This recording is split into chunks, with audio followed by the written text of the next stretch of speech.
HasanAbi on the beat. Yeah. The people, they won't leave. What is threatening about divesting and want a piece? The problem isn't the protests, it's what they're protesting. It goes against what our country is funding. Block the barricade until Palestine is free. Block the barricade until Palestine is free. When I was 7, I learned a lesson from COATES. What was it again? Oh yeah, fuck the police. Actors and badges protecting property in a system that was designed by white supremacy. But the people are in the streets. You could pay off Meta, you can't pay off me. Politicians who serve by any means APAC, Kufi, and all the companies. You see, we sell fear around the land of the free, but this generation here is about to cut the string. You could ban TikTok, take us out the algorithm, but it's too late. We've seen the truth, we bear witness. Seen the rebel, the buildings, the mothers and the children, and all the men that you murdered, and then we see how you spin it. Who gets the right to defend and who gets the right of resistance? It's always been about dollars and the color of your pigment, but white supremacy is finally on blast, screaming free Palestine to their home at last. We see the lies and claiming it's anti-Semitic to be anti-Zionist. I seen Jewish brothers and sisters out there riding in solidarity and screaming free Palestine, with them organizing and learning and finally cutting ties with the state that's gotta rely on apartheid system to uphold an occupying violent history been repeating for the last 75. The Nakba never ended, the colonizer lied. If students' intents posted on the law, occupying the quad is really against the law, and a reason to call in the police and their squad where does genocide land? Then your definition hot, destroying every college in Gaza and every mosque, pushing everyone in their Rafah and dropping bombs. The blood is on your hands, Biden, we can see it all. And fuck no, I'm not voting for you in the fall. Undecided, you can't twist the truth. The people out here united, never be defeated when freedom's on the horizon. Yet the music industry's quiet, complicit in their platform of silence. What happened to the artist? What you gotta say? If I was on a label, you could drop me today. I'll be fine with it, cause the heart fed my page. I wanna ceasefire, fuck a response from Drake. What you willing to risk? What you willing to give? What if you were in Gaza? What if those were your kids? If the West was pretending that you didn't exist, you want the world to stand up, and the students finally did. Let's put it. What's going on, everybody? I'm Hassan Piker. This is the HasanAbi broadcast coming to you live from sunny California, Los Angeles. Folks, we're live and alive, and I hope all the boys, girls, and MPs are having a fantastic one, because today's a beautiful day. Today's a wonderful day. Today is Tuesday. It's Tuesday, lads. And that was me. That was me. That's not Macklemore. A lot of people are saying that's Macklemore. That's not. It's me. HasanAbi Piker coming to you live from Tuesday Tuesday, December 10th, 2024. Sunny California, Los Angeles, 68 degrees out. It's a fantastic morning. It's a fantastic day. We got a banger back-to-back jamboree lined up for you folks. Oh my God. All the nerds rejoice. You are going to love today's stream. You sounded like Rage Against the Machine. Yeah, that's right. Rage Against the Machine, more like Rage for the Machine. Am I right?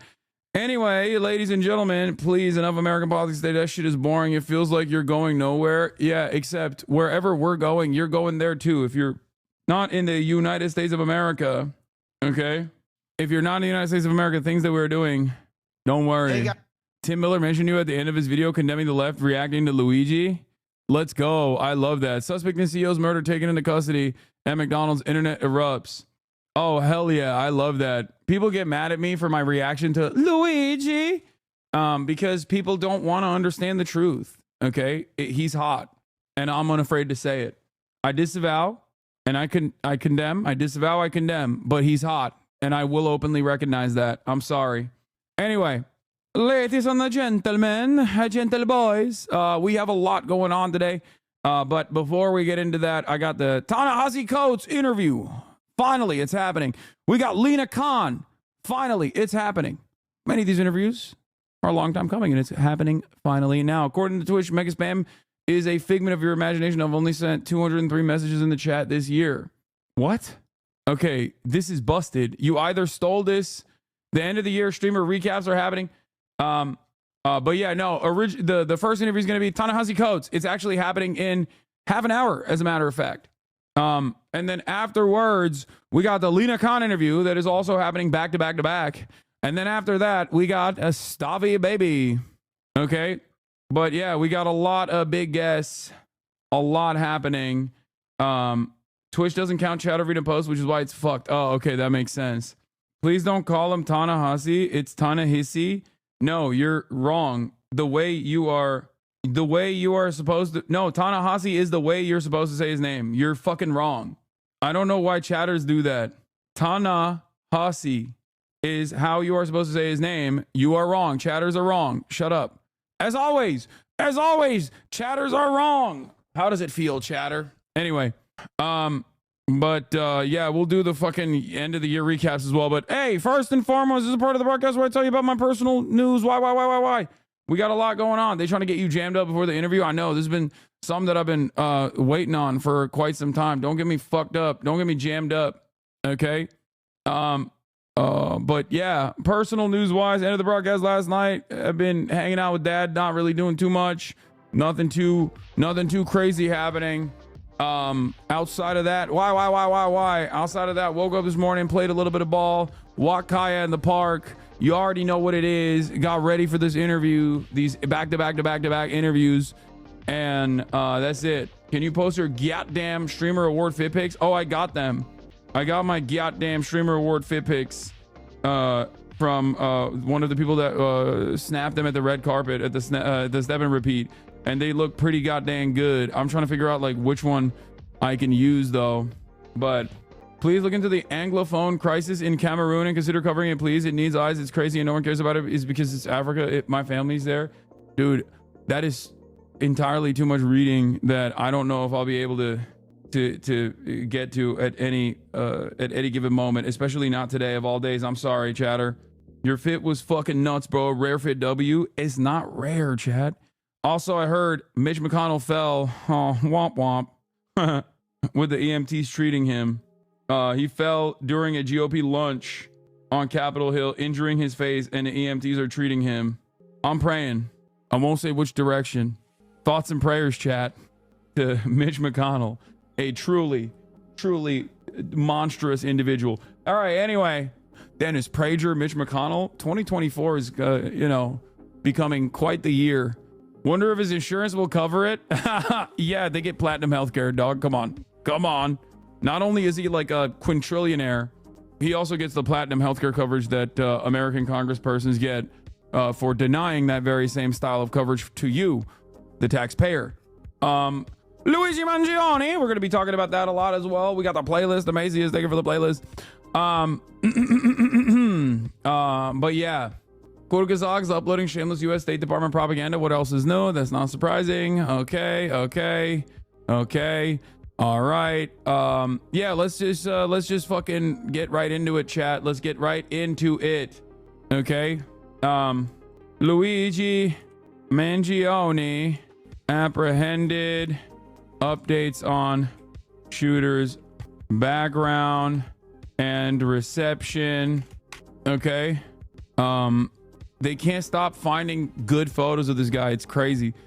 Denied bail, which is a miscarriage of justice in my opinion. I don't think he presents a threat to himself or others around him. Maybe some CEOs here and there, but like honestly, they should have let him out. Free my man. Free Luigi. Okay. But what else was I gonna say? Oh yeah, okay. I always fuck up the spelling of Ta-NEHISI's name. Is it Ta-NEHISI?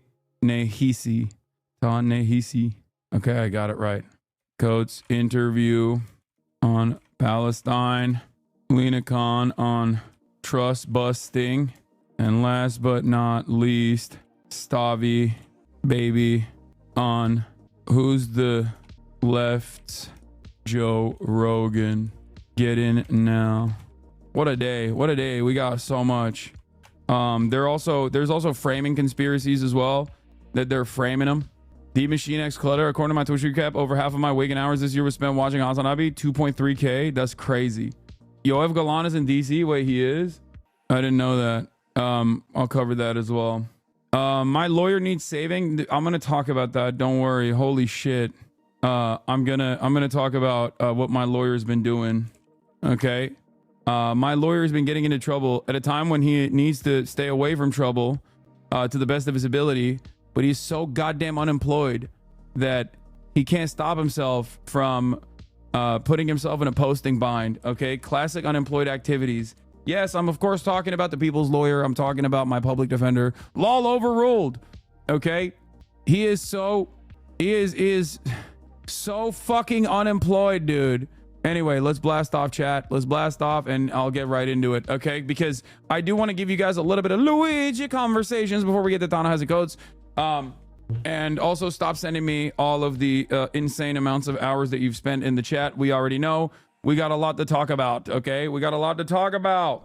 I'm trying to get him to hire me. Don't fuck up my bag. Get who to hire you? LOL overruled? How's he gonna hire you? With what money? He's unemployed, dude. He's the most unemployed man in America. Look at how much he posts. He posts as much as a CEO does. He's Elon Musk level posting.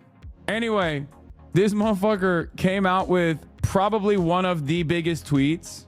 Okay? He probably came out with one of the biggest tweets from this entire process in this day, in this news cycle.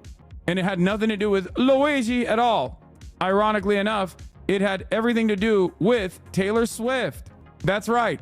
LOL overruled, who also posted this, which I disagree with. This is not a time for division, you know? Don't pit one Italian stallion against another, you know what I mean? It's kind of fucked up. Pitting one Italian leftist against another of potentially Albanian descent, it's fucked up. Wait, did he delete the tweet? Did he actually delete the tweet, the Taylor Swift tweet, or does it still exist?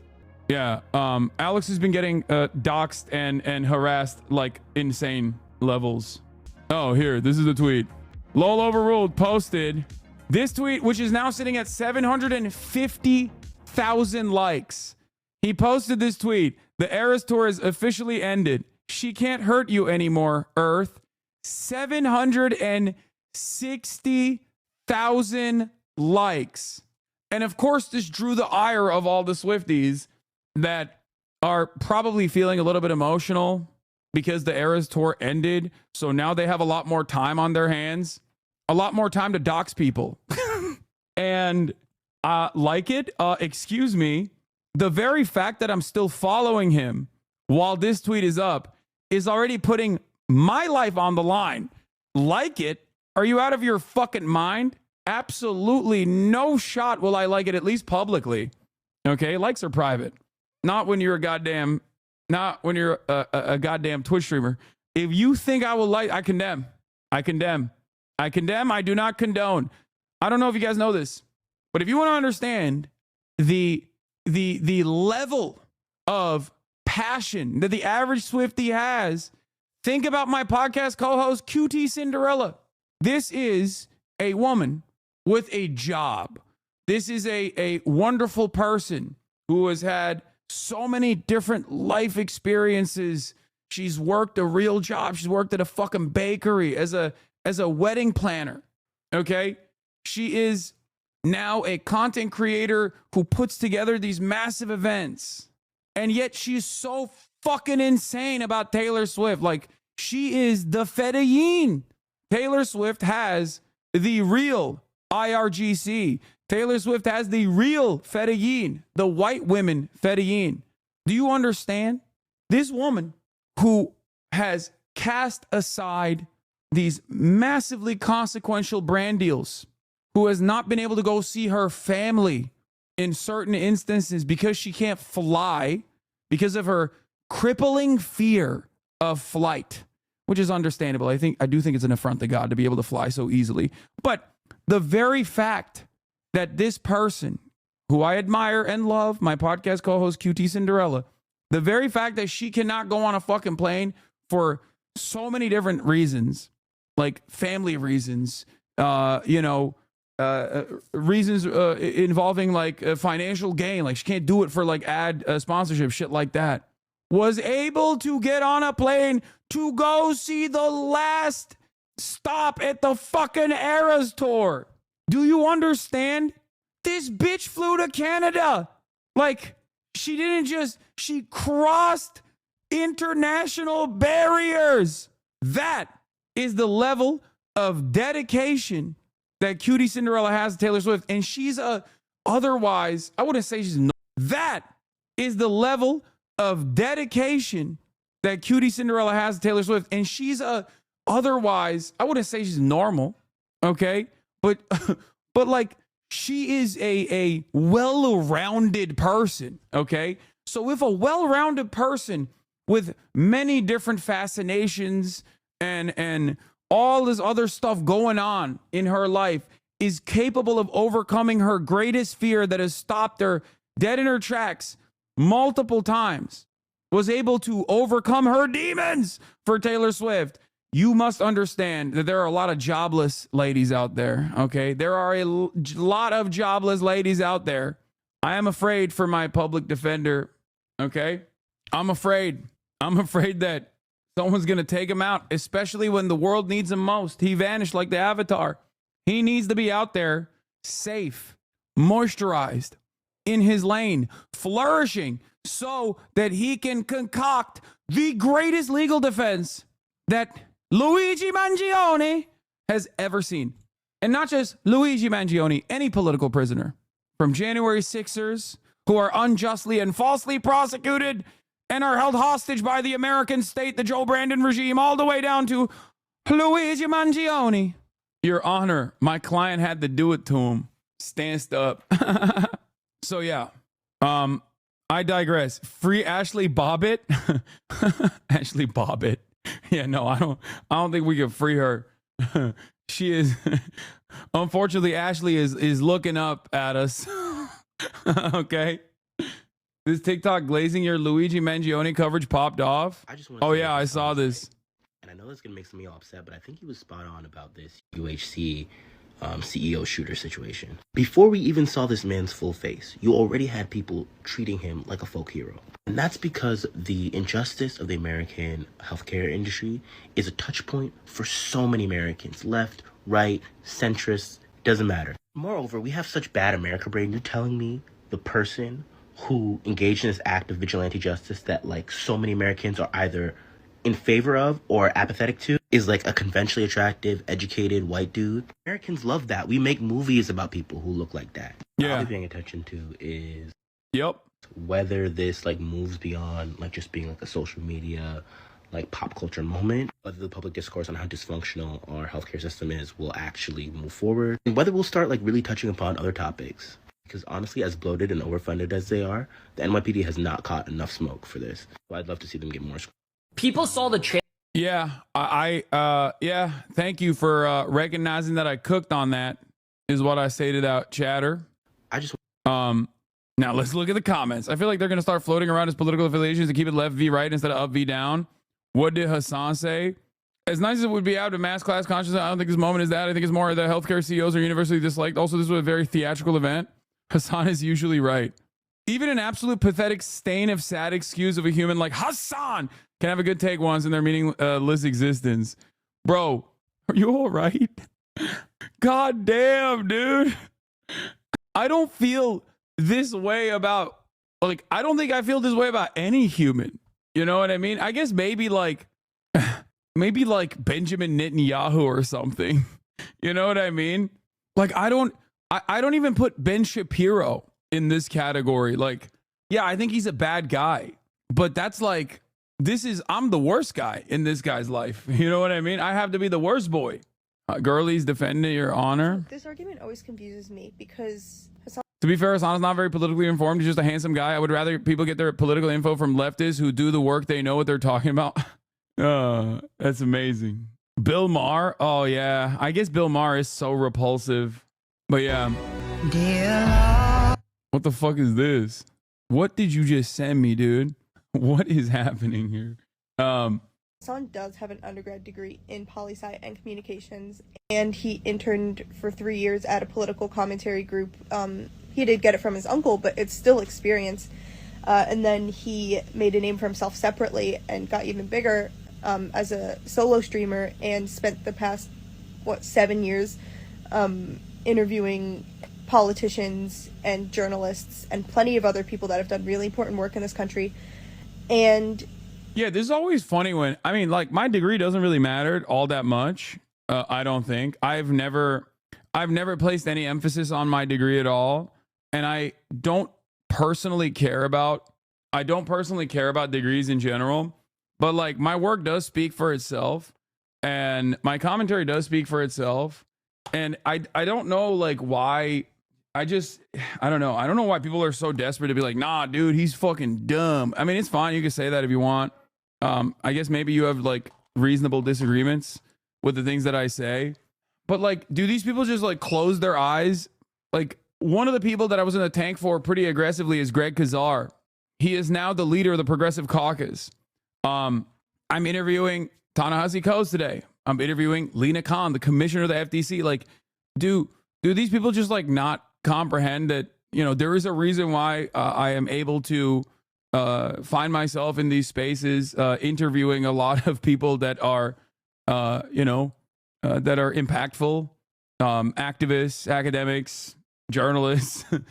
Like, I don't like, do they think that it's just because I'm hot? Like, is that what they are assuming is going on? They're like, yeah, CNN gave him an interview because he's hot and stupid. Yeah. Lina Khan, the commissioner of the FTC, is interested in coming on the broadcast because he's hot and stupid. I'm smart. I don't know. Yeah, it's like Cambridge Union and Oxford Union invited me to go speak because I'm hot and stupid. So I always think, what else do people expect him to do? You know, I do think that there's probably a gap of information where he's probably not as hands-on very directly in certain communities. But I think he's talking to people that do have that experience. So I always wonder what people expect more or differently from him. I mean, those criticisms also always fall short because there's no follow-up. The follow-up is like, oh, well, my disagreements are actually entirely vibes-based. Like, those disagreements are almost entirely vibes-based disagreements. Like, there's no real issue there at all. Hold on. I'm also trying to figure out if Ta-NEHISI has accepted my Discord invitation while we are simultaneously doing this. But where is it? Where the fuck? Your work speaks for itself for those who have ears open enough to hear. Yeah, I just where is it? You made Ta-NEHISI Coates install the malware virus known as Discord. Yeah, it's the brain virus. What is this? This is from a Swiftie that said, delete that tweet about Taylor or suffer the consequences. I will find you and your family. You won't see your mom again. Winky face. Median Swiftie. I think you can't piss off white women. Like, I am more scared of white women than anyone else, honestly, on this planet. Like, I've duked it out with the Barbs. Yeah, I can't go to the Sephoras. You know what I mean? I can't be in a 50-yard radius of a Sephora. It's on site, right? But honestly, it's just like the Swifties are everywhere. You know what I mean? You got CEOs and shit. Like, white women are powerful. White women are too powerful. It's too scary. You got people that are like CPAs and shit that do things that you wouldn't expect them to do when the Swiftiness comes out. You feel me? You know what I mean? Like, it's just like, in one circumstance, like, if you go to certain fan bases, it's like, you know, there are environments that are going to be hostile to you. Like I said, that's why I said like Barb's and Sephora, because it's just like the overwhelming amount of the Barb power comes from working at a Sephora. You know what I mean? All the way from the age of 26 to 35, right?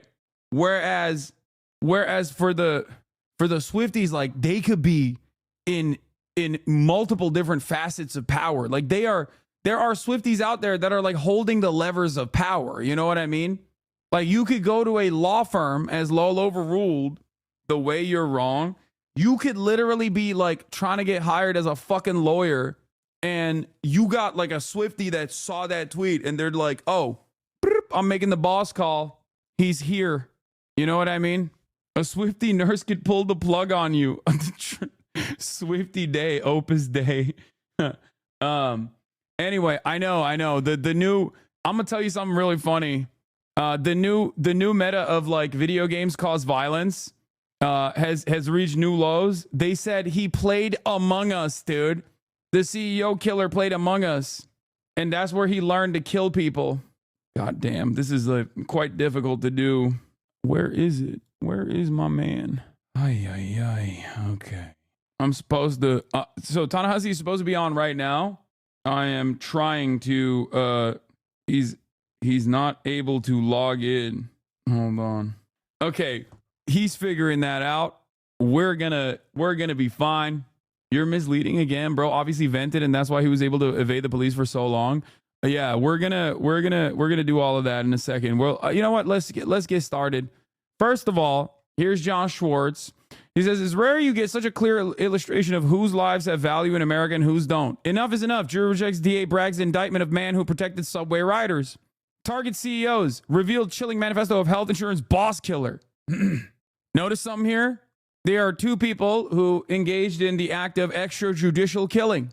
One killed a valuable human, more valuable than the average human, regardless of the number of deaths and number of awfulness that they've contributed to the victim in this circumstance.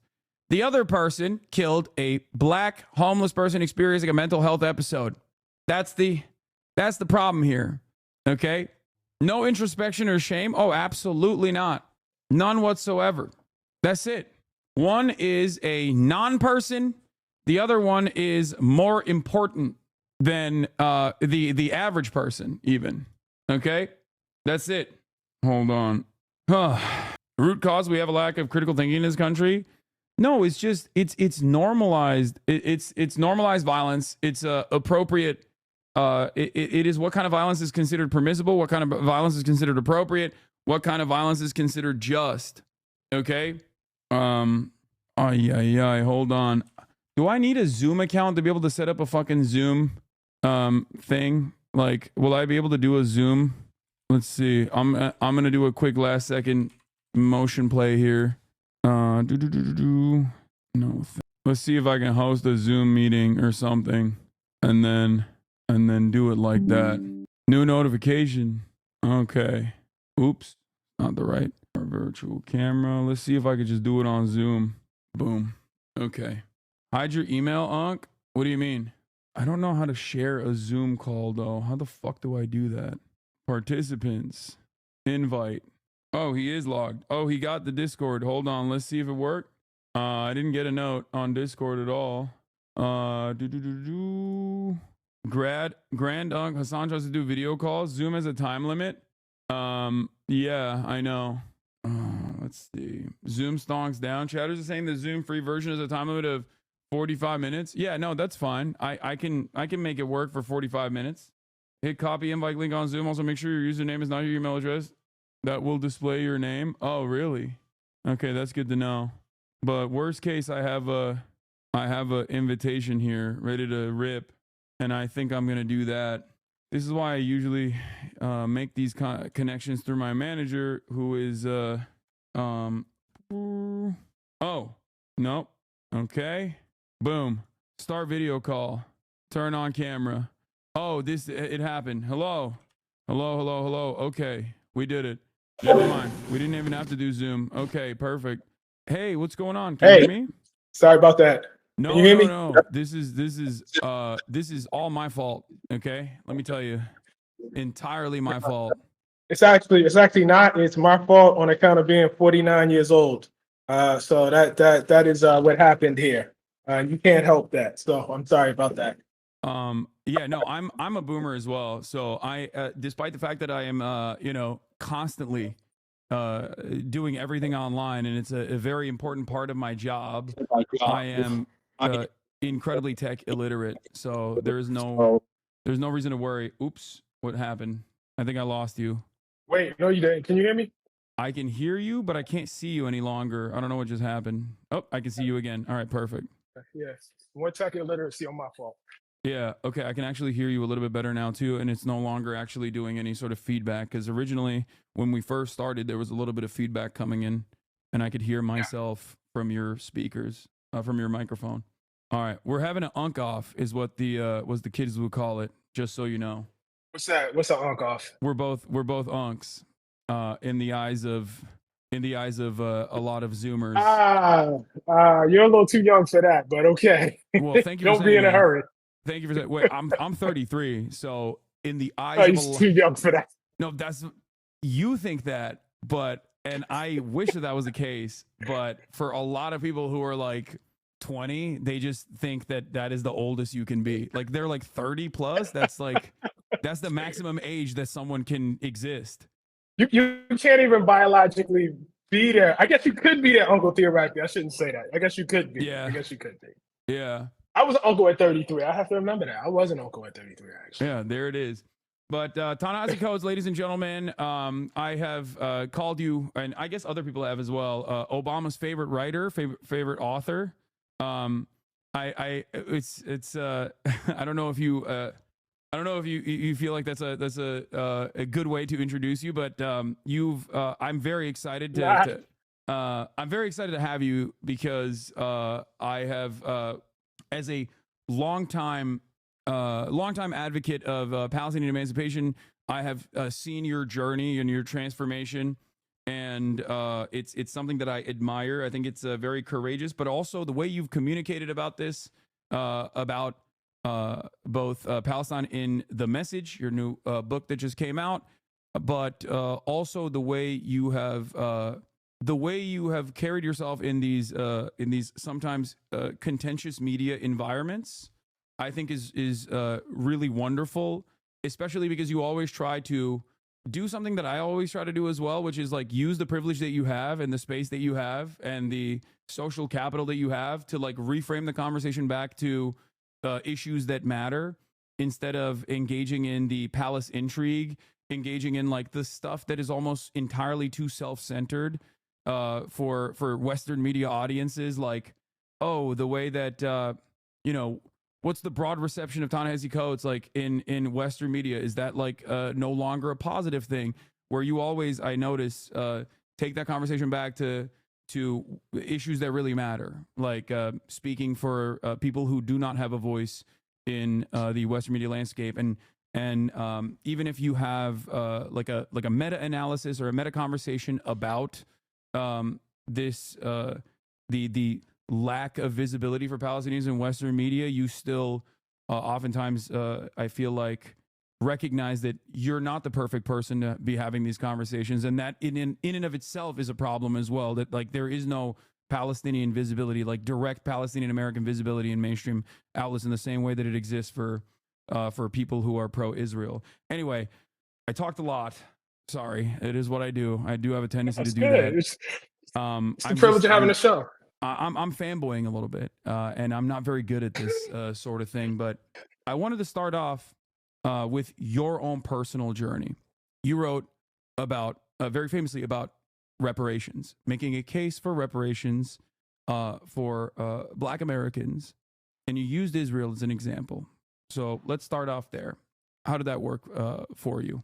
Like, how did you arrive at this initially? Yeah, I mean, what I'll say is I think like the challenge of writing is you have to draw a straight line when things are not necessarily always a straight line. And so I think it's really important that a couple of things be acknowledged. I came from a community of activism. You know, my dad was in the Panther Party. My mom was very politically conscious. And so, yeah, I came from a household that probably did not have the most detailed understanding of what was happening in Palestine, but definitely understood themselves as Black Americans and Black people as an oppressed group, and saw that in Palestinians, and saw the Israelis, much as white Americans here were identified as the oppressive class here, saw the same thing in the Israelis. These thoughts and these notions were in my around, and and even when I was at Howard, they were around. One of the difficulties is though when you go into the kind of journalism I was going into, and particularly at that moment, I think there were two things. I think one, to a degree that I probably did not understand and appreciate, there is a kind of mainstream journalism that is in direct reaction to some of the more idealistic impulses of the left. And I don't say idealistic as a slur. But the notion is, I think, among certain people that those of us who really do believe in changing the world, those of us who really do believe, like in the household I came up in, that something really truly radical, needs to happen to make this world a more fair and a more just place. That kind of analysis falls down under the work of details. Like that's just a kind of baseline, I think, sort of understanding. So, even in making the case for reparations, I was myself working against that. Now I was working against it in a very, sort of particular way. But you're always trying to make your case to people who, don't necessarily, think as you do and don't come up thinking as you do. And part of that is making it as concrete as you possibly can. I was in a newsroom where there were no other Black editors and maybe one other Black writer at that point, but maybe also not. There certainly weren't any Palestinian American editors or writers. And if there were Arab American editors, I didn't know it. It's possible they were there and I just didn't, it went right over my head or whatever. But certainly no one who would have had an experience critical of or skeptical of Zionism, except me, the one I had in my house, had hands on that piece of journalism. And so it was just a case, first of all, where, I did something that I advise, my writing students to never do in the message, and that is, you draw conclusions about something that you have not been sufficiently curious about. And what I would say is, I was at that point in time, and I guess still am, working in a milieu where there was a kind of just default Zionism. This is not a thought out Zionism. It's not I have, developed, strong notions or strong feelings, but it's the belief that there is a group of people in this world who has suffered some 2,000 years of oppression, and that somehow a state is justice to make up for that oppression, which is, the oppression is very, very real. I think the state as a kind of make good is another question. And then the other half of it is probably, something that you've experienced and talked about quite a bit, and that is that there is considerable amount of pressure to remain incurious, to not ask questions. Yeah. To not, ask why. And, whatever my faults were in that piece, and it was an extensive one, I felt like I had my own personal reparation to make. And when, for me as a writer, what that means is then, asking questions, evincing that kind of curiosity, that was not in that piece. It took 10 years to do that, but that's what that large second half of the message actually is. Yeah. So can you walk me through the aspects of this journey that revolve around self-reflection? Because let me present you with my way of viewing the world, and maybe we'll come to an agreement. But something that you actually just mentioned is like the default position that a lot of people take for granted in terms of the way people look at Zionism, right? Where they're like, or the way people analyze Israel, where they're like, no, this is the most moral nation. It has to exist. What are you talking about? This is a democracy. This is the only democracy in the Middle East. Or the way people analyze Israel, where they're like, no, this is the most moral nation. It has to exist. What are you talking about? This is a democracy. This is the only democracy in the Middle East. Now, of course, the truth is very different than that, but a lot of people don't examine it because that's all they've seen, and they take that information for granted. And I think this type of social conditioning exists for bigotries of every sort, and it is a byproduct of the white supremacist systems that we exist under, in my opinion, where a lot of people, I think, take for granted white supremacist tendencies that they might have, like anti-black tendencies that they might have, and I think it requires self-examination, but that's why I'm always very charitable to people that maybe even engage in like microaggressions, right? Every now and then, because I understand that as long as they have this charity, as long as they are on a journey of learning and self-reflection, I get where their starting position is. And it's the same for the way people analyze Israel, and it's the same for the way people even analyze or the way people look at, domestic affairs. And I think it's important to have that charity for others and recognize why people that don't examine these sorts of things, like why they might develop this attitude, whether it be for Israel or anything else. Yeah, Hassan, I agree with that. But what I would add to that is there is also a tendency when criticism is not voiced in a way that you would like, in a way that makes you feel good about yourself, in a way that does not, that wounds you.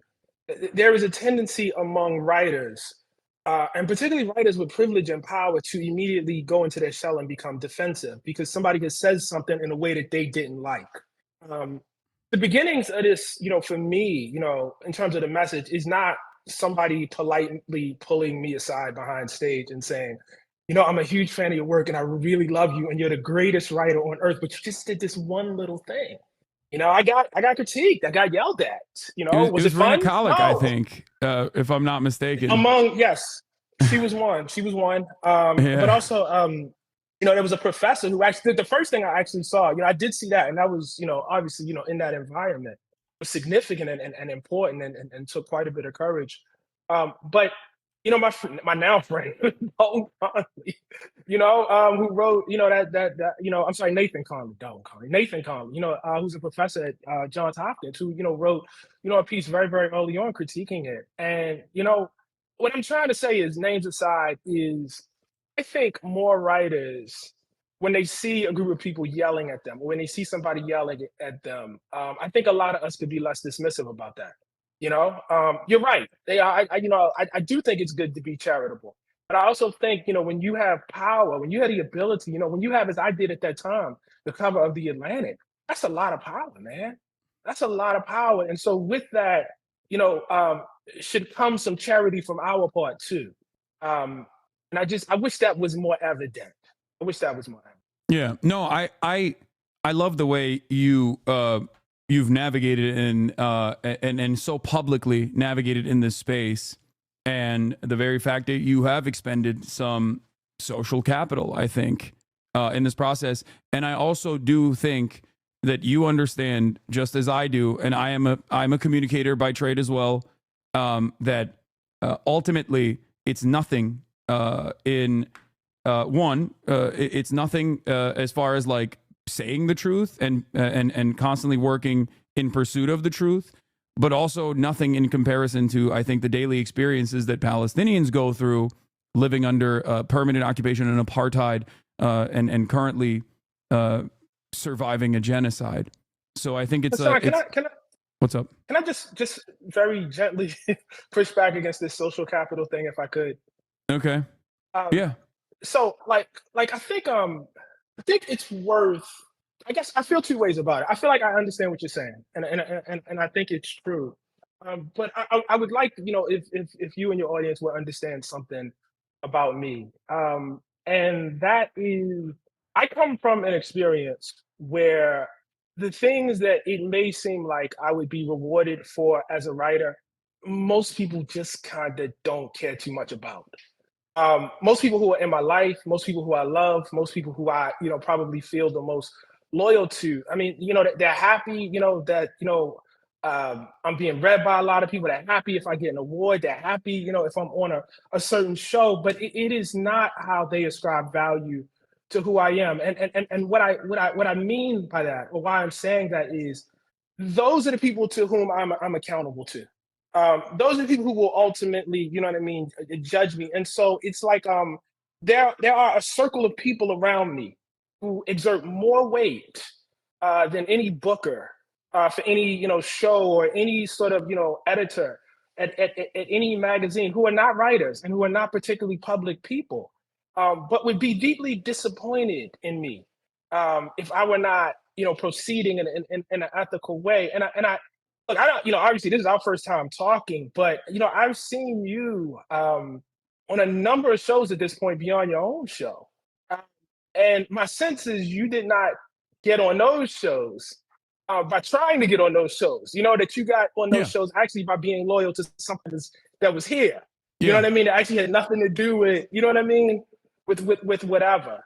And I just think that's important to reflect. You know what I mean? I think it's important as if we're doing an unk off here, to all the young nephews and nieces, you know what I mean, coming up. Like, I think it's important. Like, you can be loyal to other things.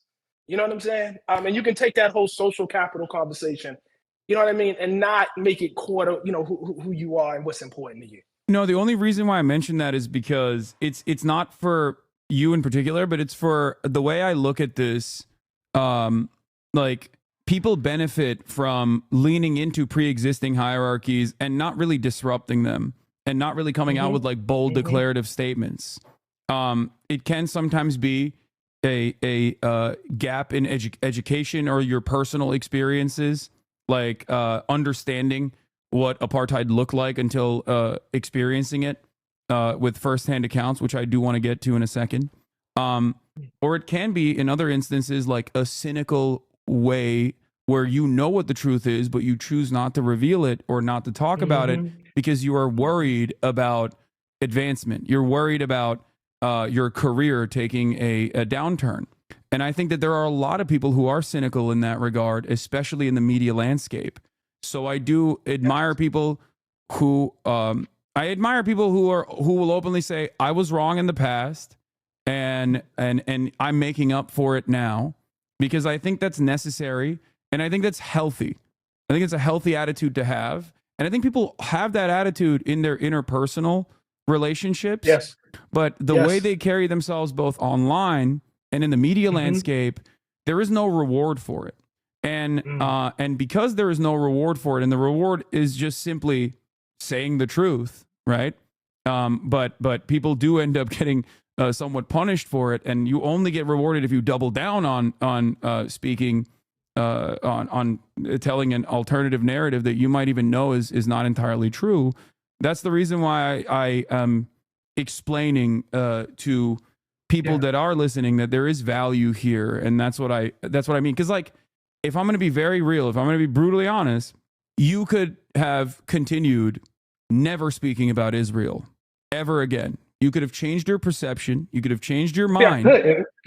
No, I know, but I'm saying that, like, in an alternative scenario, in an alternative universe, where there's a different Ta-NEHISI Coates who saw the truth and was still more personally invested in continuing to have like a media career that he cares about. Some people do care about these things. Clearly, I think the vast landscape is dominated by people that are careerists, that are personally invested in their own success and don't necessarily have this ambition to speak the truth, no matter how hard, no matter how difficult that task may be.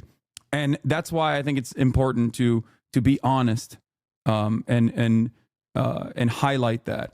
Now, and I appreciate that, brother. I do. Yeah. I appreciate that. I don't want to come off as unappreciative. That ultimately is still, and this is something that I also want to stress, is still inconsequential in the grand scheme of things, because what you are trying to do, I think, is exactly what I've also been trying to do on a multitude of different issues, which is utilizing the privilege that you have and utilizing the privilege that I have for offering a voice to people that are otherwise voiceless, while simultaneously also saying you shouldn't be the person to even, like, the very fact that you yourself are the messenger, right? In this process, it, I think, shows a gap, an asymmetry that is worthy of criticism in and of itself. The fact that it's the fact that there is no entrenched Palestinian position in any Western media operation is a issue that's worthy of criticism in and of itself. And I think you do a great job of pointing that out as well in this process. Yeah, no, I completely agree with that. And I think, well, on the one hand, it obviously makes it easier to inflict apartheid, to inflict genocide in service of apartheid. It also makes it easier because Americans are dumber for it. We are more ignorant for not hearing from that person. We don't, understand. We don't get a clear picture of, I mean, you kind of, hinted at it when you started off this conversation, this whole, and this is what I meant by default Zionism, like there's this vocabulary just kind of goes uncritiqued, only democracy in the Middle East has the right to defend itself. Yeah. Has the right to exist. And it's just said so much that it just becomes part of the milieu and the air, and nobody says, you know what I mean? Well, hold up. Well, what actually is a democracy? Is this actually democratic? Is it democratic to hold half of the population under your rule on a separate tier from the other half? What part of democracy is that? The right to defend itself, but the right to defend itself from what? The right to exist as what? As what? Yeah. And so I think like those kind of second level, third level questions are shunted off in favor of these kind of cute, catchphrases. And what happens is, because those questions don't get asked, because reporters don't ask them, man. I mean, and this is, like what I was saying earlier. I just want to be, absolutely clear about this. We failed on this because those second level and third level questions do not get asked of representatives. Viewers and readers are dumber for it. They're dumber for it.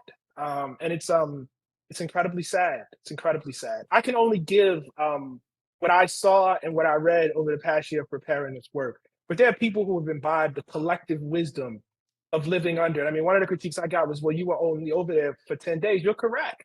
I wish you would get somebody on there that has lived their life over there under it. I will happily step aside for that person. Yeah. Where are they? Yeah, no, absolutely. It's an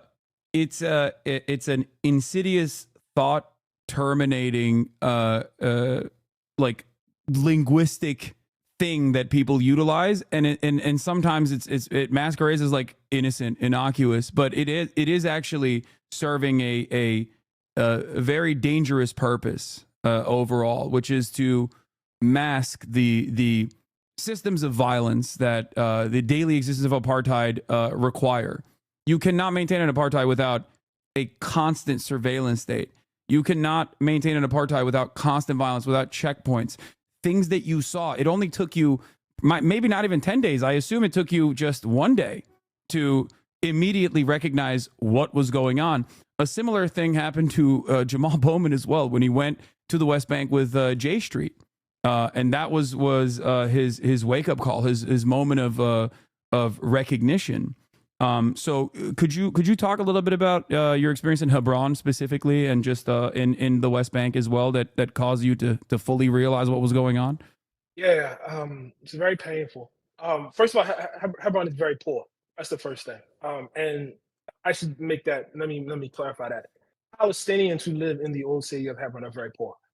They're very poor because their shops and markets have been completely shut down.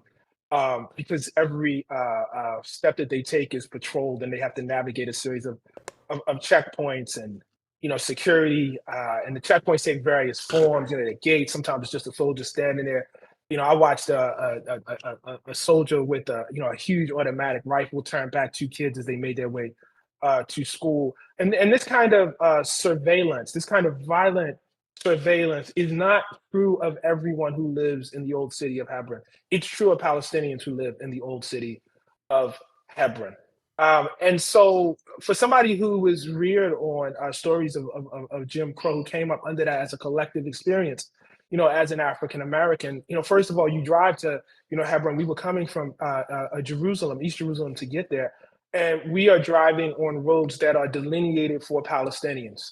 And there are separate roads delineated for Jewish citizens or citizens of Israel and Jewish settlers of the West Bank. Those roads are not the same quality, are not the same, efficiency. One is more circuitous than the other. One is direct, the other is not. We are driving past homes in which you can clearly see the difference between a settlement and where Palestinians live. They're denoted by, the red groups that we learned to look out for the settlers. You talk to people who live in those Palestinian villages, and you understand that everything down to the very water that they drink and bathe with is segregated and is different, and the apportionment that they get is very different from those in settlements. I mean, this was made very, very clear to me because you have whole settlements where they have country clubs. People have whole swimming pools. And you would be less than a mile away where Palestinians live, and you would have a situation where folks had huge tanks on their roofs where they had to store water because they didn't know if they were going to have enough water for the week. And so, we take this segregated path, these segregated roads to Hebron, and we have more rights to navigate on the street than people who live there, than people whose parents live there, than people whose grandparents and great-grandparents live there. I've told the story, several times of being, stopped by a security officer or army officer, whatever he was, about the age of my son, who demanded that I tell him my religion in order to be let pass. And this is actually more complicated and more sinister than it sounds, because if I got to the point where my grandmother was a Christian and he let me pass, but had I had an Arabic name, had I had an Arabic look about me, or had I been, Palestinian, I wouldn't have got past at all. For instance, why a Palestinian Christian? My religion would not matter. See, this is when you start buttressing up against the racism and understand that even though somebody is asking a question about religion, they really aren't asking, do you accept Jesus Christ as your Lord and Savior? That's not what they're asking. They're asking you something totally, completely different, and asking you to comply with something totally and completely different. And so it was made clear to me, throughout, my entire 10 days, there. And I spent the first 5 with a tour that was primarily led by Arabs and Palestinian Americans from the Levant, from the area, and then the second half, led by a group of dissident Israelis who had served in the IDF. And the clarity of it was just, I've said this before. I went there thinking, I will see something that I probably will not approve of, but it'll be hard for me to disentangle this from that. It's not hard to disentangle at all. It's not like, I could, send anybody over. You don't need a degree, in Middle East studies. You don't need, to be, fluent in Arabic and Hebrew to understand what's going on. It's that clear. And making it complex, portraying it as though you need, all of these degrees or this erudition to understand why people should not be discriminated against is part and parcel to the evil of the system. Every system of oppression says it's too complex for outsiders to understand. It's nothing unique about Israel in that respect. Yeah. So speaking of the complexity narrative, actually, one thing that I wanted to touch on, aside from your personal experiences and writing the message, going back to, I guess, the reception where you were interviewed very famously by Tony DeCoppel and I forget the names of the other people involved in the interview. I believe it was a CBS Mornings.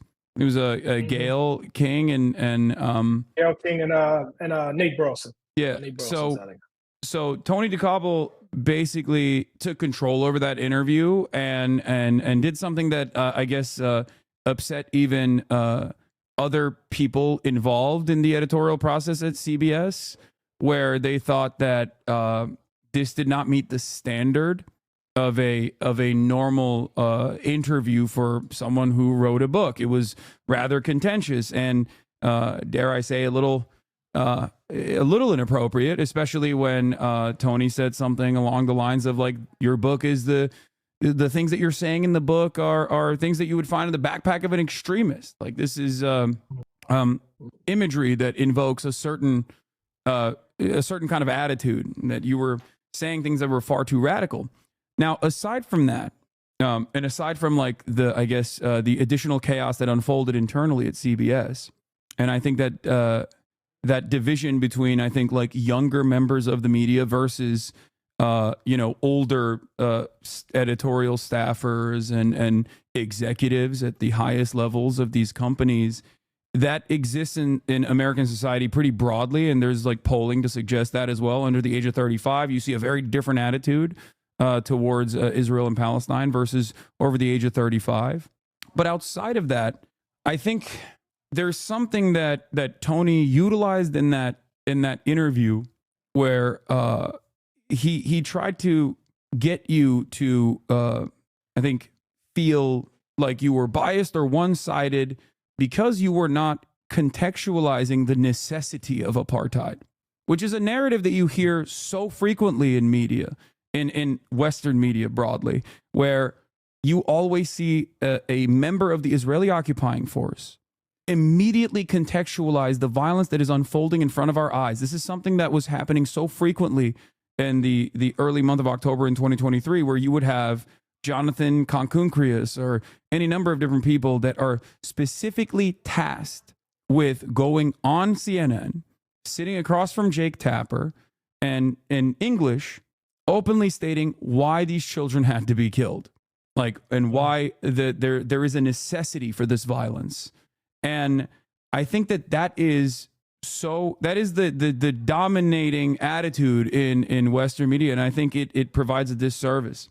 So how did you feel about the contextualization narrative that, like, no, you can't simply cover one aspect. You can't simply cover a victim-centered conversation. You can't have a victim-centered conversation without explaining why this violence and this dominance has to occur. How does that make you feel? It makes me feel that the ruling strategies and policies and governance of Israel have much more in common with systems of oppression than people think. I mean, to put it bluntly, I mean, you know, people put that out there like to say, okay, this is why this is not apartheid, or this is why this is not Jim Crow. In fact, they sound more like, you know, Jim Crow than, you know, they imagine. You know, people didn't say we need to segregate South Carolina or segregate Mississippi or segregate, you know, Georgia because we are evil and we want to do horrible things to Black people. That's not what they said. They said, you know, look at the crime rates here. Look at this. Look at what these people are doing. Look at how savage they are. They're going to do X, Y, and Z to us. They're going to do this. They had reasons. It's more complicated than you think. You know what I mean? It's not just black and white. That's what they would say. You know, and when people came south and said, this is barbaric, this is horrific, they would say, you don't live down here like us. You don't understand the Negro the way we understand the Negro. The same thing they say to me when I go over there for 10 days. It's the exact same thing. They said, you don't understand. You don't live down here. You're not from here. You haven't spent enough time here. If you spent enough time here, you would understand why we have to lynch, rape, and kill these people. And it's a very, you know, similar narrative, you know, right now. You know, it's not that everybody wants to be the hero in their own story. You know, there's always a complicating, you know, reason for why somebody has to, you know, do something. But, you know, I think for me, and this is very, very hard, I think, to get across. And I tried to get it across on CBS. There are things that I'm just against, period. And there's no context that'll make it okay. I'm against eating children. You know, there's no context that's going to make me say, okay, but what if they're delicious? How you would do that? Right. Right. Right. No, there's no context. I mean, unless facetiously, you know, like I've said, you know, I said this on CBS, you know, I'm against the death penalty. You know, if you told me this person killed 1,000 people, I don't care. I'm still against it. So like, there is no thing you were going to tell me that Hamas did or that Palestinians did that will make me okay with apartheid. Nothing. Yeah. It's just nothing that, you know what I mean? That's a principle thing that cannot be put into context and then made, okay, there is no context for slavery for me. Yeah. You know, like there's no context where it becomes okay, you know? Yeah, no, absolutely. It's, I mean, that is exactly what a lot of people try to communicate. And I think like when you get into the weeds of things, even very educated people who have seen the violence or who have seen the apartheid and recognize it as such, like Ezra Klein, for example, at the New York Times, in your conversation with him, which I thought was fantastic.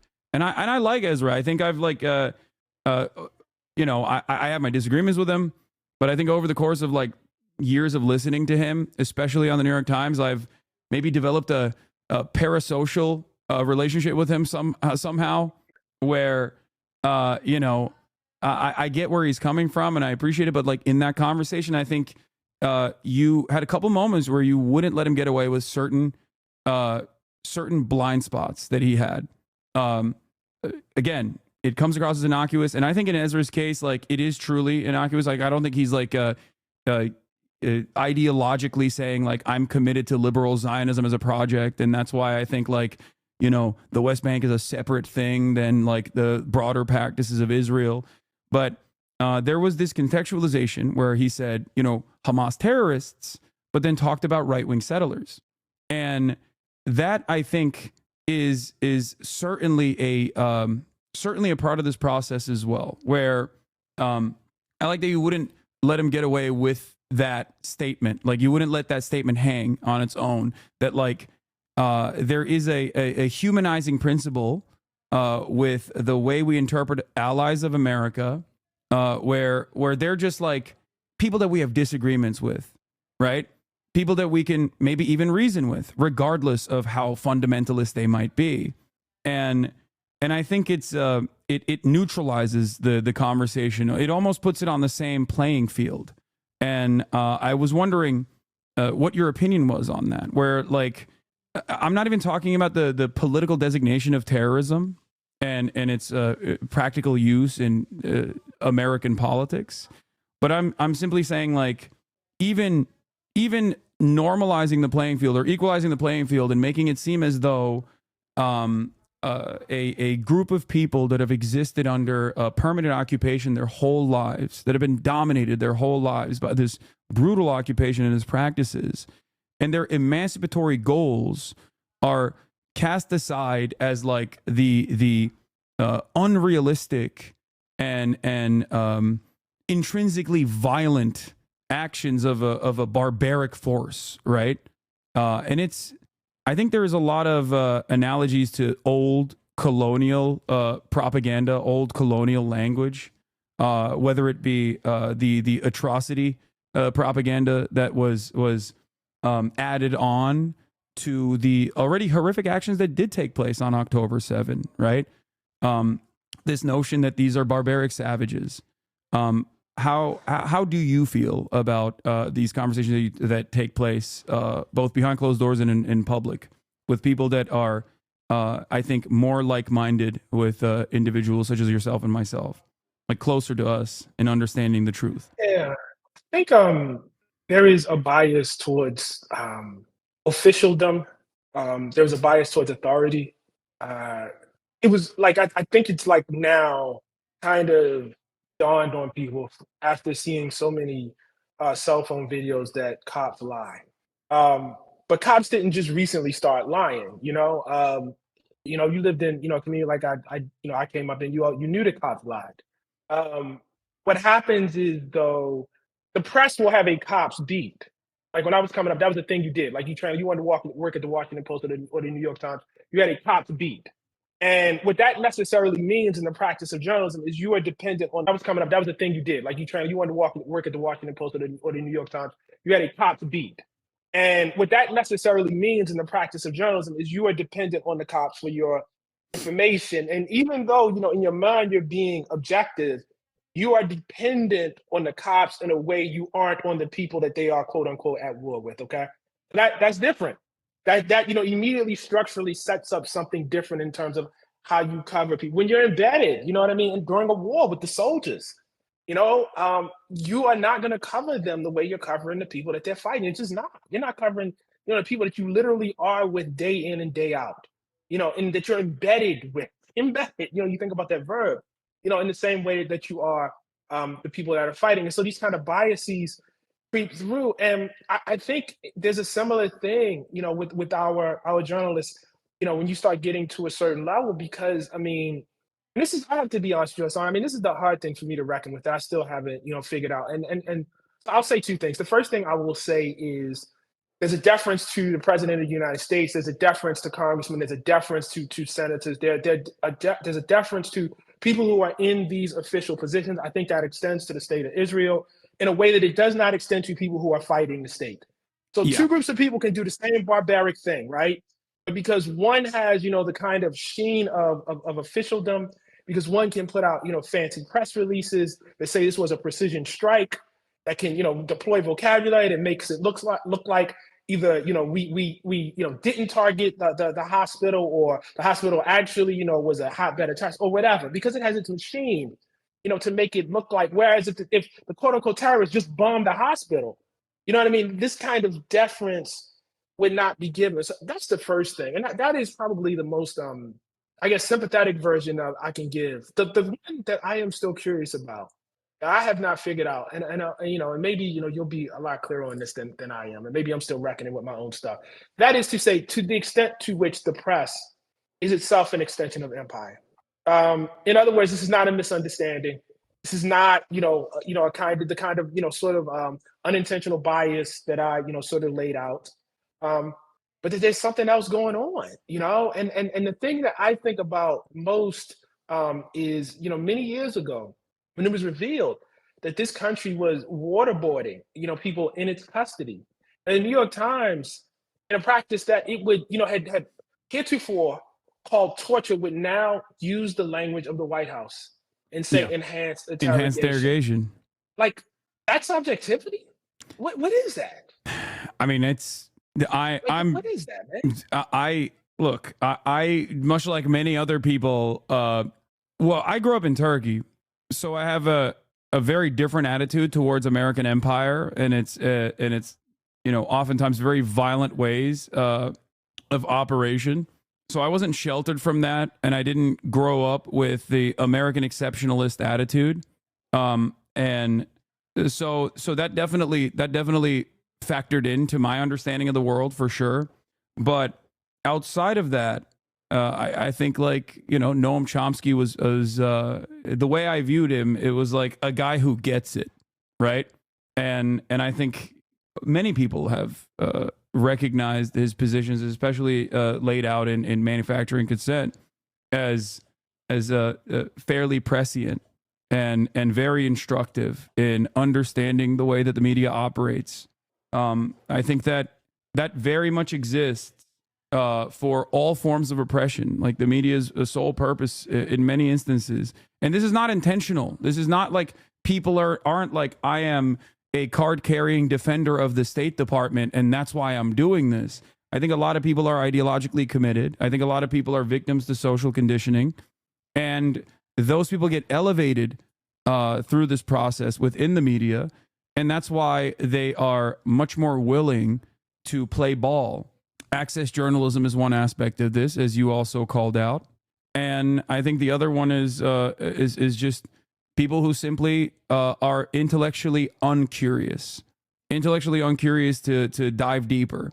You see this in many instances, like the notion that, and I talk to a lot of journalists privately about this stuff in very reputable legacy publishers, where I'm always like, since October 2023, I've constantly asked, like, why does your outlet not feature any of the many Hamas Al-Qassam Brigade updates that are regularly being put out there through Telegram groups? Like, does this have no journalistic value? Like, you don't have to agree with Hamas, but I think it serves a very important purpose to understand the logical through line. And it's seen as like insane to even suggest this. It's not even it's a non-starter. Many people don't do this. And I think that is precisely how you arrive at this false notion that many Americans, if they don't follow social media, if they haven't recognized the humanity of Palestinians, if they only get their information from mainstream media, that's how they constantly find themselves confused in this process, because the president is saying Hamas is actually spoiling the ceasefire negotiations that Israel is on board with, that everybody voted on in the United Nations. And yet that is not the truth. But it's still repeated by Anthony Blinken, and it's still uncritically reported on by mainstream sources. And I think ultimately that causes a lot of people to feel stupid and confused by this process. And especially if they're getting this other information in this day and age, when there are so many outlets, even myself included, that have audience sizes and reach that is almost equivalent to these television networks, where they can get this information. All of a sudden they recognize that there is this inconsistency, and that I think plays into the crisis of credibility that mainstream outlets have right now. And as someone who values mainstream media, I always urge whoever will listen to hear me out and say, like, you're dropping the ball at a time, especially when nascent fascism is on the come up in many Western liberal democracies, ours included, that there is a role that real adversarial journalism must play in pursuit of the truth, and losing an entire generation, losing credibility with an entire generation is, I think, a terrifying prospect. Part of what makes this difficult is if I were to look at this in the history of newspapers and media in this country from the perspective of my ancestors, I would not conclude that American media has distinguished itself in doing what you are assigning here. That is to say, it is impossible to understand the history of lynching and racist terrorism in this country without understanding how newspapers actually abetted it. Not poorly covered it, abetted it. If the Black freedom struggle has been core to the larger freedom struggle in this country, and you ask yourself how media has handled that, you're not going to come away with good answers. And so I think part of the problem is what one might want to see out of these publications. There's no real history. Like there's no lengthy, history. There are articles, you know what I mean? And even now, and I got to be really careful about this, man, because like I like one of the things I'm thinking about is how I started recently, for instance, picking up the New York Times in paper versus reading it off my phone, and it's a very different experience that I have. There are a number of really hardworking journalists working there.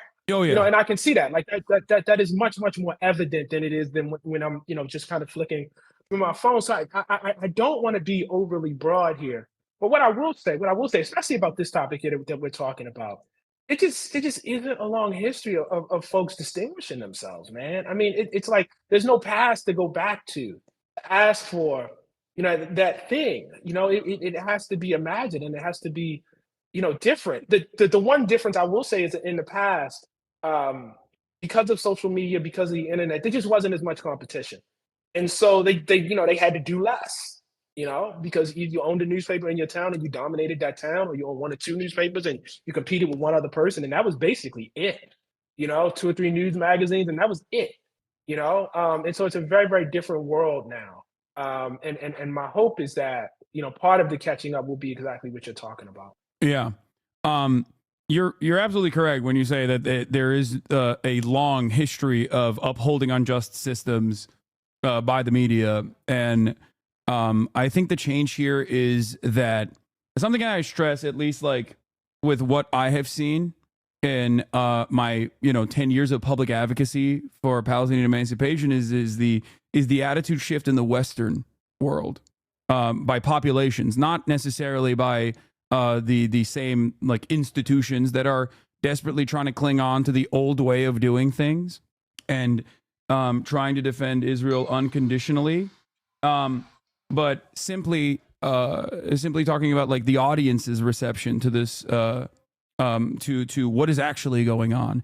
That has changed dramatically, and I think that we are in a unique moment where there is an opportunity for people to clearly speak to the humanity of the victims, whereas no such opportunity existed in the past. No such opportunity was given because the landscape was entirely dominated. Oh my God, my mom is here and she is so loud in the background. Anne, please turn off the door thing. It is, oh my God, my whole family is here all the time. That's. Sorry, my wife was just making coffee or something. Yeah, it's madness over here in the background. Luckily, no one can hear it because I have a crazy noise gate on my microphone.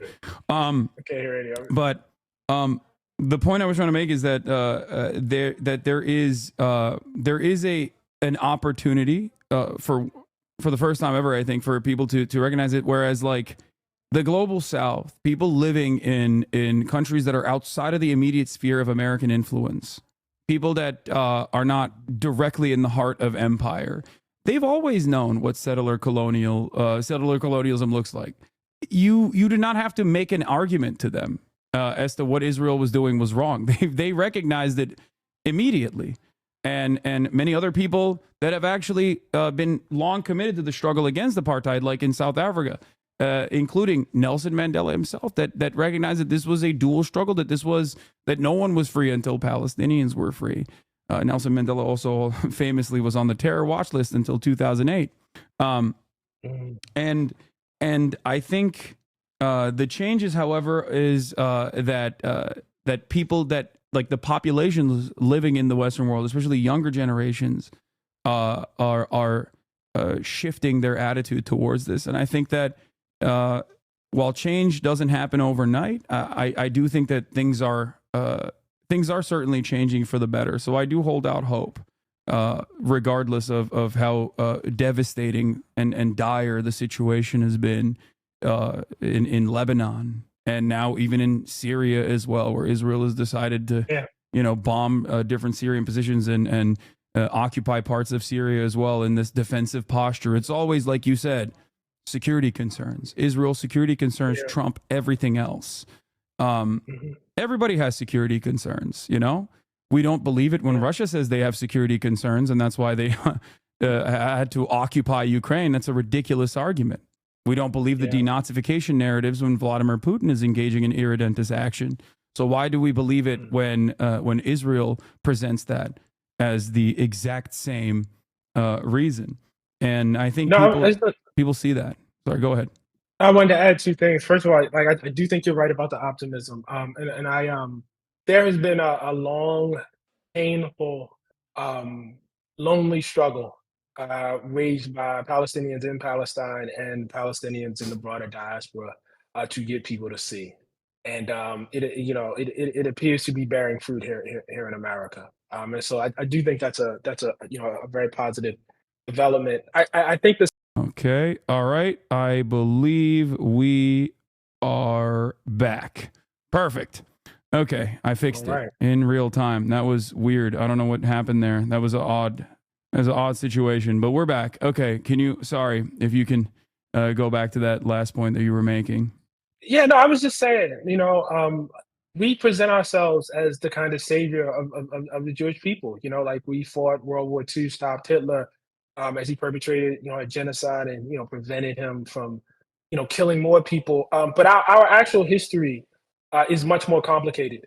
The fact of the matter is, even after first of all, we got into the war because of Pearl Harbor. That's the first thing.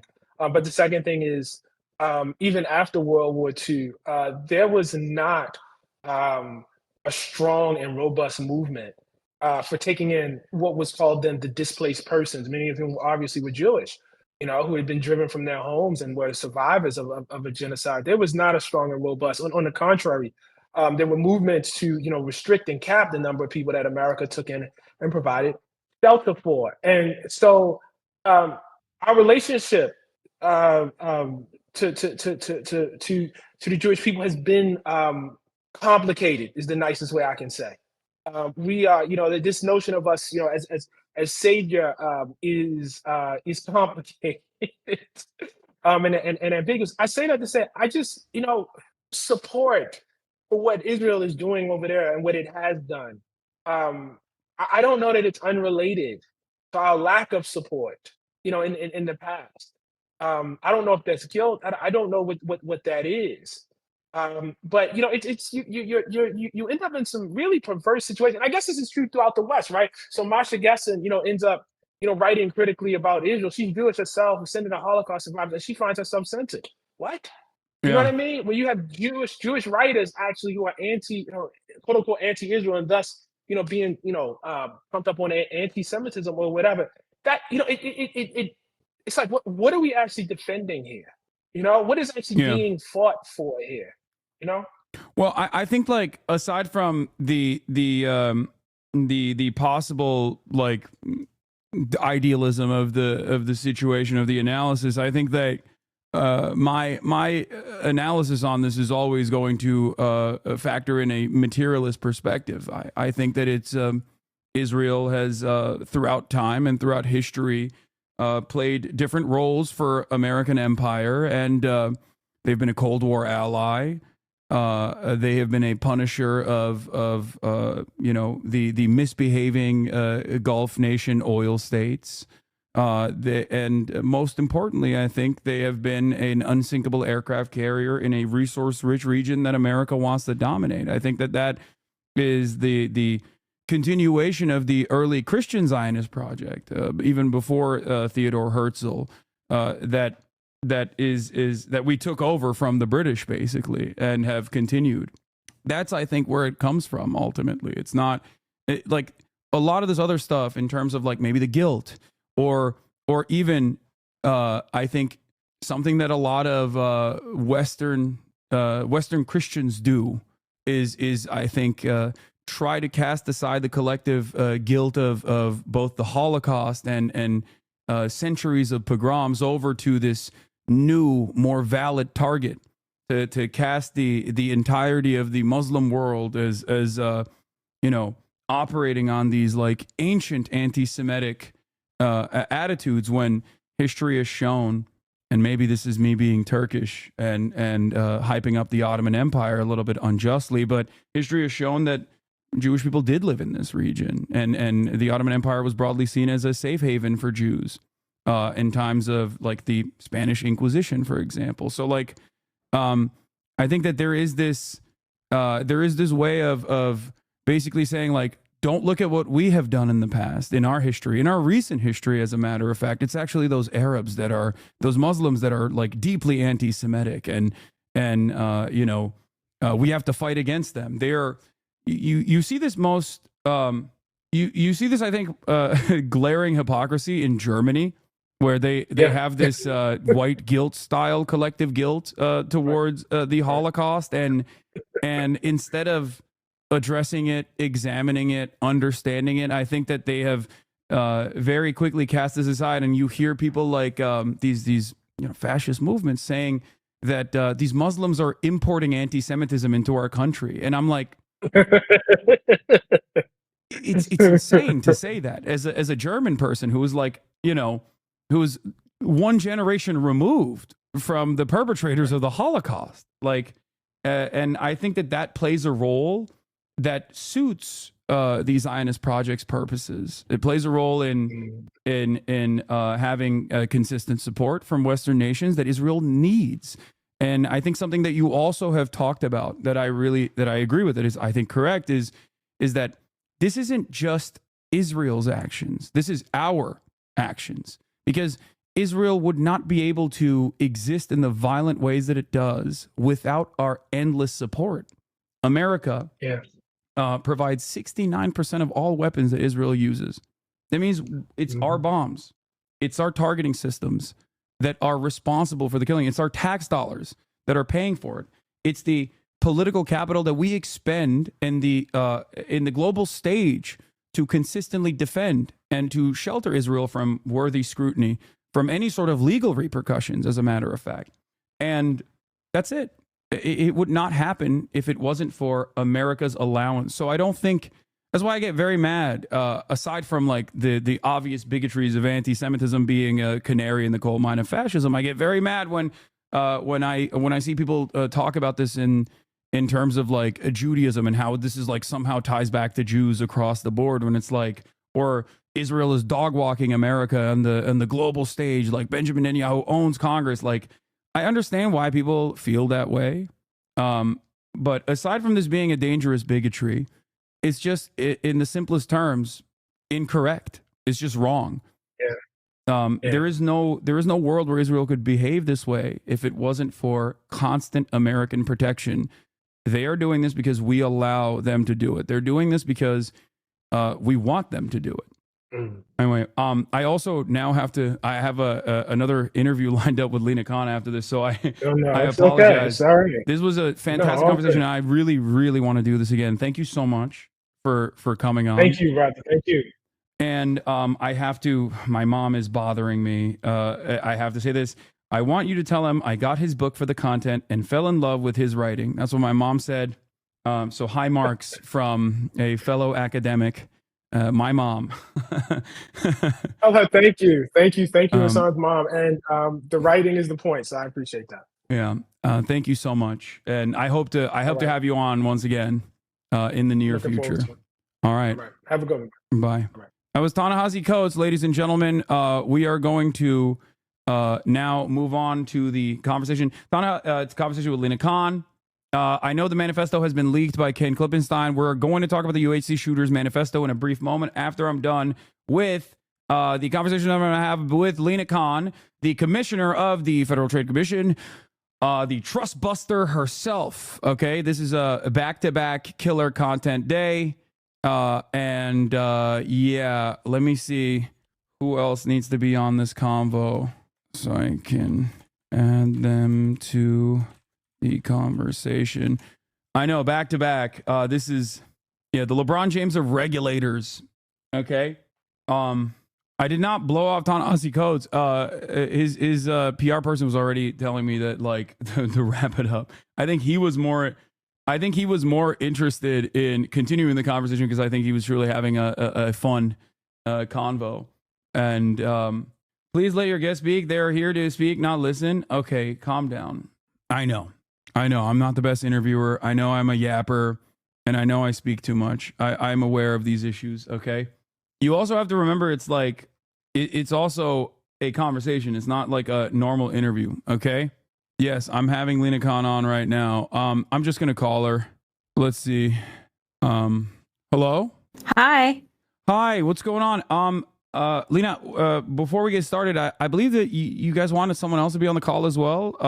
Do you want to tell me who? I mean, do you want to write in the chat who that person is, or if not, we can just have this conversation one-on-one if necessary. I mean, if you don't mind.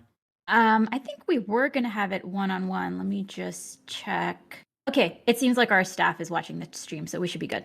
Oh, okay, perfect. All right. Okay. Wow, what an honor to have you here today. Let me just put you on screen as well so we can. All right, there it is. Ladies and gentlemen, the regulator, the trust buster herself, FTC Commissioner Lina Khan is in the building. This is spectacular. Thank you so much for coming on. And it is a joy to have you here. It is actually a momentous time to have you here as well, as breaking news just came out approximately half an hour ago that a judge has blocked Kroger's $24.6 billion merger with Albertsons, where the judge sided with the FTC, finding that the deal would reduce competition for U.S. grocery shoppers.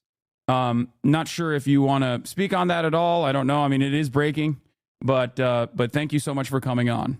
Well, thank you so much for having me. It's so great to be here with you. And yeah, I was just literally before I jumped on this reading the opinion that we just got from this judge in Oregon. This was the largest proposed supermarket merger in U.S. history. It's still in litigation, so limited what I can say, but this is a big win for the FTC. Hell yeah. So you are, I think, one of the unsung heroes who is criminally underrated in the Biden administration and did not, in my opinion, get the worthy praise that you and your team deserved. Having said that, I wanted to talk to you about a lot of the issues that you've tackled. But before we get to that, if you don't mind, is it possible for you to describe maybe what you do and what the concept of trusts are or monopolies are and how they come about in America? Yeah, happy to. So I serve as chair of the Federal Trade Commission. This is a federal agency that was created 110 years ago. We actually just celebrated our 110th birthday. And the agency was created basically against the backdrop of the robber barons, right? The industrial trusts. So think like the meat trust, the steel trust, the oil trust. And basically what had happened was we'd had the Industrial Revolution, all of these great technological advances, these new technologies, but simultaneously a lot of concentration of power in the hands of a relatively few number of individuals and firms, but simultaneously a lot of concentration of power in the hands of a relatively few number of individuals and firms. At that time, the way that these monopolies were organized as businesses were kind of trusts, hence antitrust, hence trust busting. But the basic idea was really one that goes back to all the way to the founding, which was if what we care about is Americans being free and having real liberty and not having to worry about the arbitrary exercise of power, you need to have safeguards against the state. And our Constitution does that in terms of checks and balances. But you also need to have safeguards against tyrants of trade, as they were called, as of private monopolies, because you need to safeguard against concentration of private power as well, because the way people experience freedom in their day-to-day lives is less through interacting on an ongoing daily basis with their government representative, but is through all of these commercial interactions and transactions and economic relationships. And so if you allow bullying and coercion to be okay in our economic realm, that's really going to undermine people's experience of freedom and liberty, right? And so the principles of antitrust and anti-monopoly are actually foundational to our country as a democracy. So that's kind of the original vision. Our agency's small. We're like 1,300 people, but we have oversight across the entire economy. We have a fantastic team. Under this administration, we've really been trying to reinvigorate how the agency enforces the law, uses its tools, and really turn the page on a approach since the Reagan years that had assumed that kind of big is always better and that somehow monopolies are going to deliver lower prices and be better for us. And I think we're just living with reams of reality that contradict that, and so we need to update how we enforce the law too. Can we talk about that a little bit, because I feel like this is directly against the normal understanding of trust, both universally in other OECD nations, but also specifically in America, throughout American history. The notion that I think the American conceptualization of monopolies and whether they are worthy of scrutiny or whether they're worthy of being busted, right, is entirely dependent on the consumer impact, right? I feel like this is different than just fundamentally how monopolies or oligopolies occur. That as long as the prices are low, as long as the prices are kept low, or at least if they like consistently increase, but only marginally year over year, that these monopolies should not be touched and are not worthy of any scrutiny whatsoever. Would you say that that is different than the attitude demonstrated by other countries? I mean, the United States is kind of a leader in antitrust and anti-monopoly, and a lot of other countries have kind of adopted their laws, in more recent decades. And the U.S. has actually had an important role in influencing how other countries have done things. And it was really interesting when I came into this role and started interacting more with international enforcers. They were kind of taken aback because for decades now, U.S. enforcers had kind of been chiding other countries and saying, hey, you got to be nicer to your monopolies. And, under this administration, we were like, no, we're going to enforce the law. We need to, be really assertive. We need to protect the public from this type of law breaking. And you're right that there are different ways that monopolies can illegally abuse their power, right? They can hike prices, they can depress wages, they can squash out entrepreneurs and new businesses. And I think what's been really perverse is that even if you say, okay, what the philosophy of the last 40 years was we're only going to address law violations by monopolies that they're raising prices, that we've actually seen higher prices in a whole set of areas. And so that approach on its own terms seems to have failed in ways that created kind of the opening to come in and say, hey, we're going to, take a fresh look and reinvigorate things. Yeah. Because the obvious elimination of competition is if you want to be the domineering force in a market, then inevitably when there's no more competition remaining, you get to set the prices, and you can slowly but surely, depending on how much you want to improve your profit margins, increase the prices, or at the very least, tackle certain other aspects of the productive forces, i.e., labor, and consistently make labor conditions worse and worse, or never really keep up never increase wages in a meaningful way. And I think it harms both workers, but it also ultimately inevitably harms the consumers as well. So obviously, I am on a platform that's owned by Amazon, but I have to ask you, as someone who has been very critical of Jeff Bezos' practices and Amazon in general, so you wrote a formative work at, I believe, Yale Law School that specifically tackled Amazon as a monopoly. And I was wondering if you could talk a little bit about that and what what that journey was that got you to become the commissioner of the FTC at such a young age. Yeah, so I had a bit of a funny backdoor way into all of this work, which was I actually originally wanted to be a journalist and a reporter. I graduated during the financial crisis, where terrible profession. Jobs generally were hard. You're doing so much more important work, I think. But ended up kind of landing with a think tank that had a little bit more of a journalism bent to it. But my job was really to do research to understand had different industries and markets evolved over decades. And so my job was to document market structure, which can sound kind of technical. But basically, I was kind of doing deep dives into areas like agriculture, like book publishing, like airlines, like rental cars, like all sorts of commodity markets.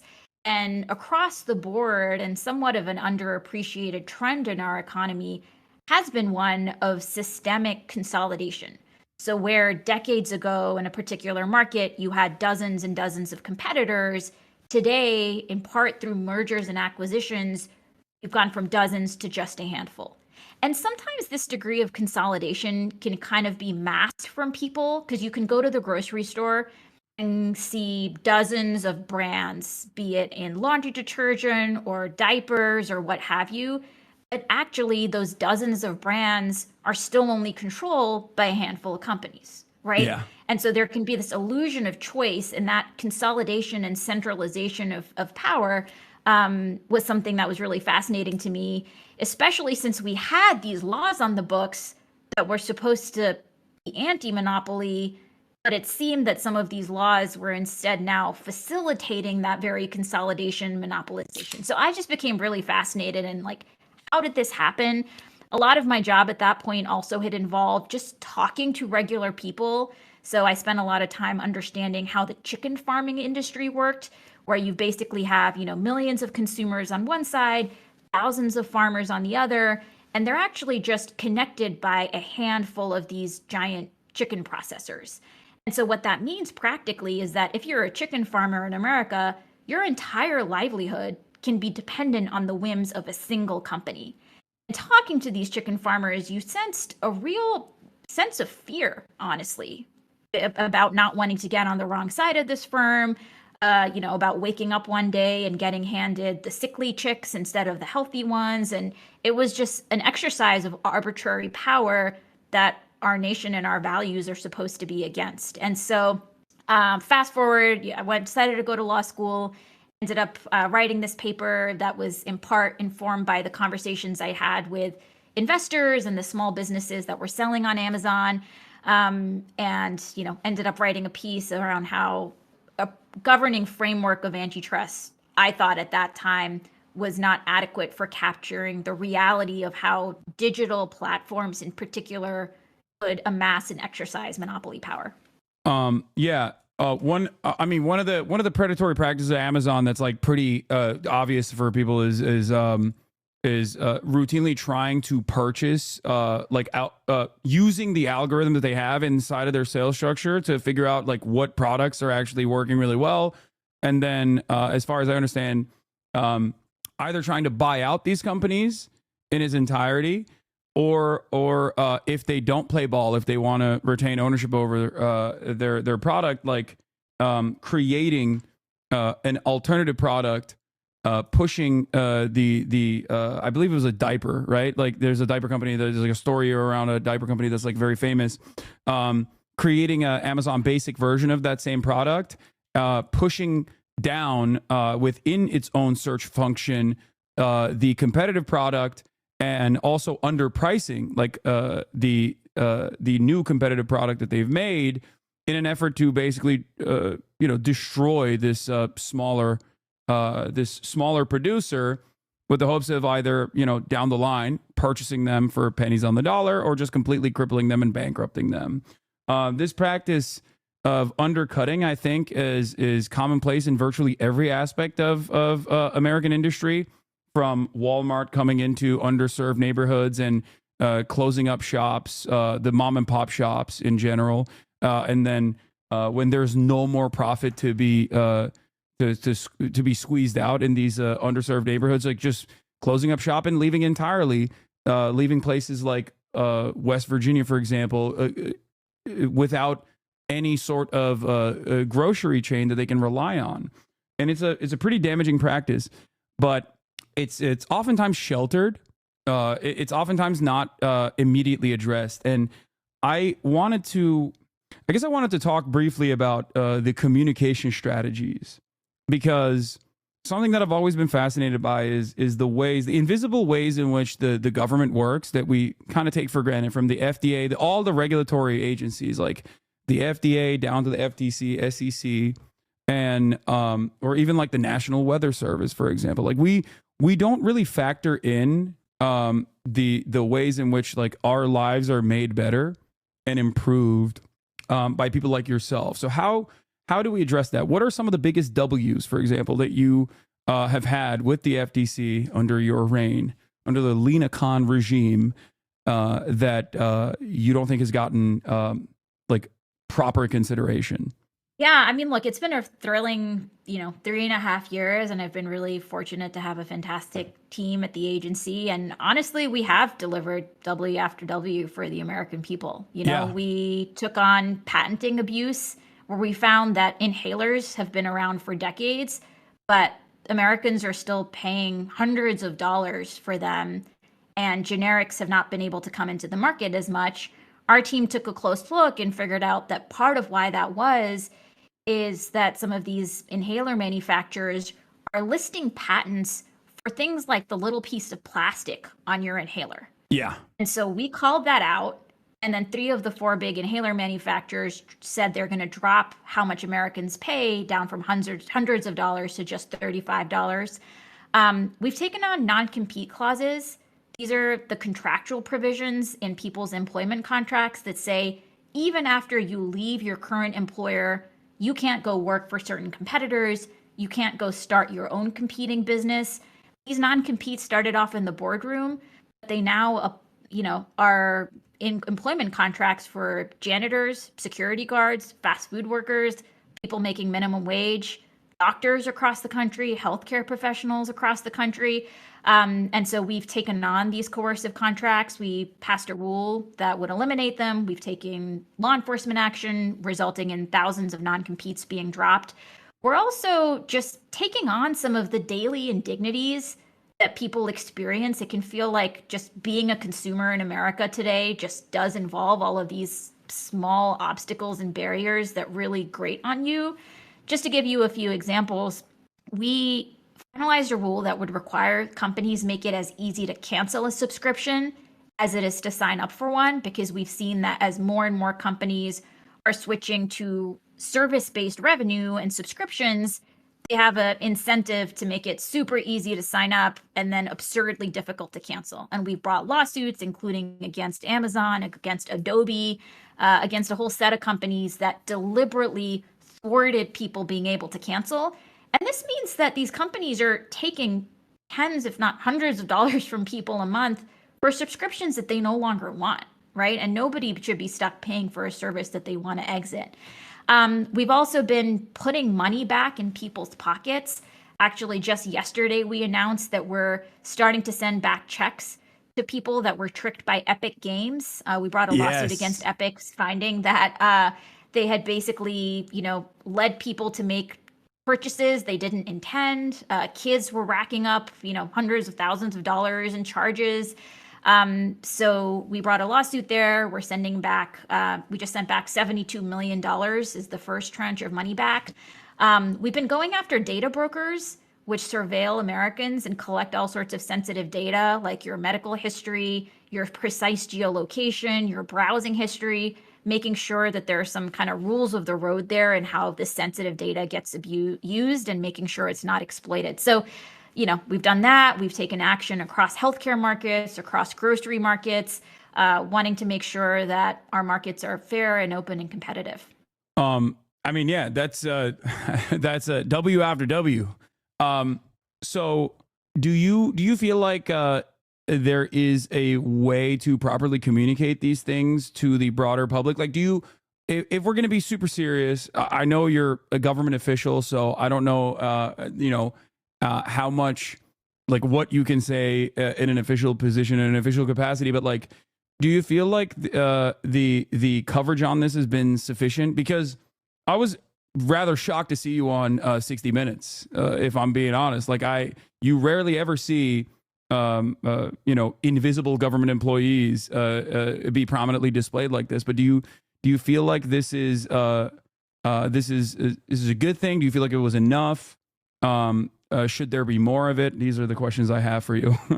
Yeah, look, I made it a priority to really engage broadly with kind of media across the, entire landscape. I also made it a big priority to go out and learn from people across the country. And, one thing that's interesting about the type of job that I have is that it's very easy to become very insulated, where the kind of people that you're interacting with, the kind of information that you're getting on a day-to-day basis is coming from a relatively small number of sources, and it can lead to blind spots. And so a big priority for me has been actually opening the doors of the agency and just making it easier for people to give their views on what's happening out there, to share problems that they're seeing. So we started doing these regular open commission meetings where anybody in America can come and talk to me and my 4 colleagues as commissioners, tell us what they're seeing. We have, franchisees come, people who drive for ride sharing companies. We've heard from people who have lost family members who were rationing insulin because it's so expensive. We've heard from people who have kids are suffering from abuse on social media. I mean, just like the full landscape. And we've also done listening sessions across the country. So we've gone to places like Baraboo, Wisconsin. And, we went to Colorado to listen to farmers. We went to Kansas City to listen to independent pharmacists. We've really just traveled the entire country to make sure we are just getting out of the bit of the Beltway bubble and trying to make sure we're hearing directly from people about the economic challenges they face, and then also use those opportunities to tell them, here are the tools we have, here's what we're doing. And I think one thing that's really important here is one pathology that you can see sometimes in economic policy making is a lot of reliance on certain types of models and theories and assumptions that can become somewhat divorced and detached from economic reality, right? I mean, we saw that during the financial crisis, but I think we've seen that at various points since. And so, getting out there and hearing from regular people and making sure we're using that to inform our understanding of what's happening is also a good antidote to, again, making sure we just know what is the economic reality rather than just relying on some of these filters. You've also utilized the Copyright Office to tackle the age-old problem with not only right to repair, which spans across many other key sectors, something that farmers have been advocating for consistently with like John Deere tractors and whatnot, but also with McDonald's franchisees that now have the right to repair their own ice cream machines due to your comment that you filed in support of this change. I feel like these are very meaningful. They're small but very meaningful ways in which you are working to change people's lives. Now, I guess the question I have is, it seems like we have a new administration coming in, the Trump administration. Now, there have been some interesting developments in terms of the way that Donald Trump at least responds to public pressure in a unique way that is unceremonious, unorthodox in comparison to his other Republican counterparts. Are there things that Biden could do to at least, from what I understand, there is a thing that Biden could do right now to extend the amount of time you have as the head of this agency? Given your a very popular track record so far and all of the meaningful ways that you have helped regular American citizens. Do you feel like there is an extension process that could possibly happen? I know this is a little bit of a difficult question to answer, but are you at liberty to discuss certain things or at least like speculate on it? Or is that too inappropriate to ask? Look, I mean, the president always has the chance to nominate whoever they want, and if the Senate wants to take that up, they can do that. Time is short, and they're kind of focused on getting through a set of people who've already been nominated. But I defer to the president and the Senate on what they choose to do there. I can't speculate about what's going to happen in the future, but we're just focused on using all of the time we have right now to get as much out of the door where we think if there are law violations, we want to bring lawsuits to make that clear. If there are rules that we think would address, persistent problems, be it on things like junk fees or privacy abuses for kids, we're focused on using the time we have to get those improvements.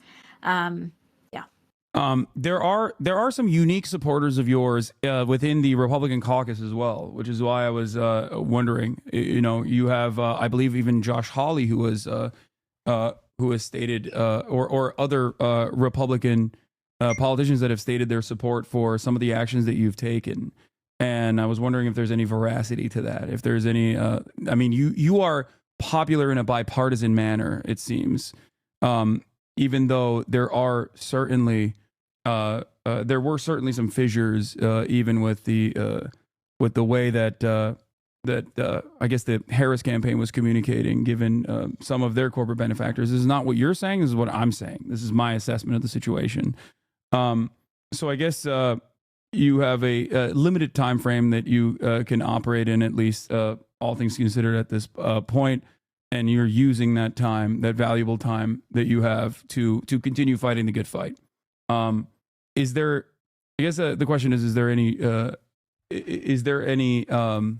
do I ask this? Is there any honesty to the ways in which the Republicans have communicated that they like you, the Republican politicians? Have you had any conversations with Republican politicians that say that have given you assurances in terms of maintaining your position as the commissioner of the FTC? I'll just say generally, in this job, I've gotten the chance to interact and engage with and meet with senators and members of Congress from both parties.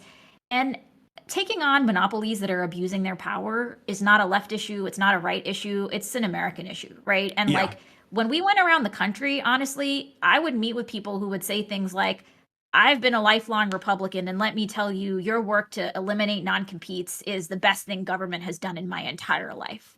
Right. I mean, the level of cross-partisan support that we have gotten for our work, I think, is truly off the charts. And you see that sometimes reflected in how members of Congress are engaging with the FTC. I hear from a lot of members that are very worried, especially those that represent rural districts in red states, about how Main Street is just getting decimated. And so you have independent groceries, independent pharmacies getting pushed out of business, not because their communities don't love them and depend on them and frequent them, but potentially because of illegal business practices somewhere else in the supply chain. We hear bipartisan concern about, private commercial surveillance and how that's affecting people's rights. I think on things like junk fees and subscription traps, taking those practices on is pretty unobjectionable. So I do think that we see a lot of, at a grassroots level, popular cross-partisan support for taking on illegal monopolies and illegal, actions by corporations. I think what you see going forward, we're just going to have to wait and see in terms of, what a future administration decides to do in terms of continuing some of this work or trying to reverse it. Yeah, that's amazing. So one of the areas of interest for you has also been healthcare, and I was wondering if you have any initiatives lined up for that as well. If you want to speak on that, seemingly this is a point of concern for a lot of Americans that are, I guess, experiencing the many different awful aspects of for-profit healthcare in general, and the ways in which a lot of these healthcare providers have utilized the exact same vertical and horizontal integration to drive up costs and to offer inadequate care and engage in some of these other illegal business practices. Yeah, healthcare has been one of the top priorities during my time at the commission, just because, this is not discretionary purchase for people. Like, this is oftentimes life or death in some of people's scariest moments. So there are a few aspects of our work here. One is we've been taking on hospital mergers. There have been just decades of mergers between hospitals, and there's a lot of research showing that after hospitals merge, prices go up and quality of service goes down. It also can contribute to things like hospital deserts, especially in rural parts of the country. Yeah. We've also been focused on this issue of private equity coming into healthcare, where you have these, New York-based private equity firms that will come in and do these things called roll-ups, where they kind of buy series by series these whole set of smaller, say, anesthesiology practices or other firms that in the aggregate has rolled up and consolidated the whole market. So we brought a lawsuit last year against one of these private equity roll-ups that happened in the anesthesiology market, where this company came in, rolled up these anesthesiology providers, and then jacked up the prices. That was something that had been a bit more under the radar, and we've kind of shed more of a light on it. We're also looking just more generally at what are the drivers of higher drug prices for people, right? I mean, we know as a country, we spend more on healthcare and get worse outcomes, and people are paying more, especially for drugs that cost a fraction somewhere else. So I mentioned what we're doing in terms of scouring for patent abuse. And so what we did for inhalers, we've also now trying to do for EpiPens and things like Ozempic. We also have a lawsuit right now that's alleging that there were illegal business practices that led to inflated prices for insulin. So that's a litigation that's ongoing. But I think absolutely, I mean, interrogating whether corporate law breaking is driving up healthcare costs for Americans is absolutely something that needs to still be a priority for government. It seems that in 1995, there were 60 leading pharmaceutical companies, but mergers since then have reduced that number to just 10. And it seems that mergers are continuing. Is there a way to directly communicate to the people that are listening, like how that ends up driving up costs, like to talk about it at the individual level? 'Cause in the same way that you mentioned, in the same exact way that you mentioned how pharmaceutical corporations oftentimes engage in like patent cycling, which is very common. It's super common practice in general to disrupt or to engage in like a patent ownership over an extended period of time. Is there some way to talk about that specifically with pharmaceutical mergers? Yeah, happy to. And I'll give you a specific example in terms of a case we brought. So we brought a case last year looking to block the merger of these two companies called Sanofi and Maze. And Sanofi at that time had a monopoly on the drug for something called Pompe disease, which is this really awful kind of muscle degeneration disease where people need medicines, and those medicines can be very expensive. And so Sanofi had a monopoly on that. Maze was this newer company that was in the process of developing a different treatment for Pompe disease. And this other treatment could, if it got to market, be a game changer, because Sanofi's drug, you basically have to go get an IV biweekly and Pompe disease.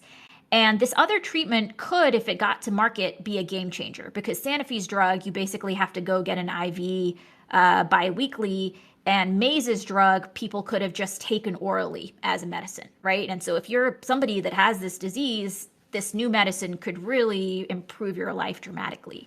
Sanofi was trying to buy up Maze.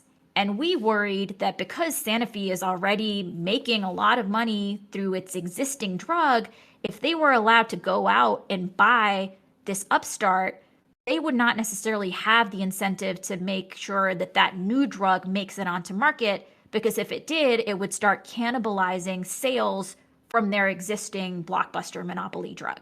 We brought a lawsuit that says Sanofi, you're buying Maze would violate the antitrust laws. They ended up walking away, and Maze ended up partnering with some other company.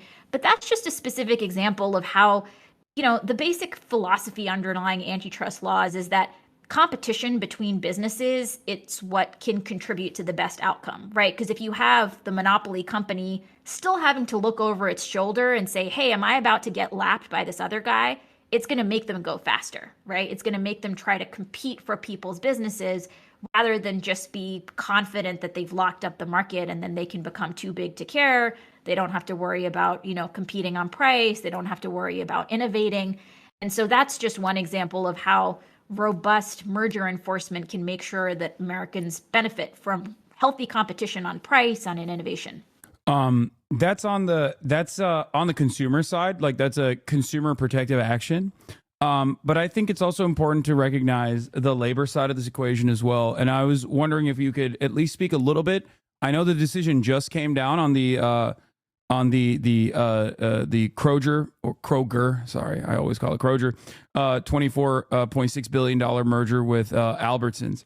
Because when this conversation was taking place in a lot of mainstream media, the arguments that were presented was that these guys have labor unions. Some of them are actually like corporate unions in general, but regardless, they have like some semblance of labor unions, and that that this was actually this merger was necessary because it was life-saving. It was going to save this business at a time when they are having a difficult time competing with massive online retail stores such as Walmart and Amazon that are completely dominating the field.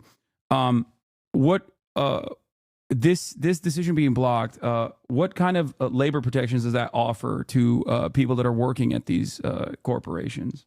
So one thing that our lawsuit alleged was that if this merger goes through, it's going to mean higher grocery prices for shoppers, but it's also going to be worse for the workers. And this is the first time that the FTC has ever sought to block a merger, not just because it's going to be bad for consumers, but also because it's going to be bad for workers. And, you know, especially in recent decades, antitrust enforcers had not really been focused on the worker harms as much, and that's something we've really looked to change. So the complaint lays out how previously, when there has been competition between Kroger and Albertsons, that the workers at each store were able to use that competition as leverage when they were trying to bargain. And that if you allow these two companies to merge, that leverage that comes from having a potential alternative employer or an alternative store where customers can go if there's a strike, but eliminating that leverage point and bargaining leverage would ultimately be bad for workers. So again, this is still being litigated, but that was in the complaint as an explanation for why this merger would be bad for workers.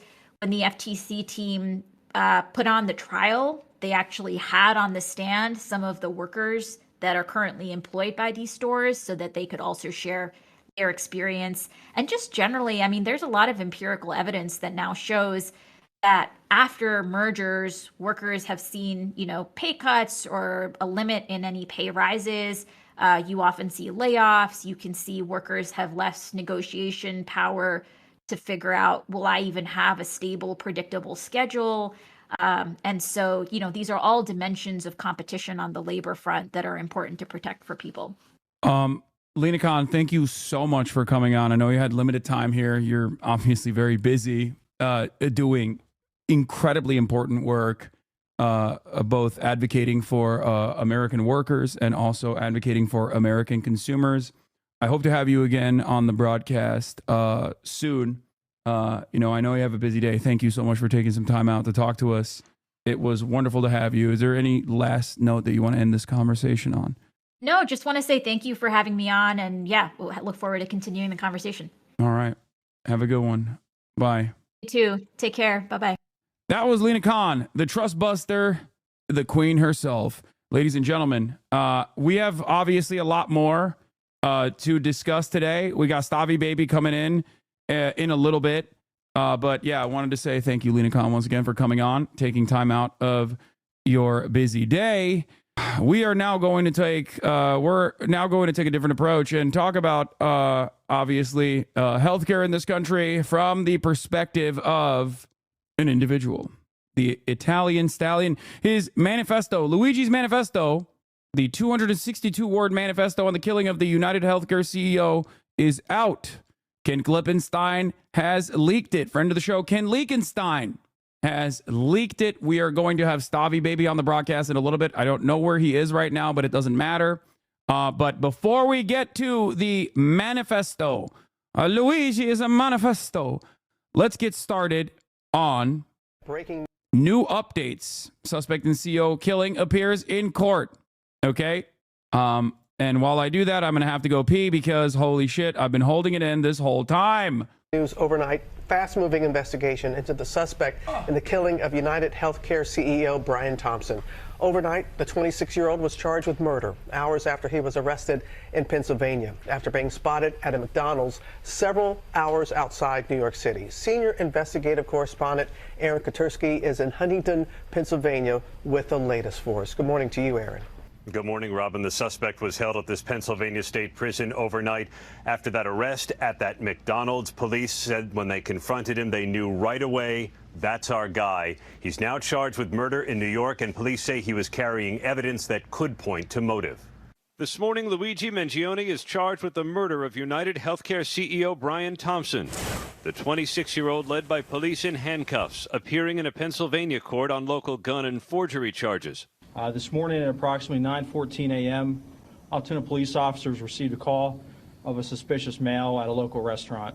Mangione was arrested some 300 miles from the Manhattan murder scene, traveling through Altoona on a Greyhound bus that stopped at this McDonald's. Police say someone recognized him from surveillance images and an employee called 911. A McDonald's employee did something we ask every American to do. If you see something, say something, but most importantly, do something. And they did.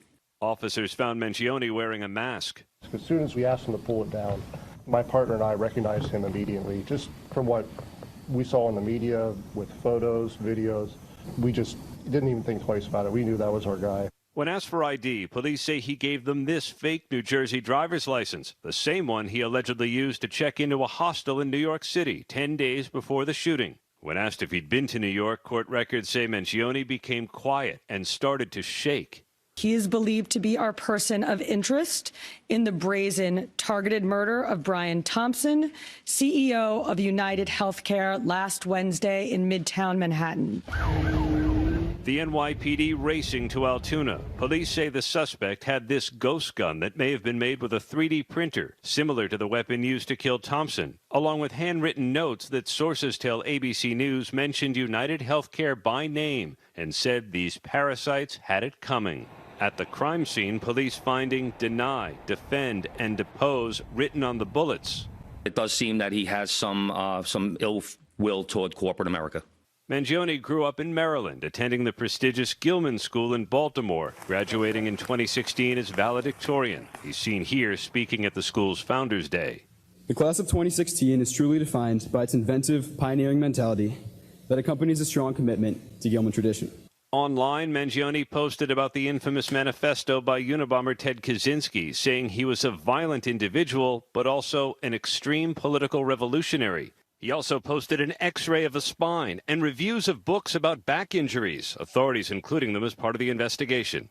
My understanding is his spine was misaligned. It wasn't like he was always in severe pain, but it seems like certain things would trigger it. The family of Luigi Mangione saying in a statement, "Our family is shocked and devastated by Luigi's arrest. We offer our prayers to the family of Brian Thompson." His murder has triggered anger online at the insurance industry. United Healthcare putting up fencing around its headquarters. I understand people have real frustration. One of the funniest bars here was when Josh Shapiro was like, "The real hero is not the guy who shot the healthcare CEO, but the person who called 911." I was like, if that's the message that you think is going to resonate with the voters come 2028, I don't know how cooked the Democratic Party is. Like, no one expects the governor of Pennsylvania to be like, "The guy was based," right? But like, I feel like there is a better way to communicate, even as a polite institutionalist. You know what I mean? Like, there's definitely a better way to try and communicate the situation, you know, reading the room better. What is this?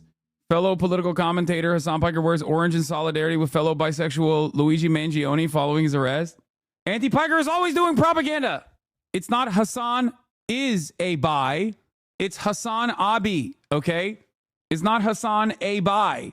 Goddamn. This heinous crime, silver lining is that it has brought a conversation about insurance that must be had. Would suffice, I think. Yeah, something along those lines, you know.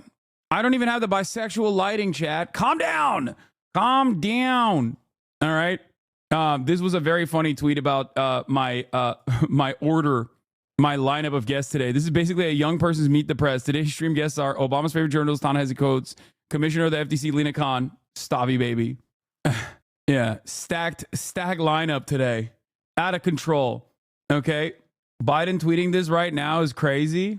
We have worked tirelessly. This is Biden's, I bought a fucking physical copy of, STAVVYBABY's here, by the way.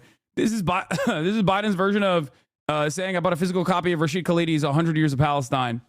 Like, this is him. Like, in the most inopportune moments, he comes out and swings for the fucking fences again and again and again. Hold on, I gotta fix the situation for Stavvy real quick. With our healthcare system, this killer is being hailed as a hero. Hear me on this. He is no hero. Police said Mangione had been in Pennsylvania for several days and had actually traversed the state from Philadelphia to Pittsburgh. They're also investigating recent travel across the country and overseas. But his next trip, Robin, is going to be to New York, where he's charged with murder. And Robin? Aaron, did investigators have any idea who this suspect was before he was apprehended? They didn't, Robin. In fact, they had collected a lot of evidence, but nothing that had pointed them toward an identification. So until that heads-up customer and employee at the McDonald's, they had no idea who this guy was. Those two are now going to split the reward money that had been offered for information, Robin. They saw something and they said something. All right, Aaron, thanks to you. We are following breaking news. We have new video of Luigi Mangione's arrival at a courthouse in Pennsylvania. That's where we were anticipating an extradition hearing for the 26-year-old Ivy League graduate and high school valedictorian accused in the murder of health insurance CEO Brian Thompson. Yeah, let's see this moment. It is actually sort of something to watch. He was trying to send a message, but police rush him off very quickly. Ladies and gentlemen, boys, girls, and ebbies, Luigi Mangione yells at the media as he's escorted to the court. But while we talk about the Italian... Free Luigi. Free him. Yeah, we got the left's Joe Rogan. Free Luigi. He's too sexy to be behind bars. The left's Joe Rogan here in the building. Stavros Halkias, the Greek freak. What's up? How we doing? He doesn't have something to promote today, I don't think. No, well, I mean, nothing to promote, but just something to make the people aware of. Oh, my Lord. Okay, that's STAVVYBABY. tricky. I'm going to get the fucking banned, dude. The STAVVYBABY 2025. Can I even show? Calendar. Oh, I can't show some of these. You can't show some of these, bro. I can't show none of these. Did you bring 3 for my mom? Yeah, one for yeah. These are all for your mom, dude. That's actually all 3. Dude, stop! My dad is here. He can have 2 too. He's gonna get jealous. God damn, dude! STAVVYBABY's in the building. How we doing? As always, he is this time because I yelled at him last time for not bringing me any gifts. He brought many gifts. No, it wasn't just because of that. I always give you Christmas cookies. You know that. Yeah. That's how I'm trying to get you back to the church. These are subpar. These are Greek. They're Greek, but they're Greek. But I'll still have one. That's undeniable, dude. That right there. That's when for a second you're like, the Greeks are superior. By the way, notice. You're jacking all my shit. It's so fucked up, dude. It's because I saw everybody say you're the left's Joe Rogan. Yeah, dude. I was like, no, that's me. You can't have it. That's me. I don't even want it, but that's how much fucking swag I have compared to you. No, that's I don't. How much natural charisma I have. No, I don't want it either. We're the two You're people. begging for it. You text we are the me two all people time. that have been presented as the left Joe Rogan, and I thought, it would. I'm gonna leak your voice notes where you're crying. You're like, please tell Joe I want to do the show. I want to learn from him. You tell. No, him. I do want to do a Theo Von show. Theo's the man. Theo. I fuck with Joe too. But Theo is the man. Yeah, I think you'd love him. He's a great dude. Yeah, I think he's he is capable of having a very interesting conversation. I think it's hilarious to like talk to have a guy like him talk to Gabor Mate. Yeah. You know what I mean? It's like that is. Well, that's the beauty of Theo. That's peak. He truly is having an open-minded. You know how like bad faith guys that have like Ben Shapiro might say like, I just want to have an open conversation, and he's clearly trying to ambush you. Yeah. Theo truly is having a real conversation. He's a fucking cool guy who's trying to figure some shit out. He is the man for real. And very funny as well. Oh, he's fucking hilarious. Dude, that's the other thing. He's my favorite. He might be my favorite guy to riff with because That's the funniest thing about that show is that people clipped out the like 4 minutes we were serious, and it's truly 2 hours of us talking about him playing guitar while his friend's dad gets pussy in the other room. It's all us riffing, and then they clipped out the like truly 45 seconds we got even sort of serious. Do you want to see something really funny? Yeah, hell yeah. I presented this as such deliberately. Yeah. And that's precisely why you had Lina Khan, the commissioner of the FTC. Hell yeah. Lina dude. Khan's comms guy retweeted you. Shout out to Doug. This photo. Yo, what are they doing about Ticketmaster? The fees are fucking us up, dude. Dude, that FTC? They're going after everybody. Good. It's on site. Lina, let's get these fucking fees. And by the way, the Dreamboat tour tickets on sale now as well. So, you know, there's always something to promote. There's something to fucking promote. God damn. I've made We're coming to the West Coast, baby. Made an egregious mistake having this Greek charlatan come back Just and remember huck that. his product. My wares, dude. Yeah. Shout out to Ta-NEHISI coach too. We both went to the same high school. Wait, oh yeah, he's Baltimore. Baltimore Polytechnic Institute. Baltimore is on the come up, my friend. Dude, he fucking Baltimore rules. is on the fucking map today. He's the man. What do you have to say about the Gilman School? Oh, dude, fuck Gilman. I applied. Well, did you? What do you have? Did he go to Gilman? What are we talking an about? Italian man. Wait, did he go to Gilman? By the name of Luigi went to Luigi Mangione. He's a Gilman. That's so fucking funny. He didn't just go to Gilman. I went to middle school down the street from Gilman. I applied to Gilman in middle school, got in, and then they were like, "It's $13,000." 20 years ago, it was $13,000 a year. Now it's like 40, I think. And my mom was like, dude, I'll go get a second job. And I was like, fuck that. We're not doing that bullshit. Fuck Thank Gilman. God. They can suck my dick. And thankfully, because I would have been, Luigi aside, he's the first good Gilman alum that I know. Everyone else is a fucking piece of shit. Yeah. The rest of them became bankers and CEOs. That's what, you know, shout out to Luigi. Maybe it was like that, Wow. you know that meme. Wait, he was from Baltimore? I didn't know that. Yeah, you know that meme of the A like, good Italian and a good Gilman. the high school chick that's like pregnant. You know what I'm talking about? Like the black Twitter meme? Yes. That's the Gilman experience for Luigi Mangione. It wasn't actually about like healthcare or the parasitic nature of like for-profit healthcare or anything. It was actually one of these fucking nerds that became the CEO. Yeah, he might have just He was like, hated I'll him. show you one Fuck day. you. And I mean, he's a piece of ass. I haven't done too much. I've been here busy. I've been Hollywood Halkias. That's why I'm out here. So I haven't really kept up with he doesn't even news. know. He doesn't even know what's happening in Baltimore lore, I dude. didn't know Luigi was from Baltimore. That's huge, actually. Yeah. Shout out to Luigi. Yeah. He is. You know, Italians on top. I know. It's Baltimore tough. Italians on top. They have. Like before this, I was like, you know, I'll give the Greeks a shot. You know, they're good. I know one representative. Yeah. But now I would have loved for it to be a Greek guy that killed that guy. That would have been awesome. Yeah. But there are people who went to high school with him that say he was also potentially a Come Town listener. oh shit! Hell yeah! Well, then the plan finally worked. The CIA psyop is finally starting to pay dividends. It's like me and Felix are so sad. Like we've been trying for so long. Felix with his like officers program. He thinks there's going to be a mutiny. Wow, that's awesome. And yet it turns out the Lord works in mysterious ways. He does, man. It was the CIA activation codes that Finally. Nick Mullen. Yeah, it only works on Italians. That makes sense. The Italian is a feeble mind. It's a feeble-minded individual. So it makes sense that it's starting with Italians, and then we're going to see other types are going to start being awakened soon. There's also misinformation roaming the streets of the highways of disinformation, saying that he was Albanian. No, that I couldn't abide by. Yeah, no, I love that personally.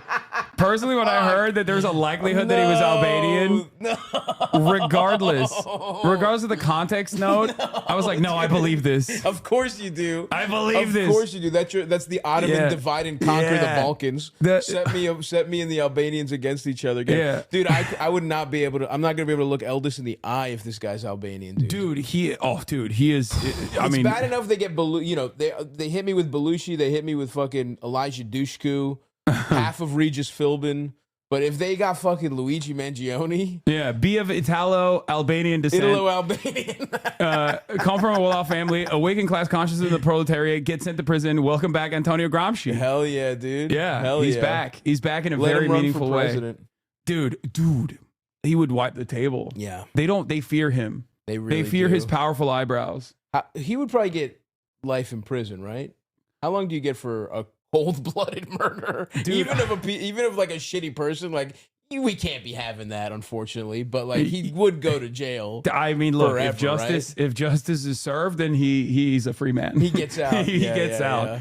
If he gets out, let's say he serves jury 20 years. nullification. Let's Let's say he serves 20 years, and then can you be a felon and run or no? You can run from prison. Donald Oh, of Trump is a course, you're fucking right. What are you convict. talking about? Yeah. Oh my God. Welcome back, dude. This is some real OG American socialism right here. Those fucking guys with the hilarious Italian names. What the fuck were their names? No, it's the what the fuck? How am I? Eugene Debs. Eugene Debs ran from prison. That's true. And this is another people's Wasn't champion. somebody with Gramsci? Wasn't there another guy with him?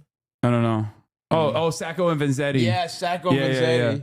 Great So- names. Couple of great names. Yeah, dude. Italians have played a formative role. You know what? Throughout You're right. history. If it wasn't for mob movies, we might think of Italians as socialists instead of as like, Yeah, dumbass murdering mob fat guys. You know what I mean? Like murderous fat Yeah, but guys. that played such a good role. Like for sure. James Gandolfini, I think single-handedly uplifted Italians. Dude, without Martin Scorsese and James Gandolfini, Italians have nothing. That's true. They're done. Yeah. What's a non-mafia thing Italy has given to culture? Pasta. Even that. Pizza.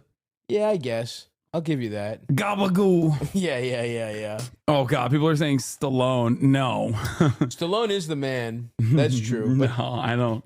come on, dude. I don't. I You don't ever see agree. Cliffhanger? I have not. It's fucking good. Cliffhanger's awesome. Fashion, Italian cold I cuts. guess I mean, that's true. But here's the how about fashion, right? Fucking Armani was dead in the water until Richard Gere, until fucking American Gigolo. So they owe a sexy guy, a sexy whatever he is, Wasp. yeah. If it wasn't I for think he him was getting turned out, Scientologist. was Richard Gere a Scientologist? I think so. Isn't that the whole like All I'm he saying is he even their shoved fashion. gerbils in his ass stuff that came from like the Scientology thing? Travolta, another Scientologist. But yeah, look, the point is none of this stuff is particularly Italian. And if it wasn't for the mafia, which by the way, I love mafia movies. I literally watched Goodfellas last night. That's not even a joke. You Yeah. can pull up my YouTube history. I rented it on YouTube. I love it. I'm just saying it's interesting to think that Italians who we think of as closer to fascist, they could have, up until mafia, they were pretty much socialist. Maybe No, the mafia itself, I think, is like in its inception, it's like the Yakuza. They start off with like poor workers. yeah, it's then like it becomes fascist Yeah. over time. Now it's a bunch of like, fat guys on Staten Island that are like, that talk about how great the mafia is, and now they're like, back the blue. They're like Blue Lives Matter mafia fans, Yeah. which is fucking awesome. But anyway, shout out to Luigi. I had no idea. I literally I went to Roland Park Middle School, which is the public school in that neighborhood. So I wrestled against kids from Gilman. Yeah. I got my ass fucked by one of those guys. He was strong as shit. Yeah. It was fun wrestling because usually I was the second best heavyweight. Usually every other team has two heavyweights. One guy's awesome, and the other guy's a really fat kid whose like parents are forcing him to do it for his self-esteem. And I was just doing it to hang out with my You're brother the who fat was kid. wrestling. No, The parents were doing it for self. no, I was doing it because my brother's a wrestler. I wanted quality time with him. So I got to fuck up all these like fat 14-year-olds that were like fluffy fat. Uh-huh. Well, you know me, dude. You're taut. I'm stout. Dude. You're a big boy. You're strong. I'm fucking stout. But one time our main guy got hurt and I had to fight. I had to wrestle the Gilman's main guy, and he fucked me. I had him the first 2 minutes though, and then I got gassed. So anyway, I've sweated on those same gymnasium floors as Luigi, is what I'm trying to say.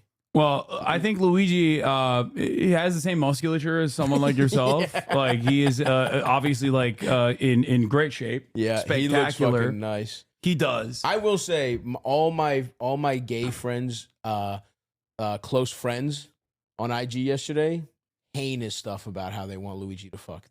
Oh yeah. All of them. Oh, it's not just the gays and the girlies. Gays and the girlies, but the gays were very explicit. Let me just say that. I am feeling a little threatened. Like Luigi, yeah, dude, he's watched you. You're over here talking. This guy's actually fucking changing the world for the better. I know. What are you fucking doing? Luigi has wiped out any sort of like any sort of space I occupied in the minds of the girls and the gays with like a little bit of revolutionary potential. Even think about that. Yeah. He fucking dunked his nuts in your mouth immediately. It's fine though. I'm happy with that. That's Yeah. like, I mean, he is you're the goat. Because they're, you know, all you're doing, you're actually pacifying them. Yeah. Luigi's actually fomenting revolution. Yeah, he is for sure. I mean, for sure. People are saying Eiffel Tower. I could not. That's like. It's like he would alpha you. Yeah, he would. It's like engaging in an Eiffel Tower with like LeBron. You know what I mean? Like he's the goat. I can't be there. Well, maybe if I'll you sit put in the cuck chair. I'll sit in the cuck chair and I'll jerk off. For Luigi. Yeah, I'll sit in the cuck chair and I'll jerk off. I would definitely sit in the cuck chair. I would probably get my dick sucked. I don't think if I could fuck while Luigi fucks. Because I could, you know, I think he would be putting me to shame with his strokes. Yeah. But if the person wants to suck me off, I would allow that. I suppose. Okay, fair. And just to be a part of it with him would be nice. Yeah. So Luigi Mangione was caught inside Altoona, which is, you know, I didn't even know it existed. That's tough, man. until yesterday. That's tough. Where, yeah, I just talked to Lina Khan. I can't believe this is the conversation that we're having in that same VOD.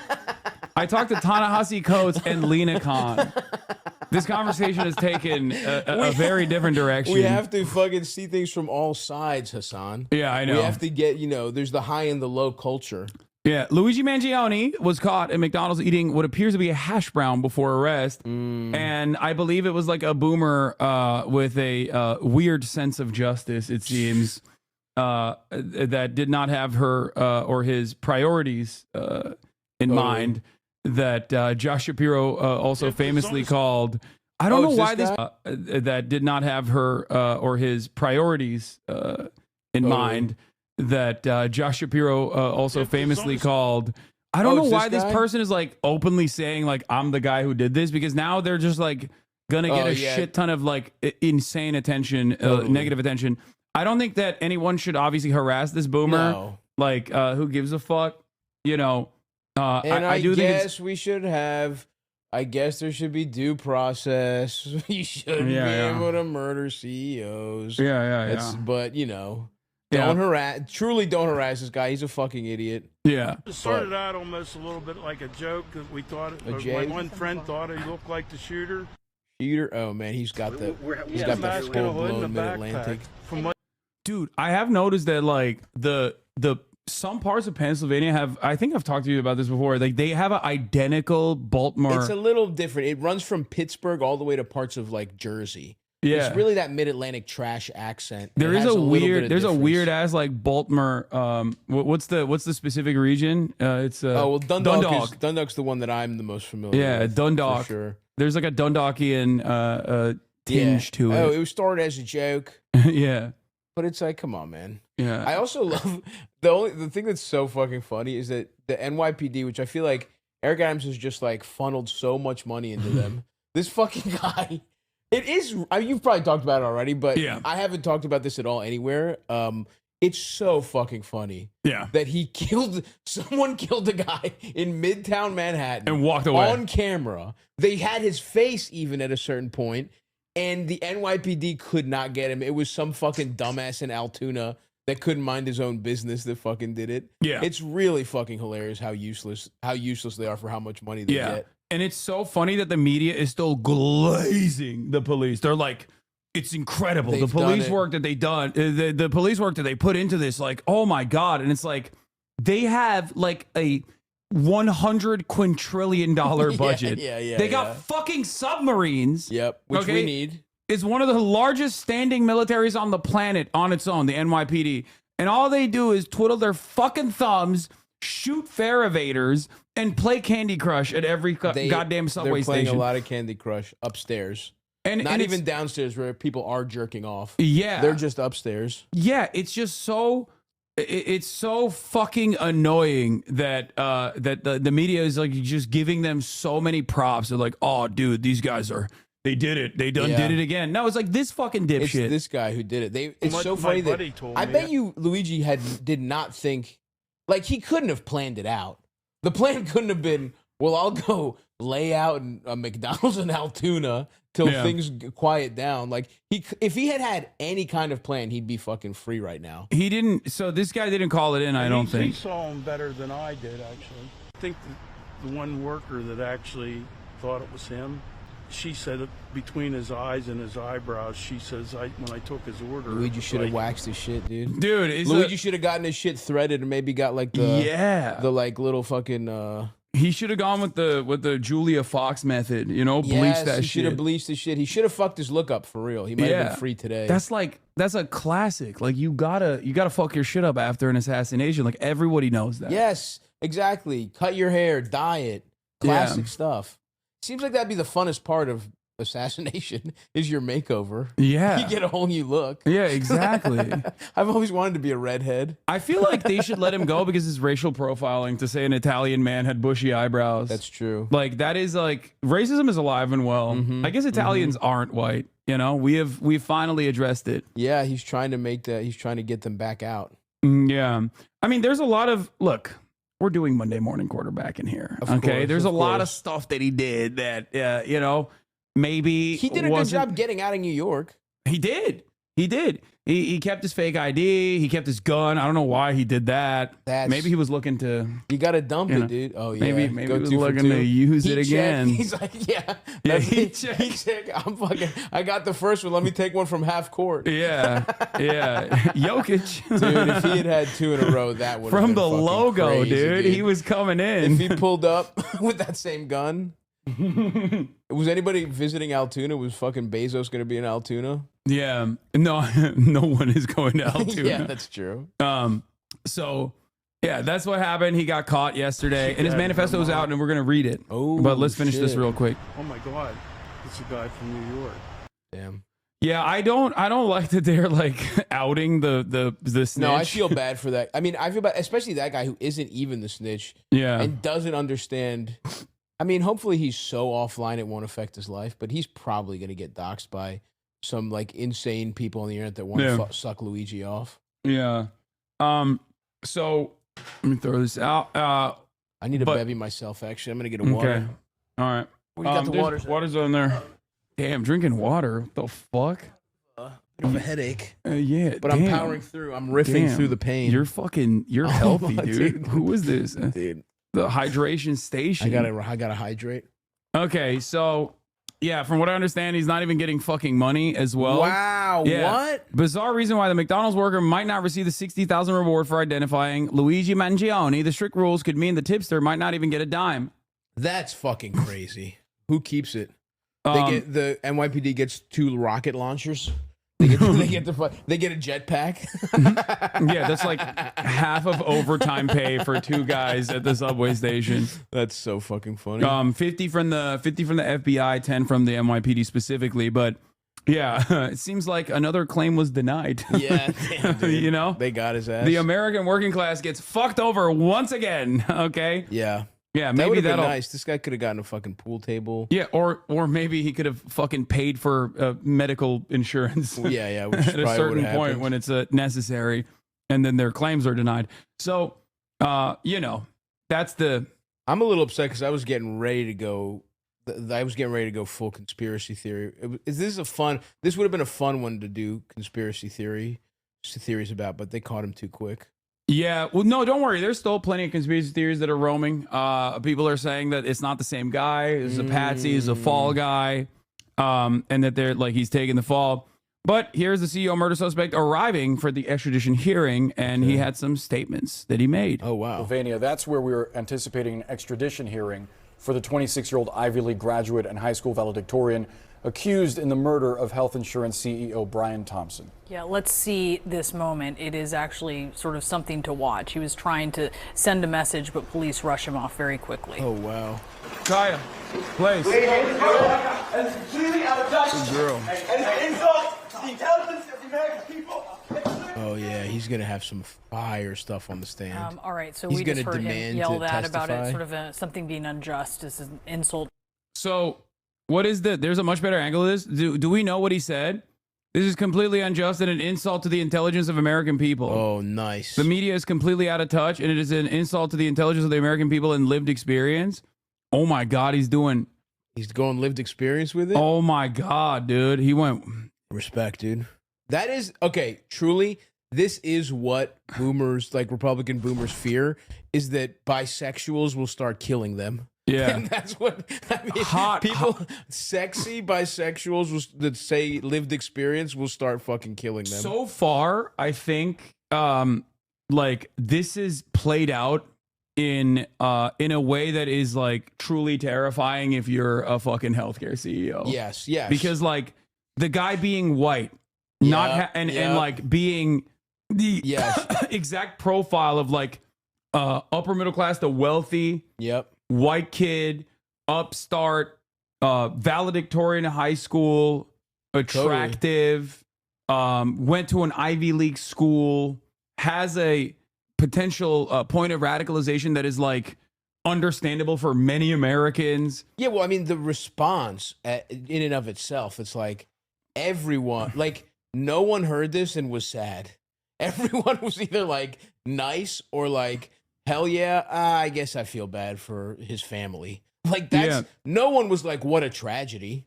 You know what I mean? Like maybe like the richest, like other CEOs, but everyone across whatever your beliefs are thinks this is cool on some level. Yeah, no, it's like what was shocking to me about the reception is that you had the Barbers and the Debras on Facebook talking like, hammer and sickle accounts on Twitter. Yeah, for real. Where they were like, oh, no, we must cleanse the streets of the parasitic forces of capital. Yeah, like, yes. Like, what the fuck? You're a... And then if you take it... You're a CPA. And they were just saying that plainly, but then if you take it one step back, all the jokes were pro. Like, that's where you can really tell. No one had a problem joking about it. No one was like, this, like, even people that were like, this is bad, they'd laugh about it. It just fucking happened. It is kind of crazy. It's almost like the American healthcare system has made people ready for violence. It's almost like the way they've just been killing people silently forever has made people okay with some of their own deaths. Yeah, it is wild that there's so much like festering resentment that has gone unaddressed for so long. That this was like a pressure valve releasing for many Americans, especially because like the reality is Americans broadly are kind of stupid. Okay, myself included. All right, definitely, we're dumb. Sure. Yeah, we're fucking dumb as fuck. And while we are desensitized to violence in general, we are very draconian in terms of like crime. It's like, oh, you stole a Snickers bar, kill that person. Yeah, you know what I mean? Like that's the attitude people have normally, where they're like, oh, a black homeless homeless person was like experiencing a mental health episode in a subway station. It's awesome that he was executed. You know what I mean? That is actually a good point. Where these motherfuckers have fucked up is that they have primed a lot of the people that usually are like sucking the ruling class's cock. They've primed them to think killing looters, killing people that are like fucking up a CVS after somebody gets killed by the cops. Like, because it's so like, all that, who's that fucking little piggly motherfucker that killed that child molester or whatever, you know what I mean? Like people, Kyle, what the fuck was his name? Kyle Rittenhouse? Yeah. Like so many of those motherfuckers celebrate the deaths of other people. Yeah, that vigilante, now that it's vigilante flipped on justice. them, vigilante justice is almost always celebrated. The piggly motherfucker. He has a little upturned nose. He does look like a porky little pig. He does look like a porky little pig. And I know I'm fatter than him, but he looks more piggish than me. Yeah, 100%. I look like more of a war, like a war hog. So with armor on it. So because they're so because Americans are so like desensitized to violence in general, and like the fact that it happens like to innocent people as well, that is also oftentimes overlooked. Like there's a fucking school shooting that happens like every goddamn week. You're so fucking right.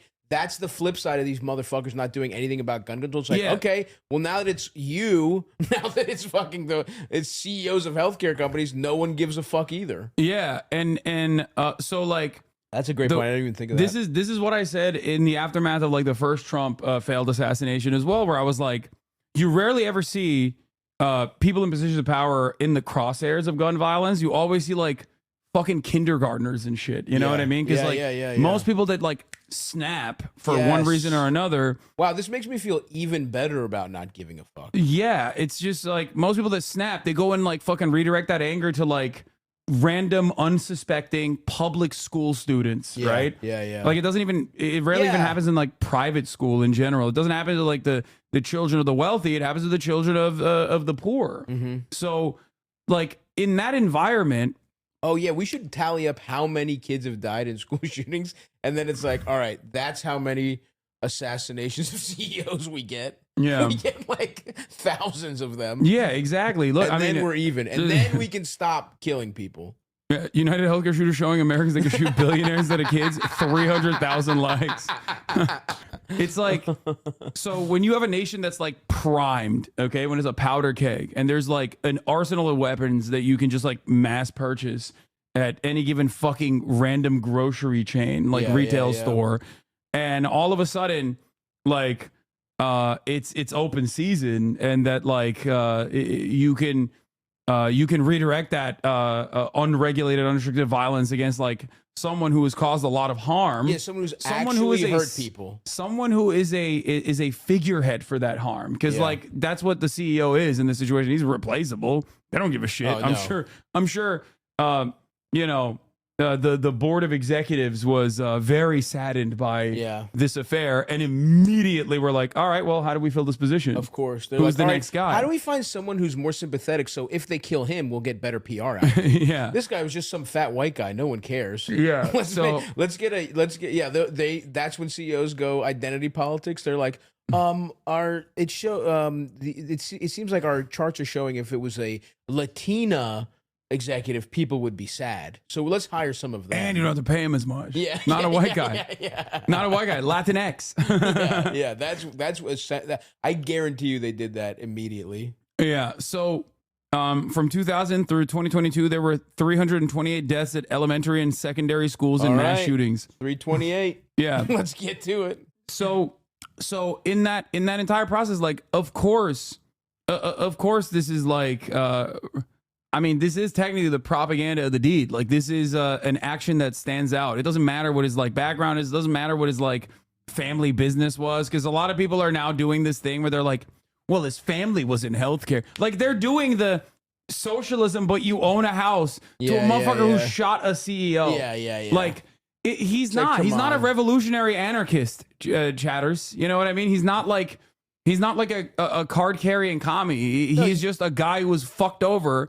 And he snapped, and he was like, I'm going to take this. I am going to dish out some of what many Americans have experienced, myself has experienced, that back to a person who is a cause for that pain, a figurehead for that pain. And I hope it just makes people think about, like, how the fuck is healthcare for profit? Like that's the thing that this also restarts is like, why the fuck are people making money off of medicine? Shouldn't this just be a right? Shouldn't we try and figure out how to make it as cost effective as possible to heal as many people as possible? Just the very fact that medicine has CEOs is fucked up. Let alone the fact that they're denying people, and that's why people don't give a fuck. That's why that's also why I was thinking conspiracy theory, because it's like, this feels like, well, if you wanted to assassinate someone, who could you get away with it? Because no one would give a fuck. Like, if this guy had enemies, if any healthcare CEOs have enemies, this narrative gives you some real nice cover.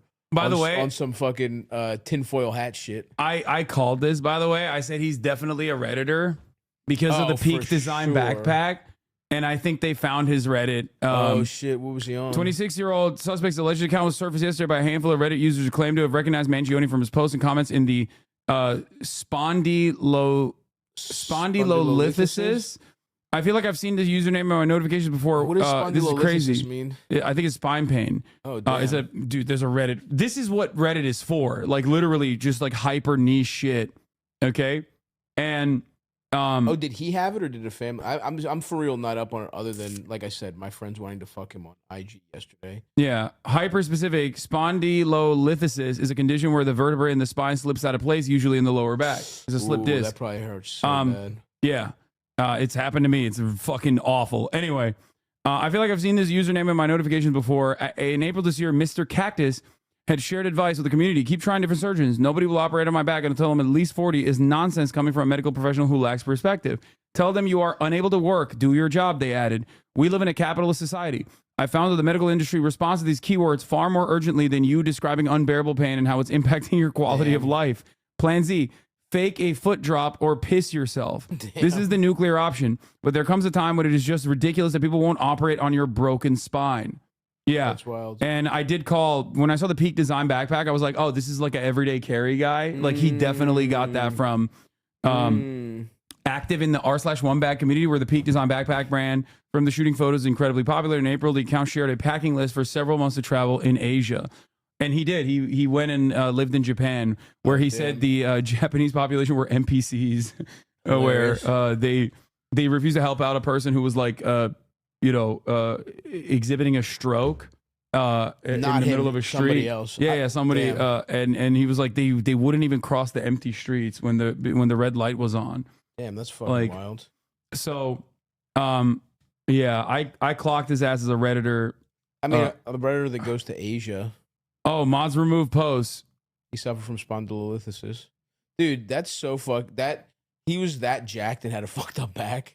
I mean, that tough. happens. Like, it can be a workout injury. It could be an injury. I think people were speculating that it's probably something that happened due to a surfing accident, a surfing incident. Anyway, I know we're going to read the manifesto. I'm gearing up for it. What else was this guy into? What else was he Redditing about? I do want to know what other things he has said, and I'm sure my community will scour the interwebs to figure out what the fuck he was saying on his subreddit. Oh, fuck. Do you have a charger, by the way? Yeah, iPhone? I gotta charge my phone, yeah. But Lightning or USB-C? Nah, dude, come on. USB-C. Fuck. I don't have a USB-C. Wow, broke bitch. This fucking guy's got the old iPhone. He's just fucking pretending, by the way.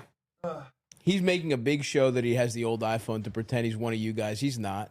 He's wearing that button-down crop top probably cost $900 that he's fucking wearing right now. Yeah. Oh, God. Yeah, I'm a fake socialist. He's allergic to getting roasted, folks. Yeah, you hear those little I'm a fucking fake socialist. I'm a fake socialist. Anyway, let's see what else he had to say. I'm charging it down here. Thanks, bro. Down. Oh my God, that's completely out of touch. And it's an insult to the intelligence of the American people and the lived experience. Oh my God, that's completely out of touch. Oh, he doesn't say the media, but he said this is completely unjust and an insult to the intelligence of the American people. That's what he was saying. Well, I wonder where they got him. Oh, damn. You fucking found his goddamn Reddit post, huh? Wait, it's not showing anything on the API chat. Oh, they might have wiped him, bro. That link is not showing anything. Yeah, I think his age is very important. How old is he? He's 26. When your insurance coverage over parents' insurance goes away. And I feel like that might be a reason.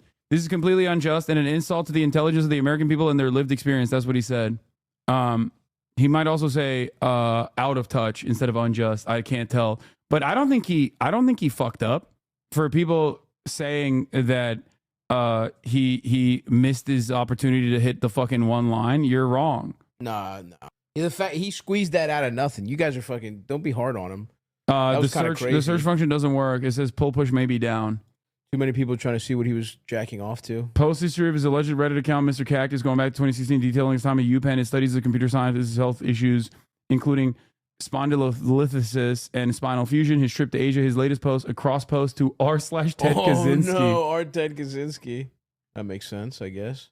A jacket on one of his comments. Matches the jacket he's wearing on the CCTV. Oh, my boy was hitting this Uniqlo. Oh, the Uniqlo pocketable jacket. Steal this look. Yeah. Are the 3 trips to Asia before the long post? Were those already removed? Do you have screenshots of those? Open image in new tab. Let's take a look. Oh yeah, journal packing list. 2 plus months in Asia in a mid-sized backpack. Yeah, my boy loves Reddit. Yeah. I mean, he is. It makes sense. And also, he was low-key using Reddit for the only good purpose that it exists for. Because, like, for the most part, no, just like hyper-specific, hyper-niche advice. That's true. On, like, spine injuries or how to deal with, like, doctors. I'm not a big Reddit guy. I haven't really dipped my toes too much. New York Times has done coverage of his Reddit post as well. Oh, my God. Oh, I love this shit so much. Okay. Okay. 24 male with longtime grade. Wait, what? No, this is not correct. This is not his post. Yeah, it's Mr. Cactus. Oh, he commented on it. He commented on the post. I'm a terrible example of changing a bunch of things twice. He says, sorry you've been experiencing those issues. Certainly no fun. Okay, we'll scour through his Reddit post in a second. I think it's time to look at the manifesto. Okay. Let's look at him. So our boy Ken Klippenstein, Ken Leakenstein, he done did it again. He done did it again. He fucking leaked that shit. He got it, and he got it before the mainstream press did. Okay, or rather, the mainstream press refused to release it. So let's get started. I've obtained a copy of the suspected killer Luigi Mangioni's manifesto, the real one, not the forgery circulating online. Major media outlets are also in possession of the document, but have refused to publish it and not even articulated a reason why. I think we all know why they don't want to release it. My queries to the New York Times, CNN, and ABC to explain their rationale for withholding the manifesto while gladly quoting it from selectively have not been answered. I'll have more to say on this later, on how unhealthy the media's drift away from public discourse is. But for now, here's the manifesto. It's super short and sweet. He says, to the feds, I'll keep this short because I do respect what you do for our country. Bad start. Sucking off the feds up top is crazy. That's fucking wild, dude. You let him have that. Yeah. You let him have that. Unless this is the feds writing it. Yeah, that's true. We're getting got right here. Specifically, my case manager. What you do is awesome. You deserve you deserve everything nice, and the fact that you're the fact that you suspect your wife of cheating on you is perfectly valid. She does not appreciate your prowess. You your deserve divorce. Prowess. Right? Divorced fathers should have rights too. You can't take to the feds who don't get to see their sons as much as they want to. Okay, so he starts off with the feds. He respects what they do for the country. Interesting. To save you a lengthy investigation, I state plainly that I wasn't working with anyone. This was fairly trivial. Some elementary social engineering, basic CAD, a lot of patience. What the fuck is CAD? CAD is like that program that you use to fucking, it's like an architecture program. So I guess he looked at the blueprints of shit. Oh, and a lot of patience. The spiral notebook, if present, has some strangling notes. Oh, it's a modeling software.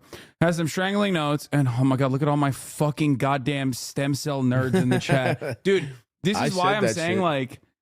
Like low key, Luigi was very like Luigi is exactly like fits the profile of like more than half of my community that could have gone in a very different direction. Like they could have found themselves in the whims of like Andrew Huberman. It doesn't matter because it's like his radicalizing incident is a universal experience almost. But like as far as like what community he belongs to, like there are many people exactly like Luigi in this fucking in this chat. I took CAD in middle school or high school. I found a vivid porn DVD in my CAD lab. One of the best days of my life. The spiral notebook, if present, has some straggling notes and to-do lists that illuminate the gist of it. My tech is pretty locked down because I work in engineering, so probably not much info there. I do apologize for any strife or traumas, but it had to be done. Frankly, these parasites simply had it coming. Even that seems Fed posting. Yeah. Oh, frankly, these parasites simply had it coming. It's not that explicit, I guess. Yeah. A reminder, the U.S. has the #1 most expensive healthcare system in the world, yet we rank roughly 42 in life expectancy. It's true. United is the indecipherable largest company in the U.S. by market cap, behind only Apple, Google, and Walmart. This is also true. That's fucking It is grown and grown. Yeah, its profit margins are 6%, but because they are working with almost $500 billion in revenue, that 6% profit margin actually means pure profit to the tune of $33 billion. That's nuts. $33 billion. That's so fucked up. And the fucking asshole Jesse Waters had or these fucking right-wing Republicans had the audacity to go and talk about, it wasn't Jesse Waters. It was Tim Pool's like fucking weirdo guy who was like, the profit margins are really slim on healthcare providers. It's like, they shouldn't exist. Yeah, there should be no profit, you motherfuckers. That's such a simple thing that you don't have to understand. You don't have to know anything about business or politics to understand. That's such a basic human thing. There should be no profit off of people's fucking healthcare. Yeah. That's nuts that we don't think that. So I work in engineering. It has grown and grown, indecipherable.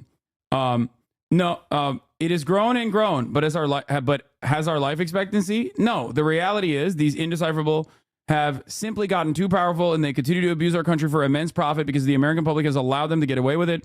Obviously, the problem is more complex, but I do not have space, and frankly, I do not pretend to be the most qualified person to lay out the full argument. Dude. He's like, I don't know all the details, but I got it on me. Yeah. We're gonna fucking figure it out. I keep that shit. I keep that piece on me. That's fucking at sick. all times. And I'm not doing the reading, but I got the blicky on me. Yeah. I'll let my gun do the talking. I got it. That's fucking hilarious. That's what he said. I'll leave the research to the dorks. Yeah, but he's a dork. I know. Even this is like a dorky Redditor ass way to cover this but it's subject just matter. awesome to be like, I haven't done the research, but I know enough to kill a guy. He's a dork. I know. Even this is like a dorky Redditor ass way to cover this subject matter. But it's just awesome to be like, I haven't done the research, but I know enough to kill a guy. Yeah. The thing is, like, I feel vindicated in my theories here a little bit, where I said that, like, he does fit the profile of like a Redditor kind of like right lib guy, where he has like profound respect for the institutions. I said something along the lines of like the denied depose, defend casings that he wrote, or the things that he wrote on the bullet casings is a famous book. And the book in and of itself actually is from the perspective of a guy who still thinks for-profit healthcare should exist, but thinks it's gotten far too out of control. Wow, I mean, like here's the appropriate way to deny, but you guys are doing it too much. Yeah, even that's insane to be able to push a guy that thinks that to the point of killing someone is, they're getting way too fucking greedy. That's fucking nuts, dude. The first couple of things that leap out in Luigi's manifesto, he cites Elizabeth Rosenthal and presumably her book on America's sickness, and Michael Moore in his famous documentary on U.S. healthcare sicko. Luigi's politics seem to be the type that is the most underrepresented in elite politics and economic redistributionist with social conservative beliefs. I don't know if it's that, like, I don't know if it's that that well defined. Yeah. I don't know. I mean, he has some socially conservative tendencies, but I don't even know if like it's all that. But then again, it is, I think, a foolhardy endeavor in general. Okay, it is a foolhardy endeavor in general to try to identify a tangible, well-defined ideological lane for any American, because I think the system is designed, like our political education is designed to basically make sure that you don't fit in any fucking neat little box. And that's why you see a lot of people, personally have inherently contradictory positions, like the fucking QAnon people who are anti-vaxxers and anti-big pharma, who then like will go and vote for the Republican Party because they love the deregulation that the Republican Party is offering, where they think that that's going to fucking solve it. And it's like, They hate big business on its face, but then simultaneously love the people that are helping big business. But doesn't that show you, though, that this is how important healthcare is and how both parties are fucking stupid? I mean, I guess they're not, because they're just bought and paid for by these healthcare companies, but it's such a clear winning strategy. Some guy killed a fucking CEO in cold blood, and people are pumped for it, no matter what the fuck they think, no matter if they're, whatever this guy's saying, like a social conservative guy who wants to redistribute whatever the fuck they are. Definitely people on the left want this, but even the fact that people, you're right, people aren't looking, it's not that deep for a lot of people that might have, I do not know. Free market opinions on other stuff. They are getting impacted by health companies so much that even they're like, they know who the vectors of pain are. Like, they know who the pain dealers are in this situation, regardless of not having like the political acumen or the proper words to communicate that anger and resentment. but his action speaks for itself. Anyway, this is his lawyer. That Let's see just, what he had to say. I don't even know where. I wish he had hired Lolo for this. Hour on my way back to my office, but I don't know. I think what I did, and believe me, I think I saw. He does look like a piece of shit, which you need from a defense attorney. Hold on, does he have a Baltimore accent too? Press conference, he mentioned something about people being threatened. I hope not. I mean, that's not what we should be doing as Americans. When do you expect to talk to your client next? Soon.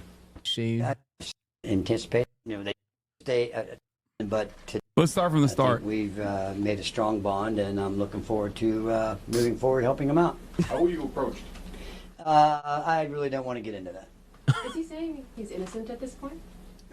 He has indicated pleas of not guilty. The only charges that we've seen thus far only charges have been the ones here in Pennsylvania, and we have pled not guilty to those charges. And what's his state of mind? Where the fuck did he find this guy? He seems like a local. I don't like this. He seems Why like a is local it- Altoona guy. Why the fuck is this the guy that's no, he needs better defense. He needs better legal defense. I hope his New York lawyer is better. Look how much more expensive his tie is than his suit. He's a public defender. Oh, that makes sense. Okay, no disrespect to the public defenders. We love our public defenders. I just don't like that. I mean, I kind of like his vibe. But you know what? I like his vibe because he's just like, he doesn't know. He doesn't want to do this. He's just at work, bro. Imagine being a public defender and getting this case. Oh, dude, that I think many public defenders would love the opportunity. Actually, you're right. There's a lot of lawyers that love the this limelight. This is a massive case with tremendous national prominence, maybe even international. No, prominence. you're right. That's a good point. That's a good point. But not this guy. This guy's just trying to fucking pay off his fucking. I'm gonna guess. Maybe he got a Silverado to treat himself when he turned 54. This guy's just trying to fucking he's just trying to get by. He does still kind of look like a piece of shit, which I like. I like that too. I stand by that. Like, I think you need a real piece of shit for a defense attorney. Absolutely. I really can't get into that. That's too speculative. I'm not going to get into that. I'm sorry, I couldn't hear from here. You said he has said he's innocent so far? Oh, yeah, we pled not guilty, at least to the charges in Pennsylvania. Like I said, I'm not aware of any actual charges in New York. If you were in the hearing earlier, there was a proceeding where they introduced some documents, which, as I complained about, didn't have enough information for me. So we're looking forward to getting that additional information. When did that plea happen? It's not something that at least I was aware of. Okay, well, hopefully, again, I was not at the arraignment yesterday. No, he's from Altoona. He's an Altoona native. No, I know, but that's what I'm saying. He's like so local. Here it is. Attorney Thomas Dickey is a lifetime resident of Blair County, Pennsylvania, graduate of Altoona. Ooh, Altoona High School. Yeah, I don't really know. I was at the thing earlier. He did not do it. We're gonna talk to the judge, see if we can just get this all sorted out. Yeah, he is after receiving his law degree from Ohio Northern University. What the fuck? Yeah, oh God. Fuck He's Ohio cooked. Southern. He's cooked. Dude, when you got Ohio and the fucking direction, it's not even all of Ohio. That's tough. Yeah, Dickey joined the Blair County Public Defender's Office, where he developed his trade for helping citizens navigate the legal system. Dickey began his private practice in 1984, leading to a successful legal defense career with acquittals in cases ranging from DUIs to first-degree murder. I mean, that's what he does. This is the most DUI guy I've ever seen in my life. But dude, acquittals for first-degree murder. Let's go. That's true. My boy. All right, I'm in the tank. I'm in the tank for Attorney Thomas Dickey. I bet you that the percentage is 99% DUIs, 1 first-degree murder. But still, that's something. And winning history, making appeals from the Supreme Court of Pennsylvania, resulting in new trials and restoration of custodial rights. As one of the few death penalty qualified attorneys in the area, Dickey is known in many Pennsylvania counties for his strong representation in the courtroom, providing vigorous defense against all levels of criminal charges and active representation in civil litigation. But this is his bio. He wrote this. Yeah, a passionate. He's not going to say this guy. I kind of, I'm okay. I'm like a C+. He's going to talk about how fucking awesome he is. Yeah, a passionate advocate for his clients, Dickey believes in the Constitution and the blueprint it gives for being a citizen of the great country. Everyone, in all caps, deserves to exercise the rights provided there. And my job is to make sure your rights are upheld. And that's a bad sign. You deserve the best representation, and my associates and I are here for you. The fact that he's doing all caps, like this is probably a transcription from his fucking local commercial. Yeah. where he hits everyone and you like that. Yeah, the website is called the Top 100 Criminal Defense Attorneys. Just of where? Anyway, let's continue. I hope he pled not guilty. I assume that that's what happened. But today, when I entered my appearance, and for the record, he's pleading not guilty to those offenses. So he is. There was. I was at the hearing. He did not say that he was not guilty or make that plea. So right now, though, you're telling us that he is pleading not guilty. That is correct. He doesn't say you are under the impression, or you're. Why would the client say he's guilty as sin? Yeah. Sir, why is your client not admitting to the heinous crimes against CEOs that he has committed? What do you think his biggest, like, just, I guess now they're going to, if you Google him now, it's all going to be this case, but I wonder what his biggest case outside of this was. I would love to do it. My DUI attorney was known for capital murder cases. I just beat that DUI. That's who you hire. The capital murder guy costs a lot, but so does a fucking DUI. Nice, man. Well, congratulations. On beating a DUI. Yeah. You're fucking awesome. Hope you can keep going, Chatter. Let's go. You get those party plates going. A guy bragging about beating a DUI is so fucking That's America, dog. What the fuck? That's as American as apple pie, baby. That's the most Ohio shit I've ever heard in my chat. On the fact that he is not the shooter? Listen, I haven't seen any evidence that says that he's the shooter. So yes! That's, Respect. The GOAT. He came out swinging at that one. I haven't seen it. I don't know what to tell you. Yeah. I said earlier, and I wasn't kidding around. A couple of things. If you're the going man to was report having a something, hash report brown, minding his accurately. own business. All of a sudden, some dumb bitch behind the counter wants to be a hero for a day. Yeah. My client is innocent. My client was just trying to have an Egg McMuffin. Is it a crime? Is it a crime to have a delicious McGriddle? I didn't think so. Yeah, Not in my America. It ain't. Yeah, I heard they're saying BDS.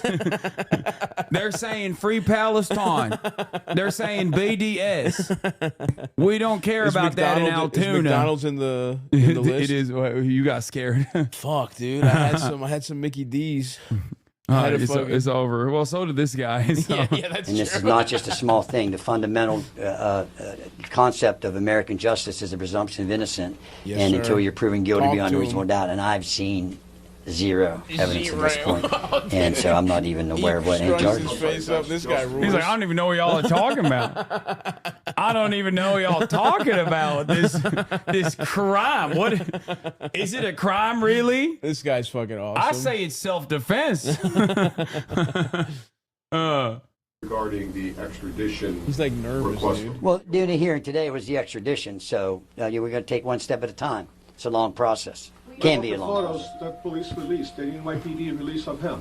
I'm sorry? The photos the NYPD release of your client. I don't have any control over what the NYPD does. And, that don't have shit to do with me. Yeah. No, he is prosecuting a specific case for Pennsylvania, which is like unlawful possession of a fake ID. Okay. Unlawful possession of like a weapon, I think, with that may have allegedly been used in the process of a crime. It's shit like that. Gotcha. Whereas the NYPD one is the real case. That is This is just him with all the his Jason Bourne shit. Yeah. His go bag or whatever the fuck. Yeah. I cannot believe he didn't fucking dump the gun. That's nuts, I know. Did this guy watch the fucking Wire? If he's from Baltimore, you put him down the drain pipes. Yeah, or just dump it in a fucking river. What are you doing? Dump it in a river. Let someone else sort it out. It's a ghost gun. It doesn't have a serial number. At the end of the day, they're going to get him for murder. I guess who gives a fuck about a weapons charge, but still kind of wild. Yeah. They release something. I hope I can get my hands on them. And if you guys get them, send them to me. I'd appreciate it. You pled for him not guilty in the state of Pennsylvania about the charges here. When did that happen? Well, he has a hearing coming up. I believe it's the 20-something. I can't recall. A lot happened today. So until they haven't even had a prima facie case established. Maybe right around Christmas. He's not inspiring confidence in me. This guy's awesome, dude. He's not. This is the classic. I'm going to jail. A prima facie case established before the case can move on to the court of common pleas. The burden's always on the government, thank God. And Thank that's their God. burden, and they're going to have to produce some evidence, and we're... Oh, he's cooked. He's talking Understanding like that you have not basic seen shit. coming out of New York No, yet. this is good. This is good. This is not bad. Hold on, let me see. If and when there are, and you have seen them, will you be pleading not guilty to those as well? That would be my expectation. That certainly would be my advice. Your client's demeanor the past 2 days at the arraignment and again today at the hearing. At some points he was, smiling, laughing. You even had to actually tell him to stop talking. What are his feelings right now? Well, he seems outspoken. Well, all I can, he's obvious. I said earlier, use your common sense. If you put yourself in, you or a loved one in that position, it's, natural, I think, to go Luigi, through stop many fucking emotional around. states. As far as Luigi, how him many not times I gotta talking, tell as you, long as stop I'm going to be the smiling? lawyer, I'm going to do all the talking. My client's not going to say anything. A quick question about process. I was also at the hearing last night. I don't remember any plea being. Yeah, Luigi needs to nip it in the fucking butt. Like, no talking, Luigi. And this is when being Italian comes back to bite him. Yeah, but he's like, not gonna be able to. yeah, Here's he what we can't. need. Okay, Luigi, right? He's loud as fuck. He can't shut the fuck Does up. Luigi have an even more Italian older cousin with a sexy young girlfriend? My cousin Vinny. We can make this a My Cousin Vinny situation. That's what we really need here. Have you seen My Cousin Vinny recently? No. Oh, I've never seen My Cousin Vinny. You got, first of all, no one's hotter in the world than Marissa Tomei in that instant. And second of all, this is the blueprint to freeing Luigi. We need his even more Italian paralegal cousin to come. And the case has to hinge on the automotive knowledge of his sexy girlfriend. So it's not a 1-for-1, but that's the path towards freedom for Luigi, I think. I've never seen My Cousin Luigi. My cousin Vinny. Or My Cousin Luigi. My You Cousin should see Luigi. it. It's good. All right. Asked for And again, or Marissa's entered. amazing. Okay. As long as he hasn't pled guilty, that's all I care about. So. Hey, as long as he keeps his Italian mouth shut long enough to not I'm plead telling you, guilty, as his I'm lawyer, okay. he didn't have any lawyer of record, and he didn't have any representation until I got involved this afternoon. And I'm telling you, he's pleading not guilty to each and every When charge. does that plead normally? And believe me, I'm going to shove lasagna in his mouth if he like ever I said, wants to normally plead that guilty. could happen at what happened last night at the informal arraignment, which is at the magisterial district judge. So is he telling you this is all some sort of awful mistake? I'm not going to talk about anything he's told me. How do you end up in Altoona? That's between us. Attorney-client privilege, Ever sir. heard of it, dickhead? I'm not going to talk about that. Has he been able to contact his family since? Yeah, I'm not going to get into that either. What the hell up? Can you tell us when you were hired? I can say sometime prior to the hearing this afternoon. Yeah, stay kid. That is correct. Tom. If Governor Huichel provides this governor's extradition thing, does that change the timetable here? You still have the right to a habeas hearing, don't you? Yeah, yes, sir, we do. Like I said, and I'm not trying to be, it's 24, I'm not trying to be a smart ass or anything, but when we've got to wait until we see things. When things happen, we'll react to that and proceed accordingly. Since cameras weren't allowed in the courtroom, and which is normal and fine. In Pennsylvania, that's the law. Would you be able to give us a summary of what it is that happened in the courtroom today? Yeah, today is basically what it was, and it happened fast. There was an extradition hearing scheduled. I found out about that about an hour or so before the hearing, and the initial thing is a person. I think the way he carries himself is like kind of goofy, but I feel like it plays well in like a court. Yeah, I think this guy's He can pro. charm. He can charm a jury. I can see him I doing think these that. guys are pro, but it's just so funny. You can tell he is a little like, this is pretty overwhelming. Yeah, he's got it. I want to believe in him. Can waive extradition. Honey, get my and purple it was Tom. my opinion Get my and my nicest advice Tom, under honey. the circumstances that he not, and I emphasize the not because apparently there's news reports already going out that he waived his extradition. He did not do that. And so that's why we wanted to make sure we're going to use the process and use the Constitution and the rights that are available to any one of us in this room and any American citizen or person charged with a crime. Law tip: this is a great ass Altoona lawyer. Do not put this man in front of a New York jury. Yeah, you need a very different kind of fucking vulture in New York. I think. No, keep him in Altoona. Yeah. Keep him on the fake ID case. So we're going to move You forward. argue that he should not be eligible for, or I'm sorry, that he should be eligible for bail, excuse me. Yes, ma'am. Talk about some of those reasons. Yeah, so in Pennsylvania, the Constitution says that all crimes are generally a bailable offense. Bailable offense means you have to set some form of bail. The exception to that is if it's a capital case, which means the Commonwealth or the government is looking for the death penalty. And I'm proud to say I'm one of the few attorneys in Pennsylvania that's qualified to do that. Talk your shit. Talk your shit. Drop your nuts on him in the but middle those, of this. this is not a capital case. Knock on wood, at least that I'm aware And of by the it way, right if it now. was, I would be able to If handle a first degree murder, which carries in Pennsylvania life without parole. If the charge which you're faced with is life without parole, then you're not eligible for bail. Since the crime, at least what was set forth by the district attorney, was alleged to be a second-degree murder, that's not life without parole. So I believe that bail should have been set. But you also talked about like a home monitoring system was a possibility. His lack of prior criminal history. I mean, you really feel that your client should be out in the public. You do not feel that he's a threat to the community. Yeah, now you got to understand, when you set bail, the judge could set $1 million bail. It could be $5 million bail, but damn it, you get bail. That's what you do. That's right, and damn like I said, anytime you look at the criminal justice system, pretend you're that one in that spotlight. You're going to want to be out. And, so, yeah, I think he was entitled to bail, and the judge makes it 100 million or 10 billion or 100,000, he's entitled to bail. But to simply say no bail, in all due respect, to the judge, I believe bail should have been set.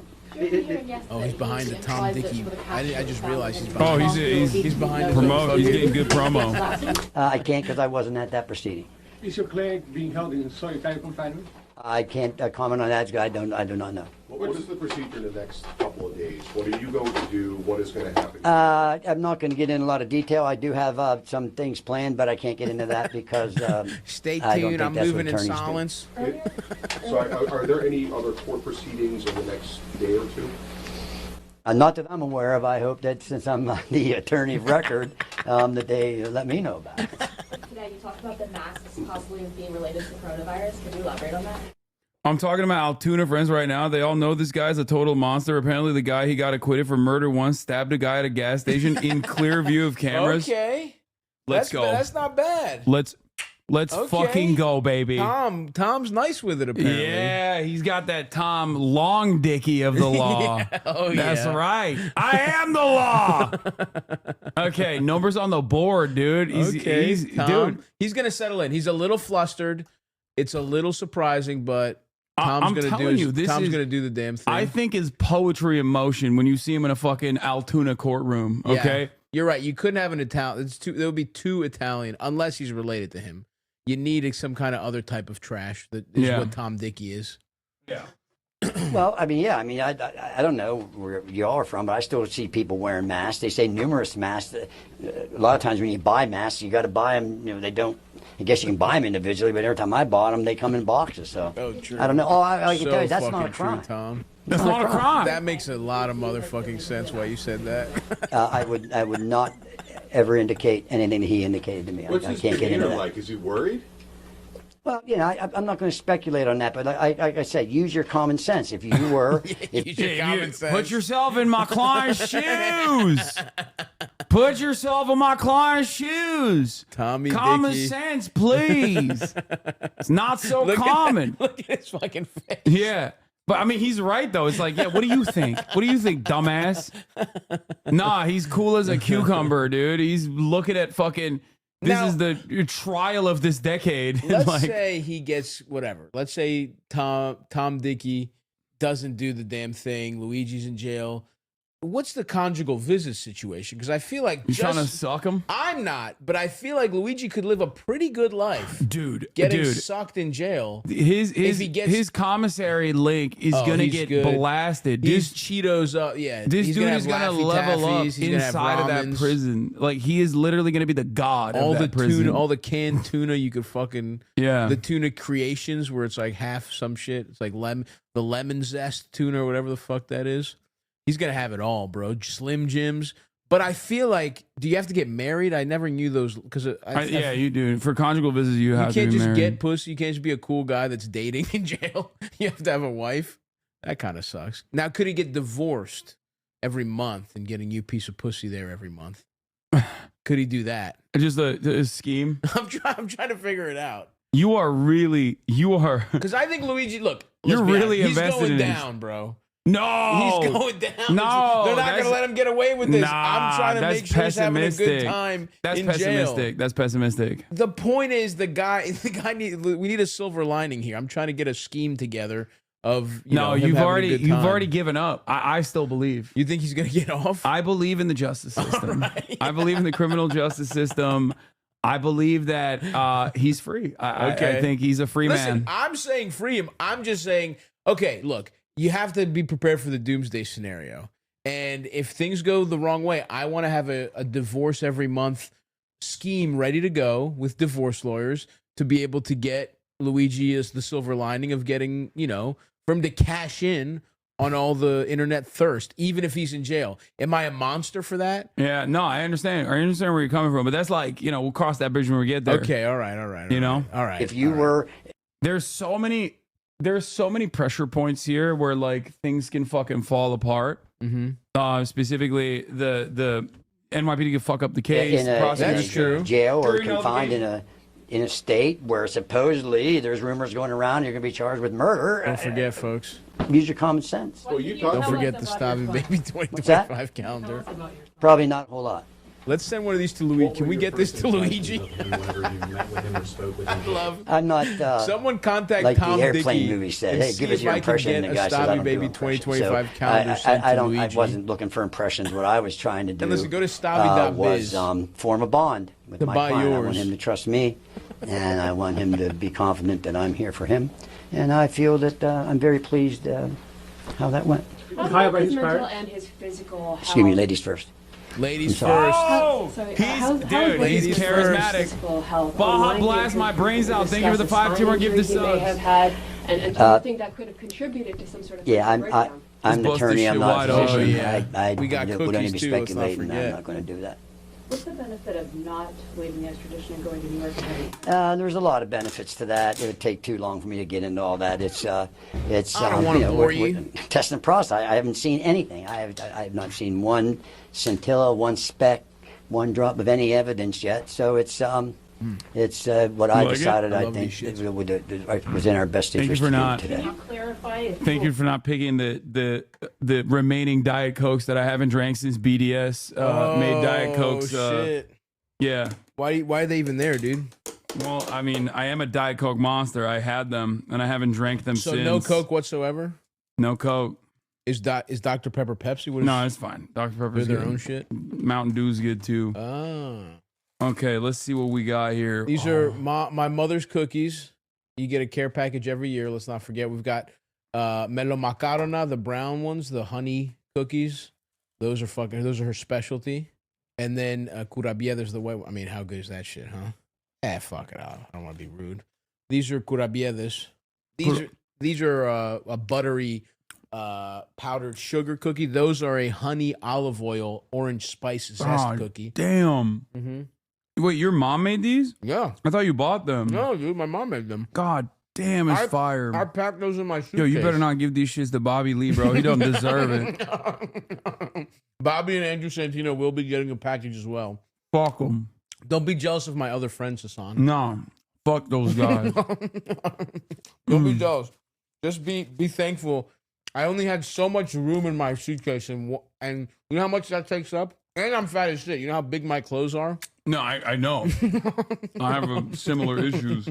Well, because you're giant fucking pants. Yeah, I can confidently say I'm no longer big boy status. I'm no longer fat. Shut the fuck up. You never were, you fucking There was a idiot. point where I was. No, there really wasn't. Don't make me pull out the meat pick, bro. Dude, you can pick the fattest you get the one pick you had where you look kind of fat. So you admit it. You looked kind of fat, but you don't even understand what it's like to live in, to really truly swim in fat. You've never swam in obese waters, okay? And you're tall and you're handsome. And I'm handsome too, don't get me wrong, but you don't know what it's like. Do you understand what your life would be like if we switched bodies? You would be if you looked like me, you would be restocking the fridge at the Young Turks office right now. I would be the most famous man in America if I was in your body. That's the difference. No, there's There's the side of this that doesn't get addressed. Go ahead. Where when you're hot, people don't think you're capable of being funny. I mean, it's not that. Some hot people can be funny. It's hard. It's hard for us out here. It's not hard for you. Your life is fucking easy as hell. People literally, yeah, it's pretty easy in the history of mankind. It's pretty easy. People try to make it as you're in the top like 0.01% of easiest lives, like from the start of history. Oh, pretty good, right? Pretty good. I'm about to be fat by the end of this. That's maybe my point. Yeah, I'm trying to fatten you up. No, I like that you're out here sexy. You know, who gives a fuck? I like my friends to be winning, but don't fucking pretend you even know what it's like. That's my only issue with you. Just be honest with who you are. Are you fucking kidding me? Right after my conversation with Lina Khan, Donald Trump announced that Lina Khan will not be the FTC chair. Wow. The Hassan curse. The Hassan curse, dude. If she had come on Stavvy's World, he would have brought her back. I feel like I didn't play a role in this, did I? No, they don't fucking watch streaming. You kidding me? He went on fucking Aiden Ross's stream. Yeah, he watches popular streams. Oh. He watches streams that have some impact on the world. Not this. You gotta start gambling, dude. He watches streams that have some impact on the world. Not this. You gotta start gambling, dude. Bro, this shit is so fucking good. Yeah. God damn it, Barron Trump is in the chat telling his dad, like, end this right now. Oh, you think Barron? What's Barron's media diet like? I wonder if he's a Kill Tony fan. Oh yeah. You think Barron watches Kill Tony? I wonder what he thought of my appearance. Barron, if you watch Kill Tony, check out mine. Let me know what you thought. But is he like? Has anybody heard that kid talk? He's so tall. What does that have to do with his He's so speech? tall, and he just seems like, I don't know. And he's like always hugging his mother. I think there's something off. He's and it's Trump's old jizz, so he might be like, autistic or something, which, no disrespect. But it's possible. I don't know how that works. It could His be. jizz is old as hell. Is that what happens with old dude, the jizz? older your jizz gets, the more something might be a little off with the kid's mental. That's true. I know that sounds like Greek science, but that's legitimately true, bro. Jizz definitely kind of goes bad. I'm not even joking. Fucking, there must be a doctor in the chat. I am fully right. That shit. Trump's old jizz went a little stale. And it's fucking his stale robes. The shit wasn't swimming so much, it's degrading a little bit. At least I think that makes sense, right? There's no way old man jizz is as fresh as young jizz. There's just no way. You want to see who speaks? He has like a Patrick Bateman. Yeah. Maybe the older the jizz, I would bet there's a graph. The older the jizz of the father, the more like a kid might have a speech impediment or something. Oh, look. How are you? I'm in the business. Very nice to see you. Oh, okay. It sounds like Patrick Bateman. Oh, okay. How are you? I'm in the business. Very nice to see you. Interesting. All right. Who knows? I'd have to hear more. But anyway, someone bring up I know there's some jizz studies out there. That's got to be true. Yeah. Chatters are real nerds about it. Immediately, they're like, "Well, here's the let us scientific. Let us know, guys. Here's Pull up the some scientific AutoCAD. study. Make some graphs on AutoCAD or whatever the fuck. Old fathers associated with birth risk. Thank you. Dude, that just makes common motherfucking sense. You're not supposed to make, I don't know what you ate, but I can smell it with that burp. I had a chopped Chinese chicken salad and avocado toast. What is up with this health kick, dude? I had a couple bad days. I was having some tough. I don't want to get too graphic, but let's just say I needed a little fiber in the diet. Oh, you weren't able to push it out? I've been there. Let's just say I need a little fiber. Molecular biologists, as fucking funny as is put, as someone ages, they get more mutations, making birth defects or deficiencies more likely to occur. That's what the fuck I'm saying, dude. And yes, he says same thing for women as women age. For sure, old eggs, same thing as old jizz. It gets a little, it's a little fucking like if you open a snack right before it's gonna go bad, even a Twinkie is not as good as a fresh Twinkie. You know what I'm saying? Some old Doritos. Yeah. Twinkies and jizz are. I mean, you're right. You've already two of your favorite snacks. Yeah. Yeah. You've already addressed it. Okay. So, I mean, I'm a little bored of all the stuff that this guy's putting out there, but we have more investigations. I never even finished the manifesto. Yeah. We said, obviously, the problem is more complex, but I do not have the space. Frankly, do not pretend to be the most qualified person to lay out the full argument. Yes, we thought we made fun but of many that. have illuminated the corruption and greed, e.g. Rosenthal, Moore, decades ago, and the problems simply remain. It is not an issue of awareness at this point, but clearly power games at play. Evidently, I am the first to face it with such brutal honesty. Yeah. Yeah. Luigi, you ain't wrong, man. May our boy Tom Dickey, may Tom pull some Tommy Tricky Dickey get you off. Yeah. Salud. Let's hear what our You know what's Bill Burr had to say about What does Billy have to say? annoying me about this kid who killed this CEO is none of these news programs are talking about the incredible lack of empathy from the general public about this because of how these insurance companies treat people Yes, sir. when they are at their most vulnerable. After we've all given them our money every fucking month, and now we finally need you, and all you do is that deny beep us. did not work. I love that. That's Yeah, when they just like the beep comes delayed. Yeah. And then these pussies and all of these things are taking the pictures of their CEOs off their websites. You know, I got to be honest with you, okay? I love that that fucking CEOs are fucking afraid right now. You should be. Amen. By and large, you're all a bunch of selfish, greedy fucking pieces of shit, and a lot of you God, he's are the man mass for this murderers. one. Yes, dude. You just don't pull the trigger. Dude, he is such Billy. such a beautiful way with fucking words, dude. He's fucking I chefing love on him. that one. I love him That's so awesome. much. He is like the number one guest that I would love to have one day. Oh yeah. Yeah. Yeah, he's the man for sure. Have you I ever- mean, he's fully so correct about this. It's Yeah. crazy. Have you ever linked up with him? Have you hung out with him? You know, I mean, one time we were on one show together. He was cool, but no, I don't. And we have mutual friends, but Yeah. Was he like, how the hell are ya? yeah, it was cool because I think he clearly had seen some random, like he probably because when he said hello, he smiled in a way that was like, You're so fucking parasocial, dog. You're Yeah, like- no. Well, he had like seen some like because also the way the Comedy Store works, you have to each person has to fucking introduce the next one. And I was going right after him, and he gave me a nice introduction. He was like, "I see this guy online. He's very funny, but he forgot my name." So then he had to like go It's back and too be like, ethnic. He would be like, "Dude, he was like, what's your name?" I was like, "It's all good, man." But it was the funniest moment to have. Like he felt bad Yeah. clearly, but he just fully.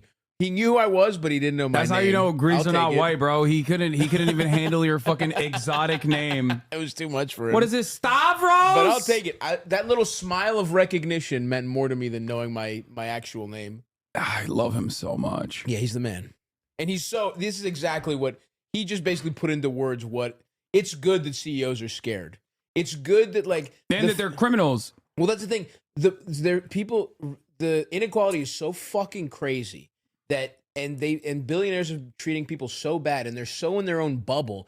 They don't understand how much people hate them. And it's good that they have a tangible. I mean, there's no better proof than like, oh, someone was willing to kill us and people weren't that sad about People it. were fucking In ecstatic. fact, people were pumped. It's good that they at least understand how people feel about them and that you can't, you can try and make as much money as you fucking want. You can put, you can put the value of human life lower than a fucking dollar, but eventually you become this level of fucking villain and you're not in your own circles. Everybody sucks your cock, but most people don't feel that way. We'll do the Chuckle Sandwich episode that came out later after Stabby is gone.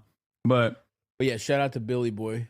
That's why it looks clean. That's why these people look, oh my God, he was just, walking into a hotel. It's like, okay, but what was his job? What did he do? What was the results of it?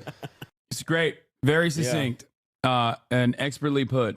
I do really like Bill Burr for And you're a big Bill talking- Maher fan too. Oh, You tell fucking- me that privately all the time. You always talk.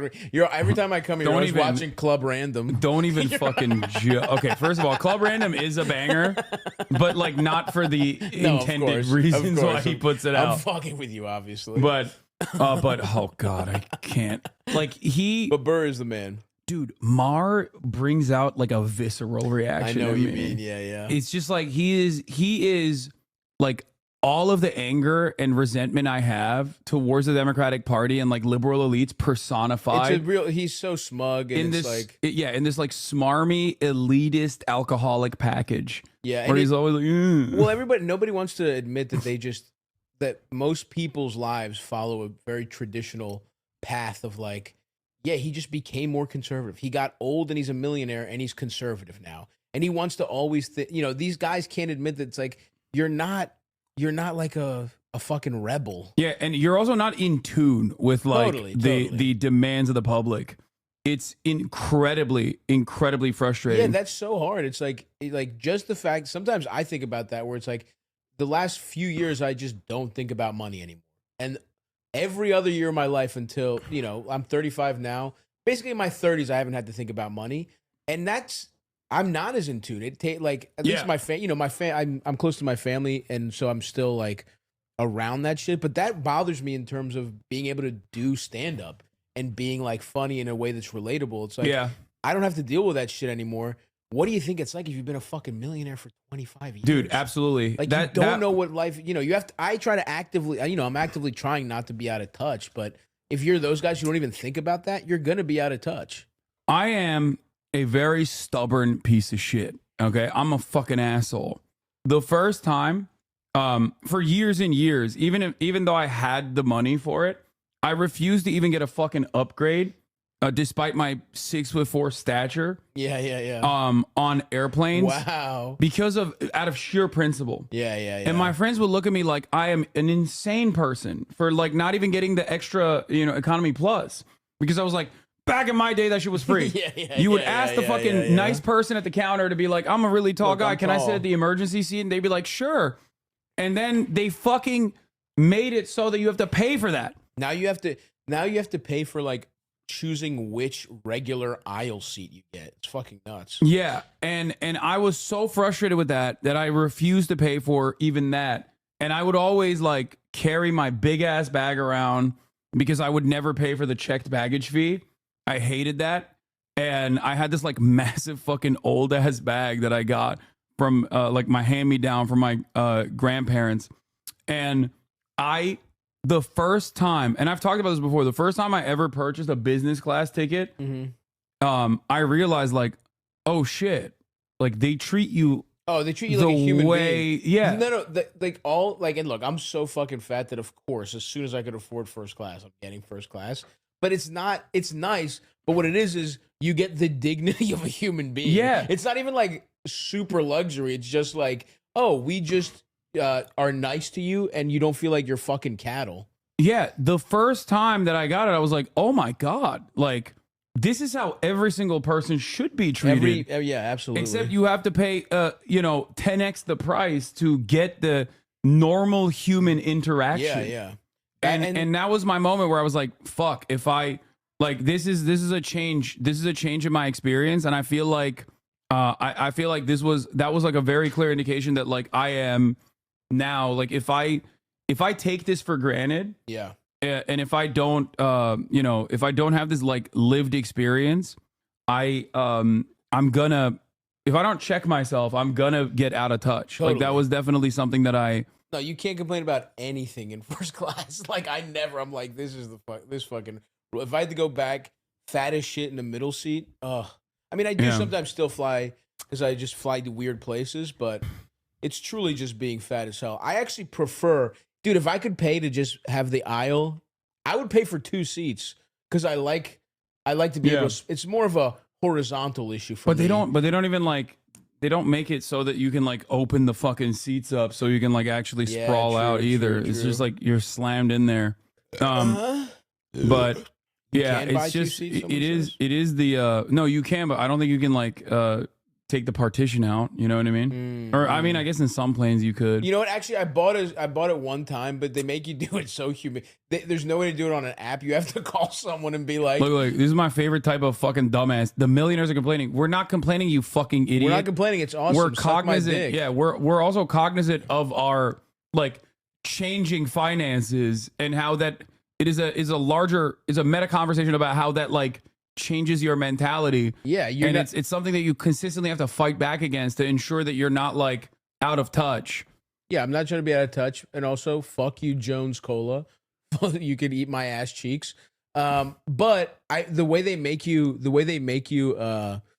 get the extra seat is you basically have to call the guy and be like, yeah, so I'm so fucking fat I need 2 seats. Like they make you sort of like, and they're like, oh, is there some reason? And it's like, yeah, I'm very fat. And it's like they make you say that to a guy, and the guy, I could feel the guy chuckle when I told him. Well, I mean, the likelihood that they're also fat is high. True, that's true. So That's they probably true. get it. That is fucking true. But then you have to also, what if it's sold out? And then it's like, hey, yeah, please don't let anybody from standby here. I'm too fucking fat.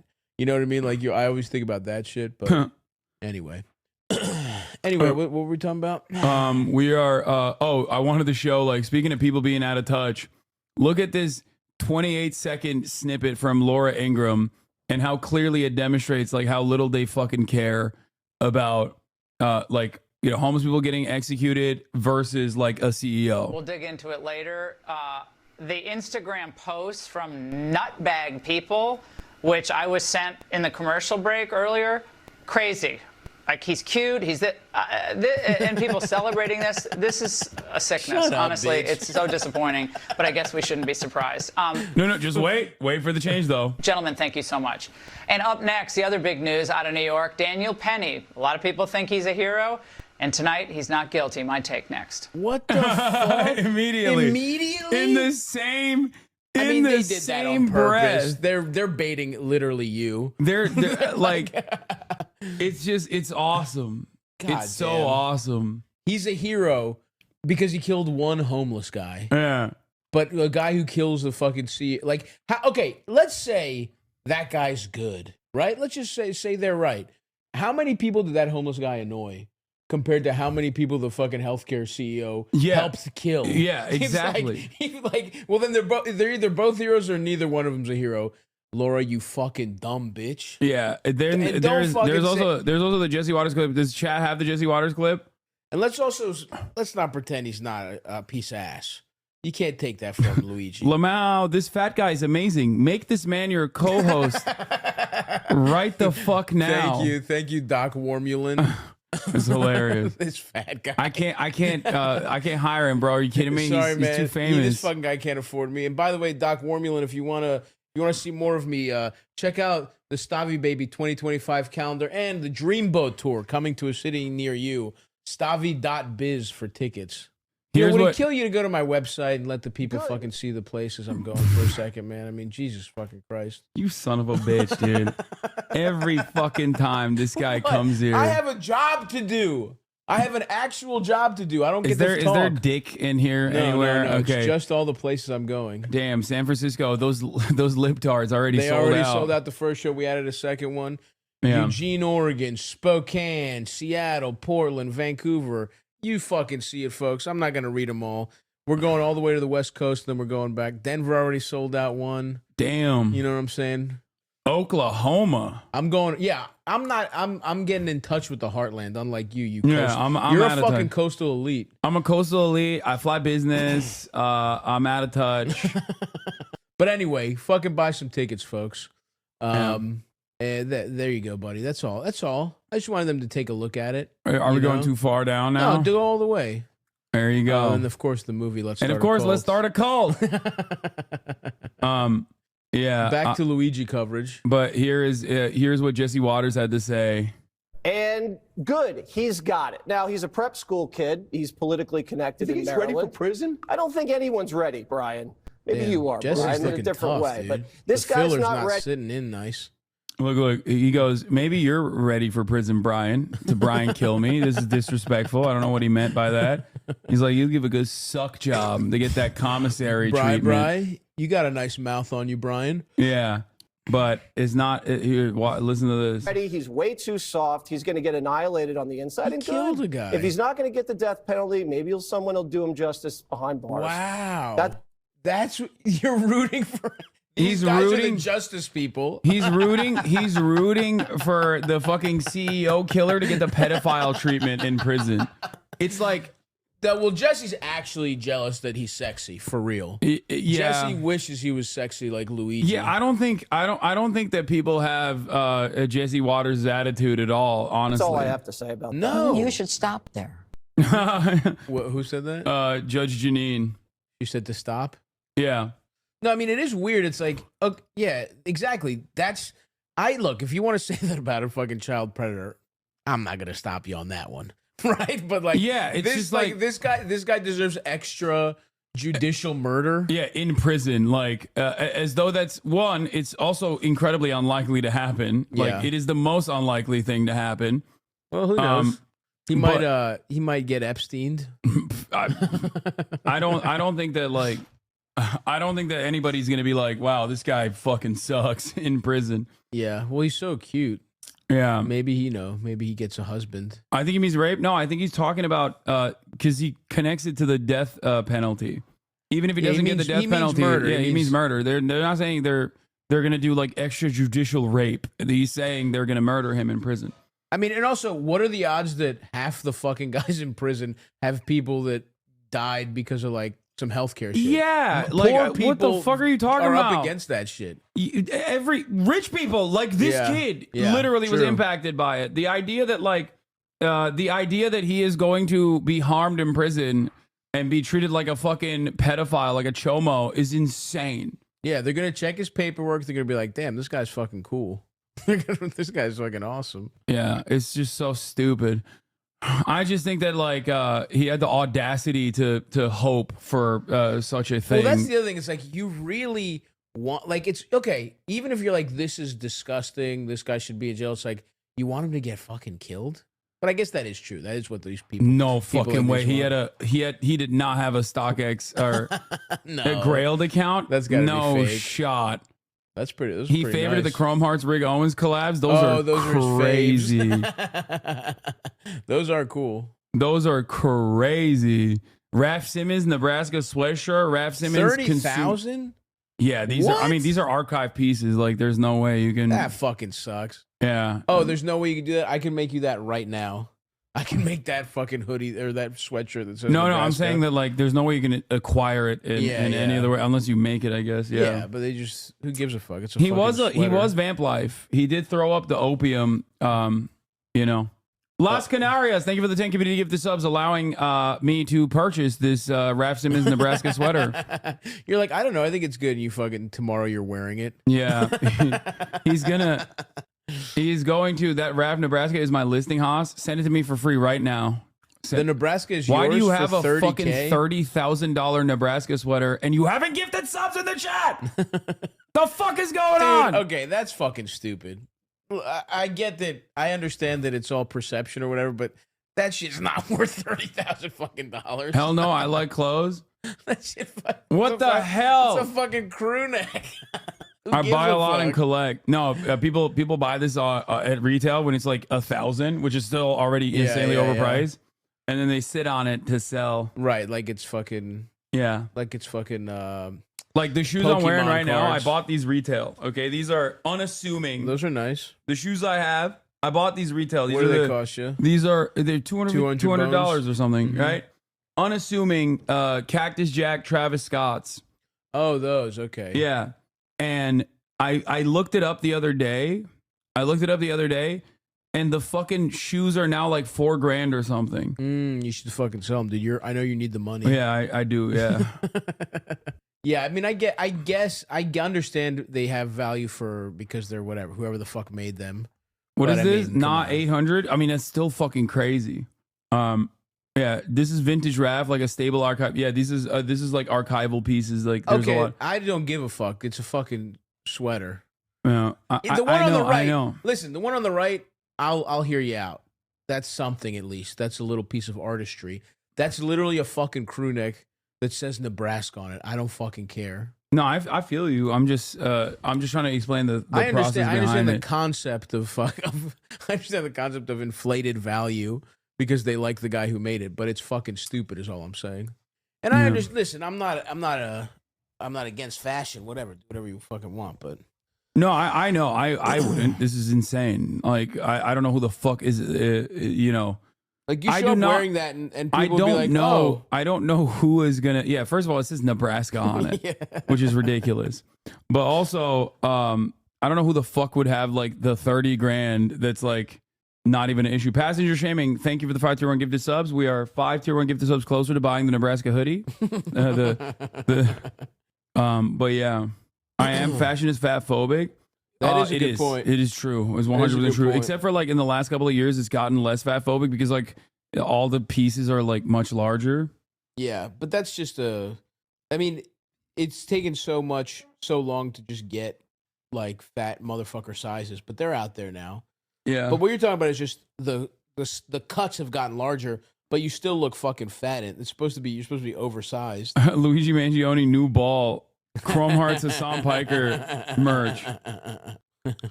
Yeah. Anyway, Canadian Succubus, thank you for the 5 get the subs. Okay, let's get back to CNN coverage on this. To the intelligence of the American people. Let's bring in trial attorney Mercedes Colwin with us. She's with the Wired. This is someone between what you're hearing Didn't him even say get the right AirPods. there, manifesto, messages left on these bullets. Right. I mean, this is someone on a mission, it appears. He is the alleged killer in this case. We have to be very clear about that. Akabidi, thank you for the 20 gifted. Extradition hearing here, but I just wonder what you think of a moment like that as you see it, knowing the evidence that police say they have on this person. Brianna, it's very disturbing, and those types of outbursts will certainly be evaluated by his defense team because that's just not normal. I mean, we've already had reports that he has been very strange since over the summer, that he has become reclusive. This man, Yeah, they're trying Luigi's cooking up the insanity defense. No, I think Reagan's bunk. No, he's going Uncle Junior, dude. Reagan's He's gonna bunk say made in he's hell. fucking- No, I think what they're trying to do is like the media narrative is going to be like, oh, he wasn't coherent in his acts, so that they can like disparage the action itself to like cut away at the propaganda that comes off of this story. Right. They're Only doing an insane person would want to kill a healthcare They're doing CEO. 2 different methods. One is saying he's like a socialist, when it like very clearly he's not, right? Mm-hmm. Not that it fucking matters to me, obviously, but like they're basically trying to present him as like an insane left winger, right? In an effort to get like people to cling on to this narrative so that they will feel embarrassed to support him. You know what I mean? Yeah. And that's what it is, but it's not This really could working. be in Luigi's favor, though. I'm telling you, he does the Uncle Junior defense. He says he's fucking crazy, and he's on house arrest. Yeah. manifesto is these rantings and ravings of an individual that obviously has some aberrant thoughts in his mind, and that's why he put it down on paper. So all of that is certainly very disturbing. The defense is going to have to evaluate whether this is an individual that really will even understand the charges. I mean, they may, depending on how aberrant his thoughts are, he has to be able to understand the process. Yeah, he's insane. He doesn't understand it. That's fucking crazy. Yeah, no, he's this killer is disturbing. He's insane, guys. Please, He stop. put it together. He made the plan. Yeah, no, they're like, stop cheering him on, please. This is very scary for us. Can you please I stop don't cheering feel him scared. on? Yeah, I don't feel fucking scared. I haven't denied people's claims. I haven't fucking forced people to go bankrupt because their aunt got cancer. yeah. No. Yeah, if you feel resentment towards the for-profit healthcare insurance industry, You have to you're be just as insane. insane as this guy. In the proceedings, even at this stage. And if there's some indication that he isn't able to do so, there might have to be some psychological evaluation, and then that will be reported back to the judge, and the judge will make the ultimate ruling as to whether or not to proceed. Yeah, notice how early on they said it could be a hitman because it was such a professionally. Well, they were covering their executed bases hit. because they're so bad at being fucking cops. Yeah. That was the NYPD being like, oh, I mean, this guy's fucking John Yeah, Wick. It's not yeah. our fault. This is the greatest assassin of all time. Yeah. Yeah, once they caught him, they're like, he sucks. He's stupid. He's mentally ill and also a leftist. He's a card carrier. He was at the DSA meeting right before he did the shooting. That's how you know he wasn't a socialist, dude. He wasn't fucking sitting around reading books and That's being true. fucking annoying. He didn't do, he said it himself. I'm not doing all the research. Yeah. I'm just fucking cleaning my gun and letting it fucking Yeah. talk for me. Yeah, he's like I respect that. He wasn't doing land acknowledgments. No, dude, not at all. Proceed with the proceeding, but this type of outburst is definitely very disturbing.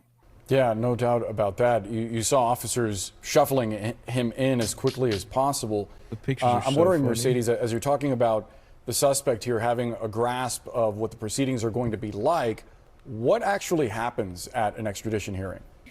There has to be an establishment by the demanding state. Demanding state is New York. The asylum state is Pennsylvania. So the demanding state, that New York has to establish to law enforcement that this is the individual that was the alleged shooter of Brian Thompson. So they'll have to go through the evidence that we've Fucking already CNN described, the can't get- manifest. New York has to establish to law enforcement that this is the individual that was the alleged shooter of Brian Thompson. So they'll have to go through the evidence that we've Fucking already CNN described, the can't manifesto, the ghost gun, Mercedes, the images that we saw, even the eyewitness. Trying her They best. may even bring in some of the eyewitness who was discovered. The arresting officer in Pennsylvania will come forward and talk about the exchange that he had with Mangione. Sounds It's already bad. been reported that arresting officer, when asked Mangione, the first words out of his mouth, it's been reported, he asked Mangione, "Were you in New York?" And certainly Mangione, at least this officer, claims that he was very nervous when asked that question. So there will be testimony, there will be evidence, but Mangione can waive it. I mean, depending on whether he waives it, it doesn't sound, to Brianna's point, it doesn't sound like he may waive the hearing. And if he does waive the hearing, then he will be extradited without any further process. It doesn't sound like that's going to happen. It will have to be. It certainly sounds like there will be this Tom process Dickey's not with letting witnesses that and evidence happen. being set forth before the judge. And the judge will make the ultimate ruling that there is probable cause to establish that Mangione is, in fact, the alleged killer of Brian Thompson. And we are anticipating news out of that hearing soon. Mercedes Colwyn, thank you so much for giving us your analysis. CNN's Bryn Gingras has been covering every twist and turn on this case. Bryn, what is happening at this extradition?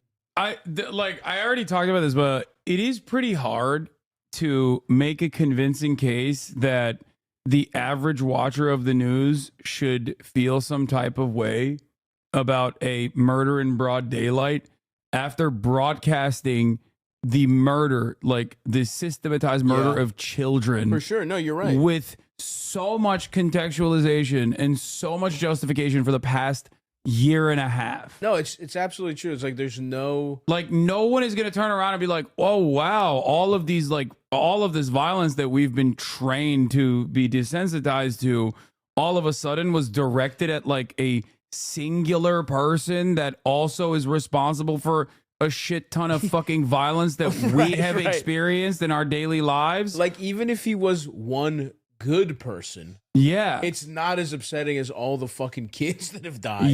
Like, that's the let alone the fact that a lot of people hate the type of person that would have this kind of job. Yeah, should there be so much media coverage on this murder? I think it's great that there is. I think it's not a bad thing at all. Here is the Bulwark, apparently very critical of me for my coverage over this. Murder? I mean, everybody just like this impulse to resist it. To these types of vigilante murderer types. I don't really get it. I think in this case, You don't it's get just it. because he's a 10 out of 10. I don't know. I'm No, not sure it's that there's not, man. anything much more to it than It's that. a healthcare CEO. I do so think he's fucking gonna corrupt. get exalted by a swath of society who sees him as like. I mean, yeah, this you've already seen some of that. great And slayer it'll- of corporate healthcare insurers. Yeah, and it will depend Yes. on how much he leans into this. I just encourage everybody just to like this impulse to resist it. The idea that this is a place that people want to go. I think. Why is it okay for these we guys live to in a kill society. someone with just by This signing is a not- fucking piece this of is- paper? this is a very but it's dangerous not path okay to to go kill down. them with a gun. Yeah. I mean, Because I guess that is the underpin, and I get it. These guys are No, scared it's because that's what Engels calls social murder, which is like invisible. Yeah. It's murder nonetheless, but because it's done at the behest of the profit motive, it is like the entire structure of American society, or just like No, that's exactly liberal right. capitalist society, is designed to say, no, that's good actually. What do you mean? Or not even it's good, but it's like, well, the whole point of a company is to make as much money as possible, and if a bunch of people fucking die, who cares? People should be embarrassed to like this guy. He's a murderer. Yeah, you mean the healthcare CEO, right? I But agree. It's like fucking ridiculous. I mean, there's so many. It's just like, and look, I also get it.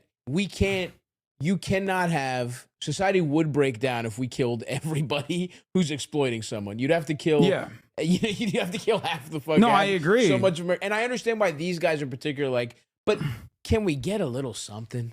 Can we just like, I literally today saw 3 GoFundMes of people with fucking got in a car accident, had a fucking kidney issues, like 3 of them in the richest country in the fucking in the world, dude. And it's like, I agree. We shouldn't just fucking kill people. The system should not fuck everyone over to the point where we celebrate it. But it's like, we can't have a little celebration. These are the never Trump Republicans too, which is that's what makes it even funnier. Like they voted for George W. Bush and all this shit. But that makes so much sense though. These are the exact guys that would be scared of some shit like that.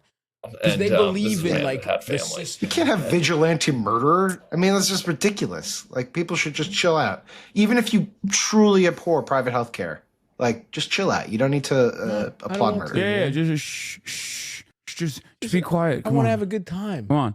I want to look at a guy. I want to look at his abs and be like, nice. There is definitely a air of protection that I feel from seeing so many people that I would have never expected to just like drop their tendency to be like law and order, like you know what I mean? In this circumstance where like I'm shocked. Like I do.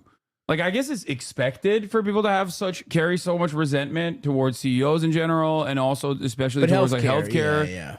But ultimately, it is truly a sign that people are fucking pissed, you know? But it's also and also this whole notion that there's been one other political thing. Because even a little bit of the Trump, like this is coming at a time where there's so much of Trump's base is like, we're outsiders, we're shaking shit up. There's people that are probably huge Trump fans that are happy this is happening. Yes, no, there are. It's like they're in the comment section of every Ben Shapiro video. It's a perfect storm of like, you know, people on both sides. Let's look at the comments. Let's look at the comments. So he's kind of the guy who shoots someone in the middle of Fifth Avenue, not losing any support. Ben Shapiro was dogpiled by his own audience on this topic. It's not just the left that are cheering. This is a class thing. You guys are not reading the room quite right, and we're seriously underestimating how people are fed up with the current healthcare system. Dude, I'm actually, because I haven't looked at this, I'm actually surprised that these comments are like Dude, Ben Shapiro got like 41,000 dislikes on his video where he was like, the left is cheering on the murder. They're loonies. And people are like, the fuck are you talking about? Yeah, dude. The people are like, I work in an Alabama steel mill. I fucking love that shit. I voted for Donald Trump. I vote for him illegally, and I fucking love that murder. There's a lot of this going on in all his comments. That's fucking crazy. Yeah, this is the release of a pressure valve. You know what I mean? Yeah. My first first indication that this was different was when I saw the United Healthcare Facebook account post the with sadness we announced the untimely demise of our CEO, and it got 50,000 ha-has. bro he got rip bozoed. Bro, but like not by you and I, by Deborah's, by people who follow the United Healthcare, by Facebook Deborah's account. By Barbara's. Like, who the fuck, think about who's on Facebook. No, you're right. It's like your aunt, you know what I mean? Like, it's fucking crazy. That is a good point. Yeah. Someone said it got to 90,000 by the time they removed it. That's hilarious. They had to remove it. Like, they had to remove it. Like they have reached insulting Taylor Swift levels of of internet backlash. That's the highest level right there. It's just like it's crazy. That is fucking nuts. I had no idea it was, because I always just assume, you know, we're in a bubble, but this is kind of nuts how many people, even on this kind of YouTube channel. I wonder how much sympathy the average CEO feels about the people they condemn to death, injury, and bankruptcy with these decisions they make. Like, people are so clear. That's fucking people are awesome, so man. fucking clear. And it's true. I understand the psychology of a guy that got fucked over by the healthcare system and snapped and did one crazy thing. So much more than I understand the psychology of a guy who day in, day out just lies to himself that he's not fucking over thousands of people every day. Like, how fucking bankrupt do you have to be a CEO for real? Altoona police say they're being threatened after arresting Luigi Mangione. That's crazy. They're going to have to literally free this man because there's going to be riots in the fucking streets. Free Luigi, bro. There's going to be riots in the fucking streets, dude. Dude, we need a Luigi's Mansion reboot. Nintendo should fucking jump on this. I'm telling you right now, like, the very fact that, like, it sucks that because it's a state trial, it's not going to be televised. But they're probably going to try to institute like some sort of media blackout to ensure that there's no more coverage on the fucking court case. But then again, in this day and age, you can't really do that because even if mainstream media was like, we're not going to cover it, you still have fucking hella people that are going to go there and report on it themselves. No, for sure. Like Megan Cuniff is going to be all over that shit regardless. You know what I mean? The one who does the Young Thug trials, the one who did the from like the Law and Order YouTube account or whatever. The one who was like really. Nah, they're going to cover it because they're fucking because it's too big a story, dude. They're going to cover it the way they ran every Trump speech. It's gonna be fucking awesome. It's gonna be good TV. State trials are broadcast like YSL, federal or not. Oh, you're right. State trials are broadcasted. You're right. Nice. We're in, dude. It's actually the federal ones that are not covered. It doesn't matter though because I still think that they will. The judge can make that decision on whether or not they want to cover it, and I suspect that they would. I suspect that they would probably not want to cover it. Some states do broadcast it. You're right, like Georgia does. But that's why I was excited about the. That's why I was excited about the prospect of like watching Donald Trump in court for the RICO case before he fucking won the election. So New York trials are not broadcasted. Yeah, but I mean it doesn't matter. There's gonna be people reporting on it. Was my point, dude? There's no way they're gonna stop reporting on it. This shit is so big. Yeah. So yeah.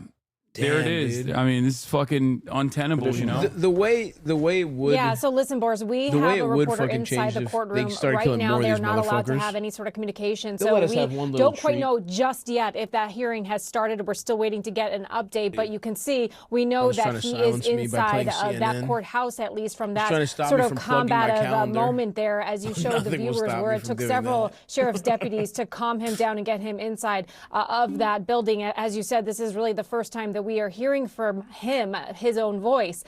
We do know that he does have a defense attorney who's representing him for this extradition hearing. We know that New York asked for this extradition. A warrant for his arrest has been issued. So it's now up to the trial judge to go forward with this, for the judge rather, to go forward with this hearing. And he has the decision to either fight it or to actually move forward, where people from the NYPD will and Marshal's office. His family is like, oh, that's the other thing that they're doing. They're doing he claims to act on the behest of anti-capitalist sentiment, yet his family is very rich. They have jobs. Yeah, no. He is from a very wealthy family. They own like nursing homes and stuff too. But like, and his fucking or his cousin is like a Republican state legislator. Oh shit! Yeah, is he also named Mangione? Yeah. No, That's literally. That's awesome. But yeah, they own 2 country clubs. Like they're super fucking rich. Damn. But the point is, one, even a wealthy person like that still gets fucked over by healthcare. Yeah. Okay. And 2, who gives a fuck what his family background is? Like, I don't understand. Why are people so stupid where they're like trying to engage in hypocrisy baiting? Yeah, for a guy who killed a guy. Yeah, it's like he did kill a guy. Yeah, a like, hypocrite is not the worst thing he is. Yeah, but also, yeah, like, not only are you engaging in hypocrisy baiting, but like you're also ascribing like this false notion onto this guy that he is like some card carrying socialist. Yeah. Like he's not. Like, why are you trying to do this? It doesn't make sense. They're trying to fucking. I mean, it makes it. You know why they're doing it? Because it's easy. Yeah, I know, but it's like, just like it's so funny to me in particular because like I am the guy that like people will say like, well, buying a house is directly at odds with your values as a socialist. I'm like, no, it's not. Yeah. But it doesn't matter because people have already made up their minds on it. Right. So they're just like, no, this guy's a real socialist. We made it up, and also that's why he did this because he's a real socialist. And also, as a real socialist, like, look at how stupid it is that he comes from a wealthy family, but he's a socialist. Lol. It's like, you guys are so stupid. Yeah, well, that's the thing. Of course, when you expect them to actually engage with what it means to be socialist, or they're going to use it as like the catch-all boogeyman for something they want to say is bad. Like the only person that could conceive of killing a CEO is they want to pretend it's somebody who has like left politics, but. Everybody should hate CEOs. Yeah, that unites us. That unites everyone. Seemingly, yeah. will bring him here to New York. And we're learning that that could happen sometime tonight, could be even sometime tomorrow. And Britton, what are we learning about a potential motive? Yeah, so Boris, there's an intelligence report that is shared among the intelligence community all across the country that came from the NYPD, received by our John Miller, and it really gives some more details about that 3-page document that authorities did find on Mangione, they say, when they made that arrest. And it talks about sort of his hatred with the healthcare industry, and it talks about how he somewhat viewed himself as, committing a symbolic takedown with this alleged act that he is accused of. In it, he basically said the mafioso has gotten too powerful and to continue the abuse of our country for immense profit. Did he say and he kind of paints himself, according to this report, as somewhat discrimination. Yeah, get the Italian league on. Get the Italian league on call. I don't think he said mafioso. I didn't see mafioso anywhere. Yeah. It's weird. Of a hero saying that evidently I am the first to face it with such brutal honesty. Now, of course, you've heard Governor Shapiro from Pennsylvania come out. You've seen the New York governor come out and say he is no hero. Of course, we should not be celebrating this person, but it certainly is giving a little bit more detail as to a motive possibly of why he is accused of this horrific crime. We also are learning more from friends and family, right? We have been talking to many people, some who have lived with him, some people who knew him in college and high school, who say, they were, close to him over social media or keeping in touch with him, but he sort of fell off the grid this last summer. And one person we spoke to talked about a back injury that he was dealing with, which also might be something that could be connecting the dots to the healthcare industry. But let's hear more from this person who actually lived with him in Hawaii at one point. Before he moved in, I remember he said he had a back issue and he was hoping to get stronger in Hawaii. When he first came, he went on a surf lesson with other members, and unfortunately, just a basic surf lesson, he was in bed. That's fucking hilarious. Oh no! Who's a streamer under 50K followers who's had a great 2024? That's fantastic. That's funny. Oh fuck! 207,000 likes, dude. I'm telling. It's just. Shit is this is actually, because again, I haven't been following it that much. Dude, I love uniting events crazy. like this. Yeah. You know what I mean? Like in these trying times, okay, this is true. When this political is like a positive 9/11. When political division is at an all-time high, first of all, this account was created in 2015, but they might have changed their name recently. Yeah. Like, I don't think he had a Twitch account. Okay. If he did, he would be if in he here. Did, you guys wouldn't have heard of Hasan. If he did, he would have completely taken Hasan's spot. Yeah, he would have. I don't think you can change usernames on Twitch. Yes, you can. What? I think that in these trying times, when political division is at an all-time high, yes, it's really messed up that. There are people who are trying to divide us. I agree. I don't like it. The lamestream media is trying to divide us. I don't like it at all. I think it's messed up, and you should be smarter, and you should know that these are the real villains here. That they are those who seek to divide you. Those are the bad guys. I agree. Okay. Bed for about a week. We had to get a different bed for him that was more firm, and I know it was really traumatic and difficult. Free Luigi, LCEO, do some basic R.I.P. things that can be Bozo. really, really difficult. Wow, he's in my chat from prison. Yeah. Yeah, again, these are all sort of the things that police are going to be using to connect the dots and try to point to a motive, try to build their case. We know that they've also, of course, scrubbed social media in their efforts in this investigation. As I said, we are now waiting for this extradition hearing to happen, and it's possible that Luigi Mangione may be on his way to New York at the soonest, maybe tonight, Boris. Bryn Gingras, thank you so much for keeping an eye on that. Brianna?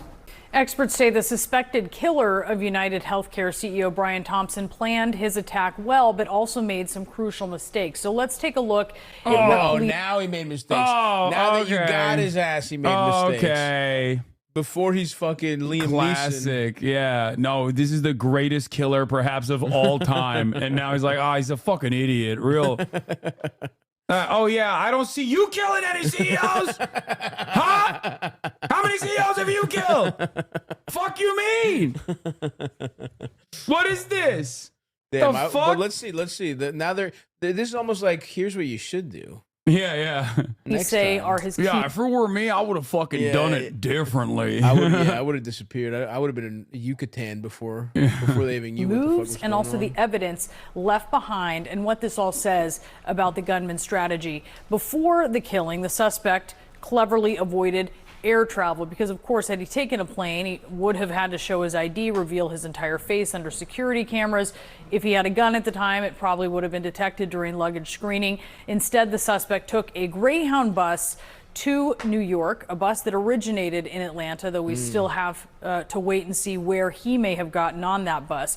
The suspect stayed in a hospital. Not even the most dangerous This person on didn't that even Greyhound. couldn't even get Luigi Mangione, so we wrote Luigi Mangione. I am here from jail. I'm here watching your stream. I broke out. I made it out of prison. Wow.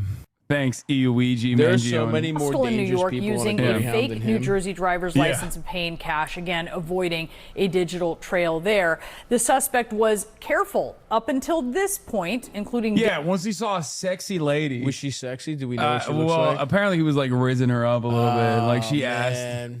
Like, Luigi, you motherfucker. It's always the downfall, man. diligently wearing a mask over his face. This was that rare image of the suspect's unmasked face captured on surveillance video when a hostile employee flirted with him and asked him to lower his face mask. And it was these images, of course, that helped spread his identity. That marinara By the way, in your blood I took do want over. to want to say something. Much respect to like hella people that saw this and were like, that fucking looks like my homie. Yeah. And didn't say a single damn thing. For sure. Like, there are people that saw this dude because he wasn't like a shut-in. Yeah, he was true. like a popular. He was a fucking valedictorian, right? And not a single person was like, "That's the guy." Everybody shut the fuck up. Well, who okay? knows though? Do we know that, or were they keeping it quiet? Had they released his No, name? they didn't release a. No, they didn't release a single damn thing. Oh, I mean, so they only part of found it is him- because he was like missing for 6 months. But I think if your roommate has like, you haven't heard from him in 6 months, and you see him on television, you're like, you are "Ooh." way more likely to be like, "What the fuck? That's him." Maybe he was a cool guy, man. You're way more likely to go, "That's literally him." That means that this dude was around hundreds of people growing up, and as recently as like fucking 6 months ago, nobody said a peep. I mean, there's no way I would fucking. I mean, I probably wouldn't turn anyone in that I know in any case, unless it was like unless they were like a super fucking pedophile heinous. or something. Yeah. But like, there's no way what kind of fucking loser would do that? I mean, he went to Gilman though, bunch of fucking No, rich but kid that's pricks. what I'm saying. Not a single motherfucker. He must have had great vibes. Not a man. single motherfucker actually gave him up until he sat next to a fucking boomer and consumed a brown. hash brown. Why'd you eat at a it? Why'd you McDonald's. eat it in the McDonald's, Luigi? Yeah, he should have picked Go it up. eat it outside. That is fucking nuts. Why was he inside? Yeah, his friends. Because I know why. Because he's innocent. Yeah, he had nothing to fear. Thank you. He's being he didn't do railroaded. nothing. He didn't do nothing. That's crazy. Yeah. Across the country and even around the world. Then lastly, the suspect used a ghost gun, which is an untraceable self-assembled firearm. None of these seem like problems. Yeah. Like, This seems like except for showing his face. showing that his one face, time. yeah. Getting too horny. But to be fair, his eyebrows are so powerful that like it literally doesn't even. What is this? Laura Loomer posted. One of Luigi Mangione's friends just posted. He's not a monster. He said they have the story all upside down. Oh hell yeah, dude! People are going to bat for him. Yeah, he's not a monster. Even now, that's awesome. He's not a monster. I can't put into words how worried I am for you right now. They have the story all upside down. Yeah. Okay. First of all, maybe Luigi dicked this guy down. Hanging with friends. We found mochi ice cream. We're just looking for a mochi ice cream. Yo, the goat, dude. The man. He's just he's What a flavor chill mochi ass is, what dude. is that? Is that just Ice cream vanilla? wrapped in. Oh, mango. Yeah. I know what mochi is, motherfucker. I don't know if I like mango as a flavor choice, but Yeah, I would have gone. strawberry. Yeah, strawberry's good. Even a classic vanilla. But still, to each his own. New footage shows Luigi Mangione, the man accused of killing a healthcare CEO, hanging out with friends during what looks like the COVID era. In the video, they're all wearing masks and seem excited about finding mango mochi ice cream. A chilling glimpse into his life before the shocking crime. I didn't What's find that. so chilling about this? Yeah, that wasn't chill. That was a nice little video. Wait, so the girl actually captioned it. Here, we found What'd it. she say? Luigi Mangione is probably the most Google keyword today. But before all this, for a while, it was also the only name whose FaceTime calls I would pick up. He was one of my absolute best, closest, most trusted friends. He was also the only person who, at 1 a.m. on a workday in this video, agreed to go to the store with drunk me to look for mochi ice cream. Damn, dude. That is actually wild for people to go to bat for him today. Okay, Luigi. I mean, he's killing it. Crazy how they haven't even proved it's him, yet blasted his face and information everywhere in a way you can't ever come back from, even if found innocent. I think, honestly, because... Nah, they did him a favor. If he's also not the guy, which we don't think he is. Dude, he's not. My sister was friends with him. She's a super live normie and even said today he was the nicest flatmate in my building. Bless you, by the way. Thank you. Yeah, the UNC, the United Healthcare CEO had a gun. We all saw it. It was self-defense. Yeah, dude, I saw that too. I saw that, dude. I saw that. He was the literally... video cuts off. I live in New York. I was there that day. Yeah, the video cuts off. Yeah, it's like really weird. He was brandishing it and saying, "I'm gonna shoot you, Luigi Mansioni." Luigi, I'm jealous of you. You have abs. Yeah, you have thick eyebrows. I could never. Yeah, achieve. that's why I won't give you healthcare. I won't give you healthcare because I'm jealous of you. And now get ready to suck my gun, you fucking dirty Italian. Yeah. And then Luigi acted. He was like, "Oh, I don't want to do this." Which please. It wasn't him, by the way. It was another guy. Yeah, it was another dude. It wasn't even Luigi. He mistook. Yeah, he mistook. The CEO because actually the guy was thought wearing it was a mask. Luigi. It kind of looks like him. Yeah. So it's all a big tragedy of errors here. Yeah, but yeah. Just you know how incompetent these guys are. It the was police self-defense work. plus police it wasn't work. him. Yeah.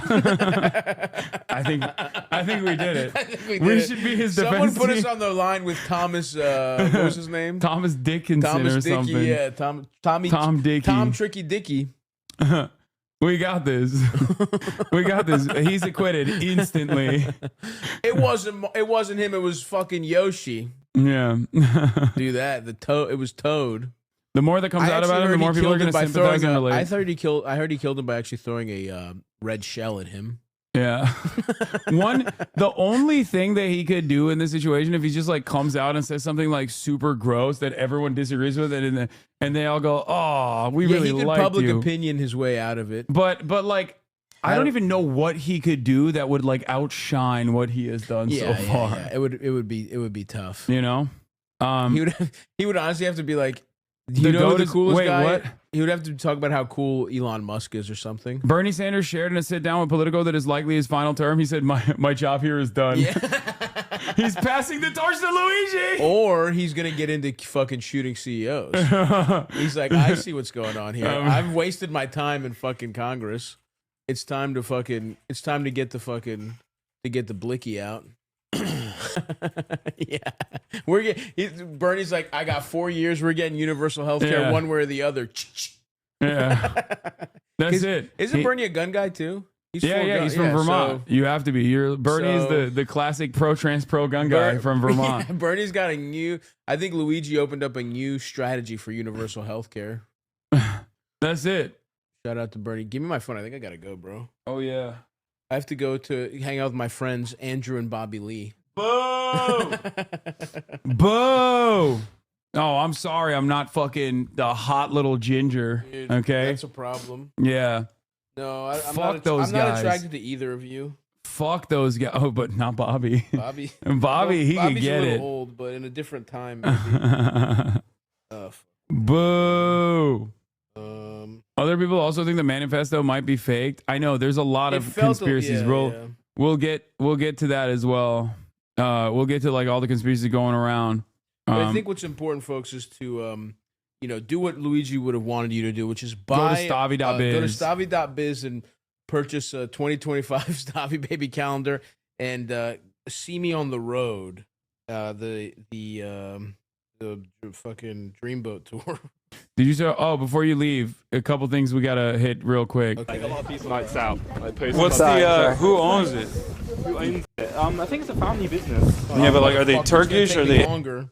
When I was in Cambridge, they took me to a Greek restaurant, and it was. So? And it. Yeah, but like, are they Turkish or are they? Longer. When I was in Cambridge, they took me to a Greek restaurant, and it was. So? And it was not great. Arab? Oh, you went to a fucking British. Yeah, no, it's not your fault. You're It's not taking your me to a fault. fucking gyro place, bro. Dude, I'm gonna kill myself in a video game. Dude. Bro, no fucking. What's the name of the place? Hasan. It's Gardenia's. Oh my god, it probably is Greek. Oh my god, it's the worst day of my life. Yeah, Fuck, dude. It It's was further than you told me it was going to be. I'm going to fuck you. Oh, really? Yeah. I'm sorry. That's all right. I'm going to be fucking 10 minutes late, but whatever. The clothes in the laundromat, if they're not done, are you going to come pick it up later? Yeah, I'll probably come back okay. later. Yeah, all right. Perfect. The other thing I wanted to show you, the last thing I wanted to show you, I want to leave this on a high note. Okay. Donald Trump has a new ambassador. To where? To the beautiful nation of Greece. Who is it? Her name, it's a woman, is Kimberly Guilfoyle. Oh, wow. That's fucking awesome. You have to do That's the fucking people. awesome. You have to hit that. I gotta say what's up to Kim. You I'm have going to this cuck. summer. You have to cuck Don Jr. I'm gonna have to. Kim, what's up? Holler at me. Let's go. You know, I got family all across Greece. I'll show you places Don can't even dream of. It'll be the beautiful. reality is they broke up. Oh, she's single as a Pringle. Oh, we're ready to mingle. They broke up, and Trump's still giving her appointments. That's crazy. Wow, that he really does not respect his son. Yeah, yeah. He Big Don doesn't. Jr.'s so I tough, mean, man. why would you though? It's like he's the worst of them. I God. think. It's so funny how much better of a dad Biden is. He's like, you know what, son? Yeah. Here's a little something on the way. I feel like Donald Trump would pardon the January 6ers before he pardoned his son. For sure. Like For he'd sure. be like, oh, it's the shitty one. Keep him in there. He would be like, you have to do this for the family. Wait, they broke up today? Oh, my bitch secured the fucking the Greece ambassadorship, and she said kick rocks. Because at first I thought like, maybe he's just trying to pack his son to like go to fucking Greece, like get the fuck away from here, go on an island destination. You know what I mean? Nah. But no. They said they've been getting They haven't been getting along the past year. They get argumentative at Mar-a-Lago in front of people.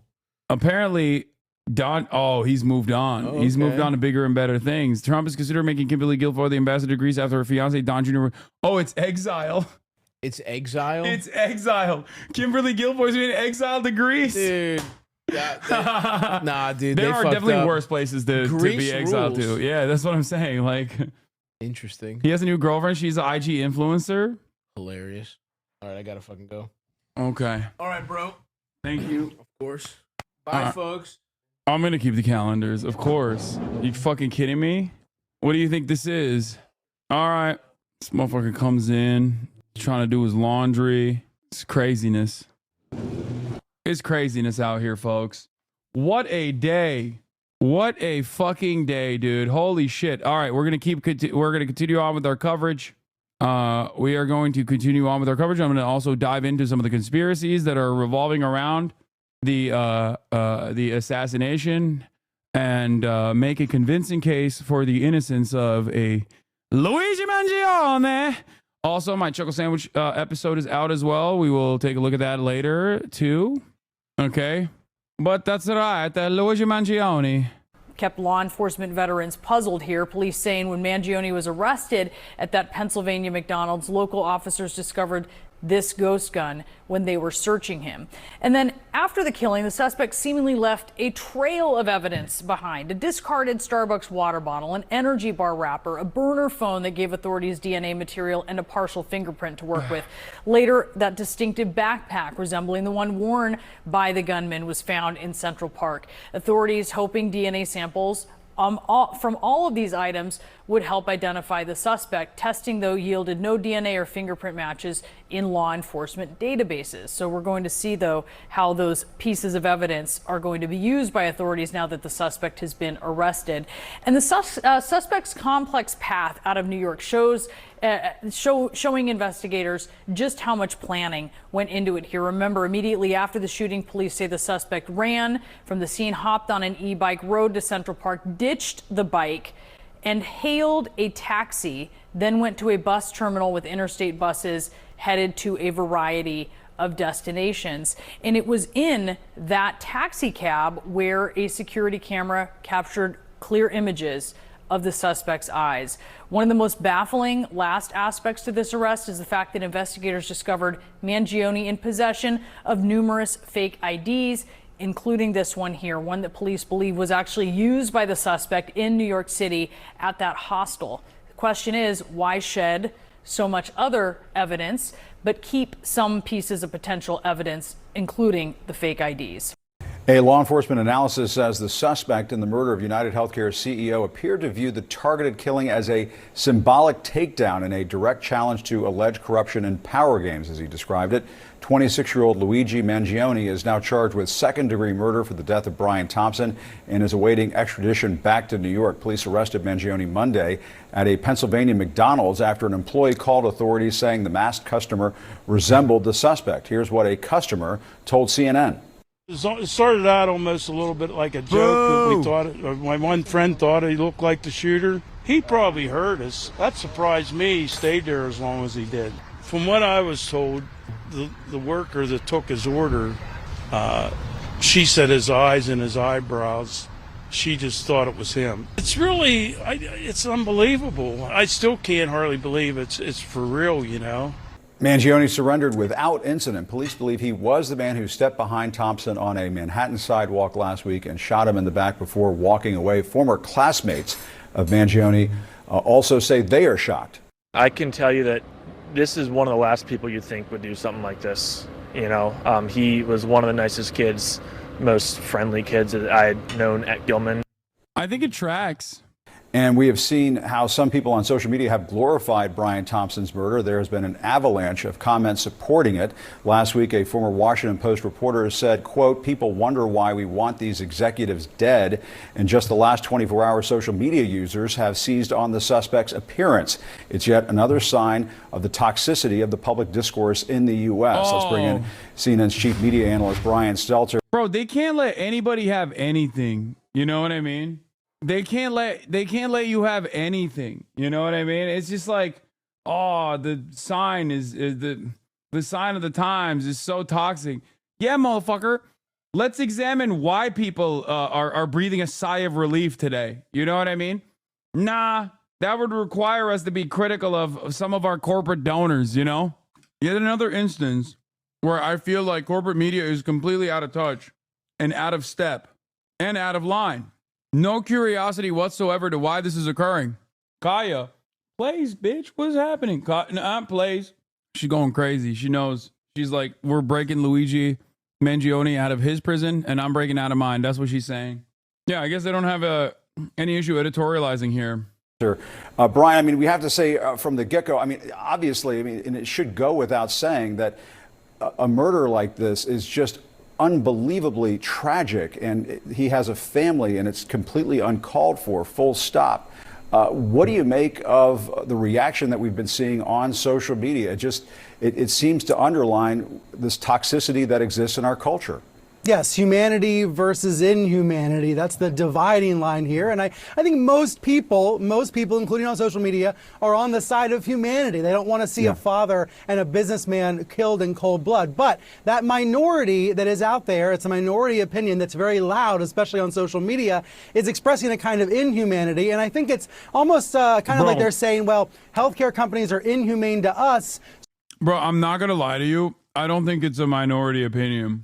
Like, I genuinely don't think this is, like, maybe I'm wrong, but I legitimately don't think it's a minority opinion at all.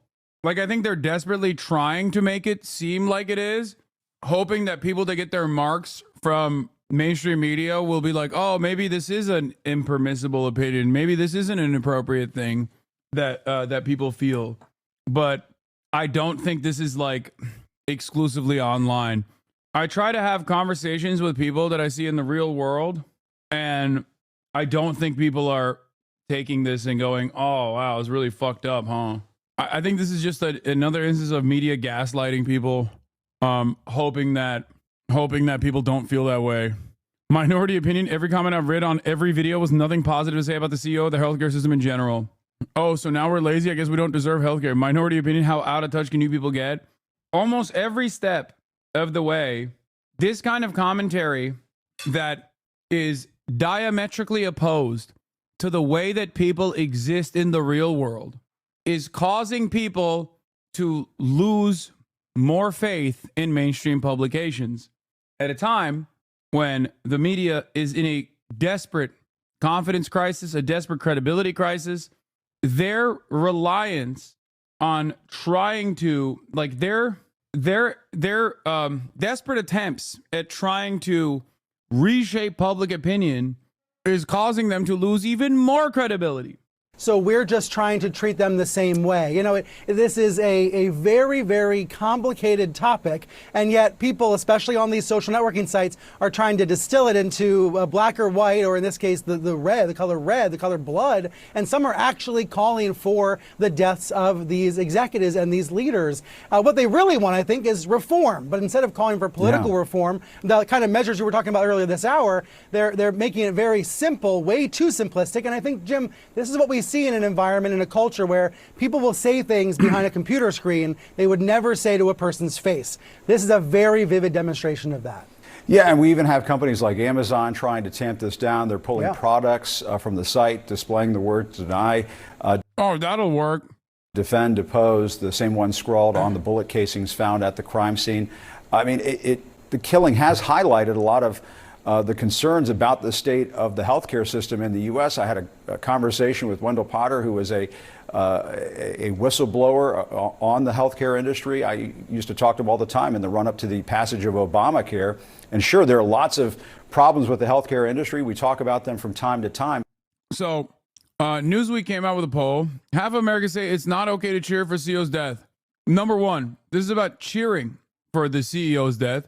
And number two, it literally is they only got half. Only half. Also, this is literally not a healthcare CEO or this particular person, or whether or not people actually feel comfortable with the action that took place. Okay? This is just like an across the board poll that says, like, do you feel comfortable, or do you think it's appropriate to cheer on the death of a CEO? It's a poll. Don't worry about it, Piker. No, it's fine. It's a YouGov survey. And it did not specifically mention the United Healthcare shooting. Oh, this is so cowardly. The YouGov survey takers were asked, do you think it's generally appropriate or inappropriate for someone to feel happy when bad things happen to a public figure they dislike? Ask directly. Do you agree?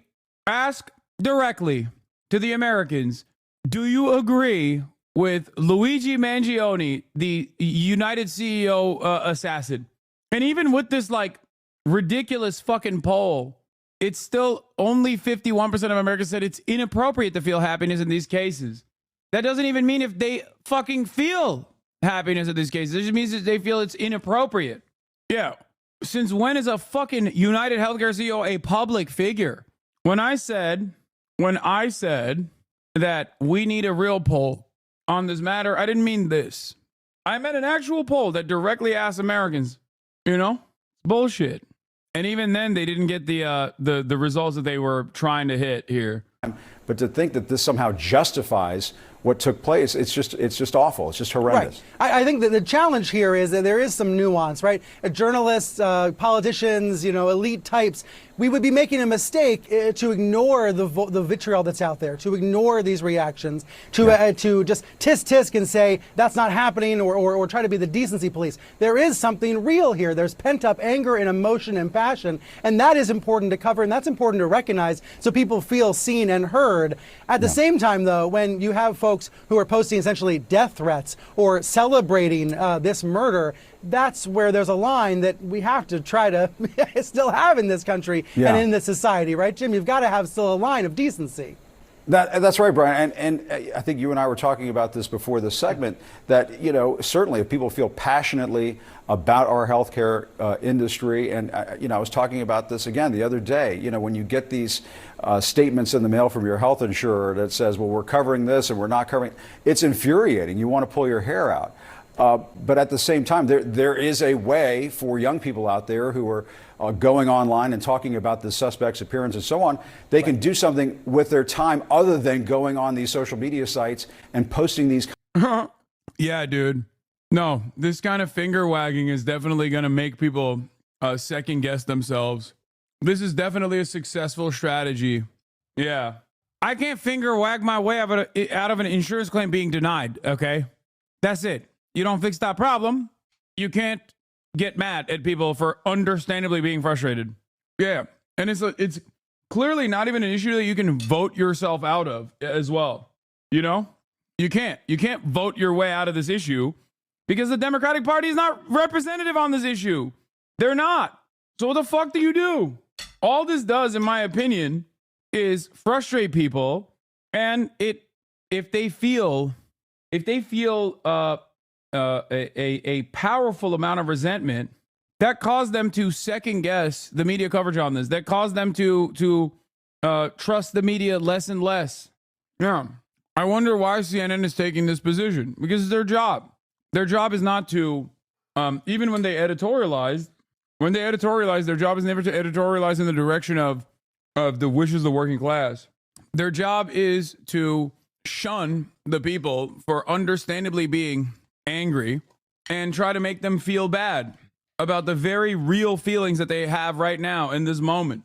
If you make peaceful reform impossible, you make violent retribution inevitable. That's it. Kinds of comments. They can go organize. They can do the things that can be done to get legislation passed in this country. It might be a lot harder than posting your hot take on social media, but my goodness, that is how you get real change in this country.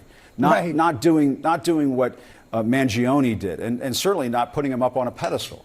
Yeah, it's a little bit like the cruelty Olympics online. People are competing to have the hottest take, to make the most cruel comments. And I think we live in an environment now, especially in social media environments, where sometimes there's a people will say they're just kidding. They'll post something that seems very serious, very ugly. Then they'll say, no, we're just kidding. We've seen this for many years now, especially in political debates. It is very difficult to have a debate or have a disagreement with someone who can then just say, well, I'm just joking. I'm not really calling for someone's killing. That's the environment, though, that we are in right now. It's a result of this culture that rewards and kind of viral and shocking comments.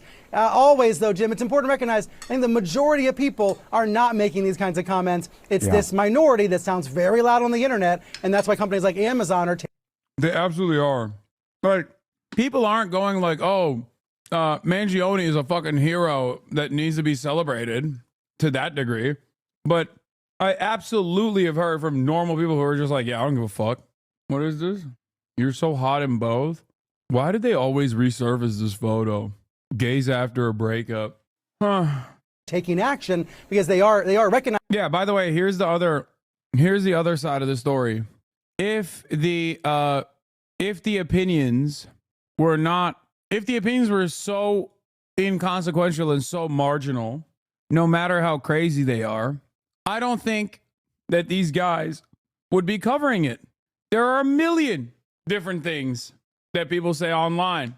People go crazy online. They say the most nuttiest shit. The very fact that they're offering coverage to this for damn near half the story here, when the story is supposed to be about like the McDonald's customer describes unbelievable encounter with CEO shooting suspect, the very fact that they are spending most of this like going, oh, don't do it. Don't have these opinions. How dare you? How dare you be angry and resentful at the system? It's a clear indication. It is a clear indication that no, people actually absolutely are mad. And here is another right-wing propagandist trying to do his very best here. Mangione is R-worded, says Tim Pool. He had cursory understanding of economics and tried to kill someone based off of his R-wordation. He literally says he can't articulate the argument, just another leftist nut job. It's not going to work. It's not going to fucking work. Also, big words coming from a dude who dropped out of 4th grade, okay? Here's another instance where he's chirping. If these R words get what they are asking for, they'd be dead in 2 months. No food, no water, gangs would take over. Meanwhile, rural conservatives are more likely to be armed, have livestock, and general understanding of survival. Posting off of the Libs of TikTok account. Notice how little coverage they're getting on this. Notice how little positive affirmation they're getting for this shit. I said, I think they want an end to the for-profit healthcare system, man, not whatever you're talking about. They're flailing. They're flailing because this is a moment where they have to be honest about their primary function. Right-wingers, when push comes to shove, and they recognize that the public sentiment is broadly against wealthy CEOs of horrible parasitic corporations that deal in death and destruction at the behest of the profit motive, they have to be the servile little dogs that they are. You understand? That's it. They have to shill, and they have to desperately go back to the factory settings and defend the CEO. I'm going to tweet that out. I forgot what I said. It was a banger statement that I made, and I literally forgot what it was. Now I can't tweet it out. What was I saying? What did I say originally? Fuck, it was a banger. Seeing. Love these right-wingers go back to factory settings to defend when they see the, if you're a Tim Pool fan, questioning his independent. Anyway, Vorlo has the clip. What did I say? Sentiment is broadly against wealthy CEOs of horrible parasitic corporations. Oh, yeah, okay. When the public sentiment is broadly against to defend the two-finger typing. Thank you, Vorlo. When the public sentiment is broadly against horrible CEOs of parasitic corporations, these right-wingers go back to factory settings to defend the status quo. Public reaction TikTok. He just look like an everyday fine Italian. Definitely gorge. They're wrong. We're decaying as society when we celebrate death. I have a boyfriend, but they just caught him. This man is being accused of killing a CEO, but he's getting a lot of support on social media. People are calling him a hero. Why? Because they hate the healthcare system in America. I ain't mad at him. He got to do what he got to do under United Healthcare. Every time I try to go get something done for my body or fix myself, they're like, nah, we can't help you. I'm not going to go all the way with, yeah, he's a hero, because at the end of the day he did take a man's life, but we could weigh it out with how many lives did he take, the guy that got killed. People are gonna get tired and revolt. This guy used a gun. He used a briefcase. I got the shotgun, got the briefcase. This is probably bigger than all of us. That man had a wife, family, and kids. Even if he was doing some things that were unscrupulous business-wise, still doesn't give you the right to take his life. Shut up, bitch. Damn. There were a lot of fucking responses there that were awesome. Ben Shapiro's defending healthcare CEOs again. The only way that you... Oh, my God. Somebody like Brian Thompson is by suggesting... Oh, my God. He won't stop. I don't think he's gonna stop. It's so funny. They keep licking the boot. Every single one of them keeps licking the goddamn boot, swallowing it whole. Oh, my God. All right, let's do the Ben Shapiro one. That he is motivated not by a desire to keep the company working and operative in a very difficult regulatory environment with a bizarre system of subsidies and administrative... Yeah. That's the real problem is the regulations on healthcare again, by the way. Oh, the CEOs have such a tough job, dude. Details and all of the rest of that. And you can disagree with his decisions, think they're wrong, but that's the actual... Instead, what you do is you say he's evil and he's just trying to maximize profit. Once you start saying the evil profiteers are trying to harm Americans, like that's their goal. Their goal is to harm... And I'm telling you, this is on both sides of the aisle. It is on the left predominantly, but there's a swath of people on the right who are also doing this routine. It's ugly. Now, I will say that there are elites who have lent credibility to this particular argument through their malfeasance.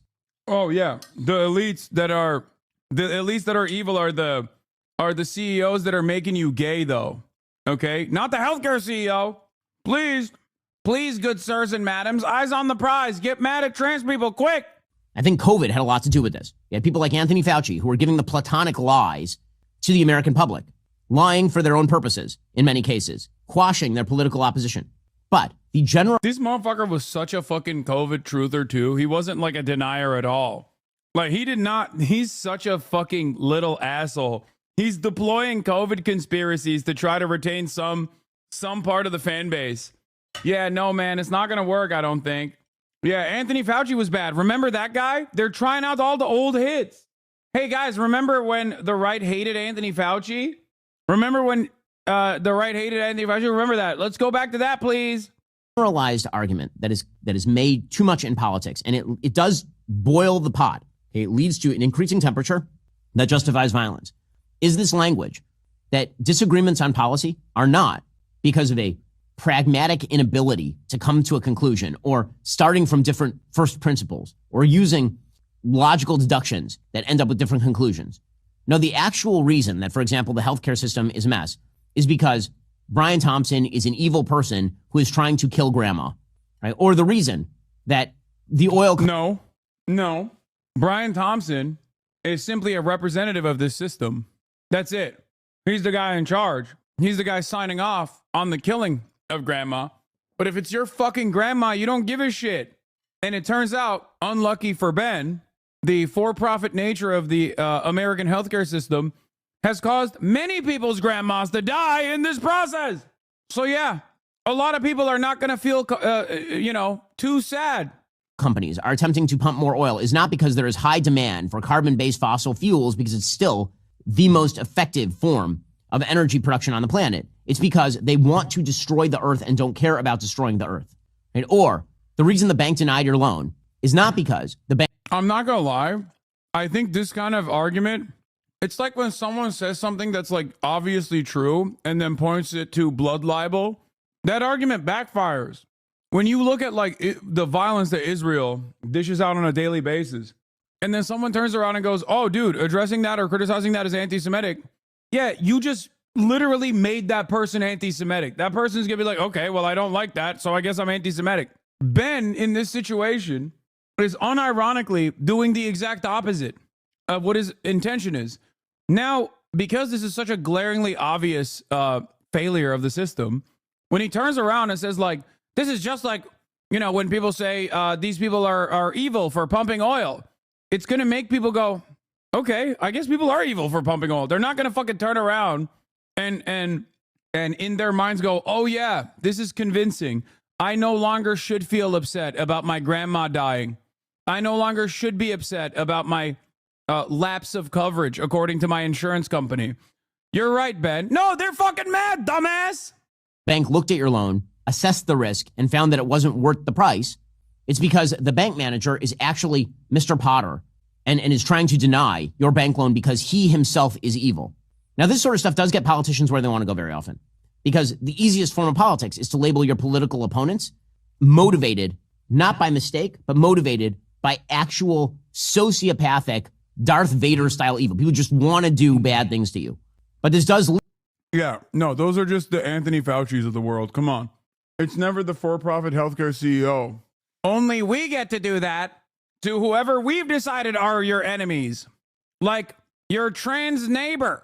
I'm not kidding when I say this level of broad support, it's got to be so shitty to be a conservative right now, because this level of broad support from your own fucking fan base towards an action that is obviously directly at odds with your primary function, which is defending capitalism, has got to fucking sting. You've never had this motion on transphobia. You've never had this motion on even fucking anger and resentment towards undocumented immigrants. Even though there is a lot of anger and resentment towards undocumented immigrants, even then, this level of unification and this level of motion is unheard of. Lead to higher levels of violence across the board. And one of the things that's sort of amazing in the right-left breakdown is, depending on who is doing the justifying, using the exact same logic, you'll see one side or the other justify it. So, for example, when Bernie Sanders, back in 2020, says that our system creates huge profits by deliberately killing people, which is not the way the healthcare system works. If that were true, life expectancy in the United States would have declined over the course. Excuse me. Life expectancy in the United States has declined.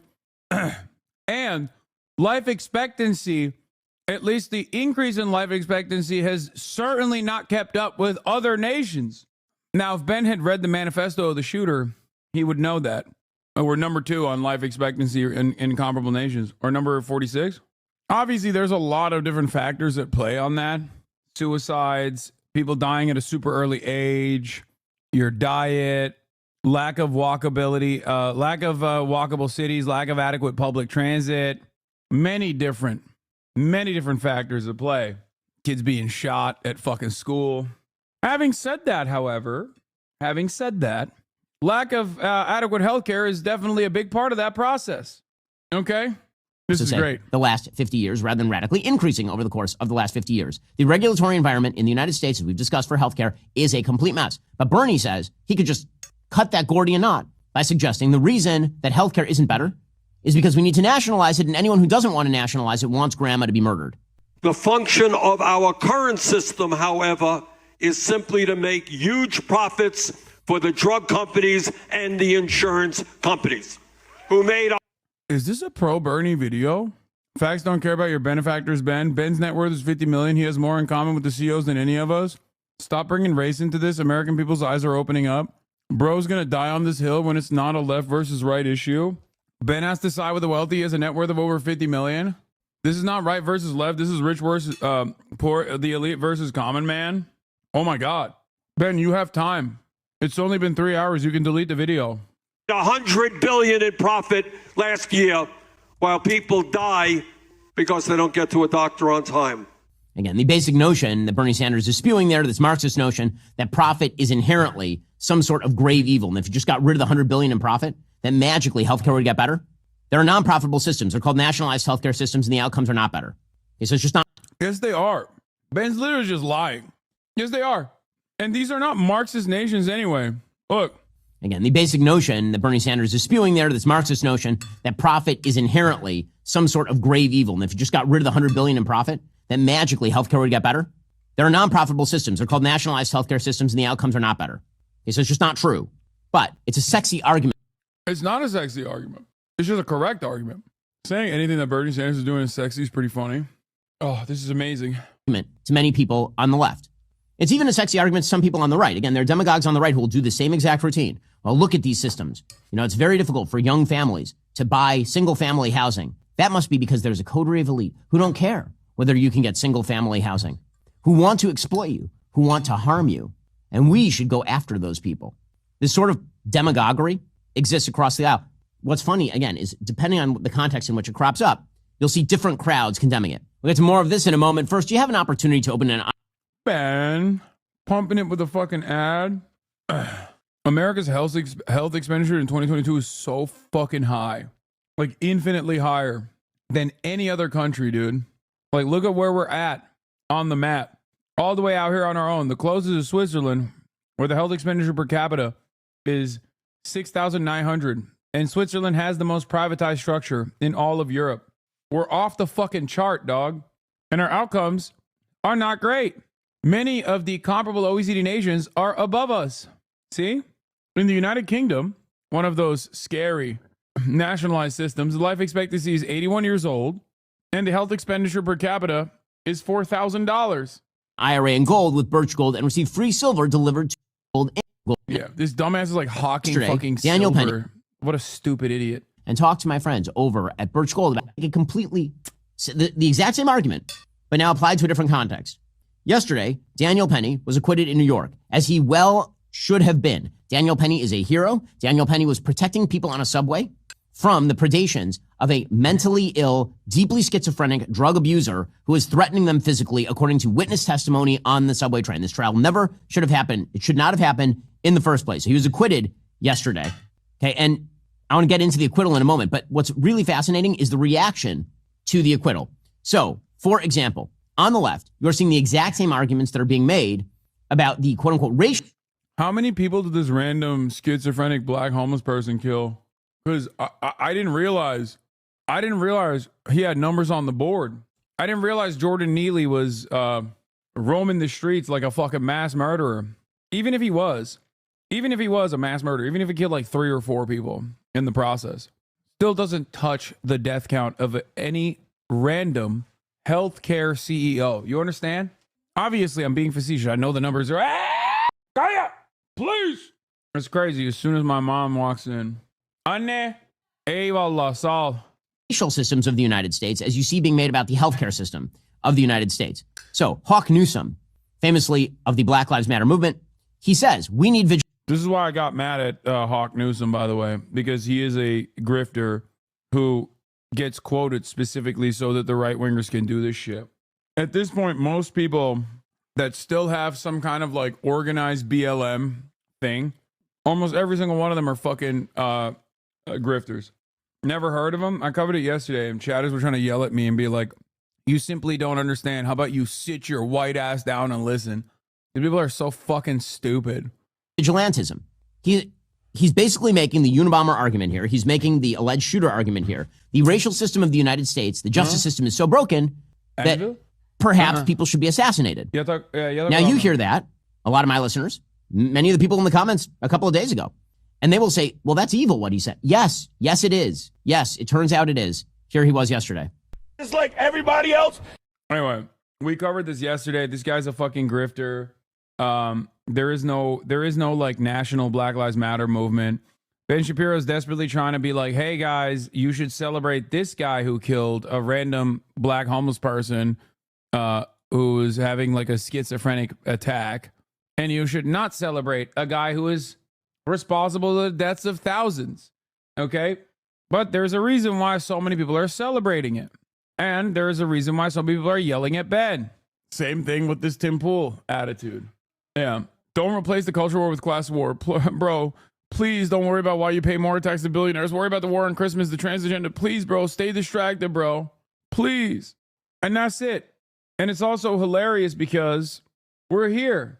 Ben is in alignment with CNN once again. And this is a real phenomenon they have to grapple with. Absolutely. We've seen a lot of people use cruelty to engage in clout chasing in our political dialogue. And that is what is so terribly disappointing. And you don't want it to see it infected across all sides of the political spectrum. And certainly there's a lot to be said about fixing our healthcare industry, but this is just not the way. And yeah, you got fucking like CNN anchor saying clout. And elevating somebody who did something like this is certainly not the way. This man had a family. There are people suffering.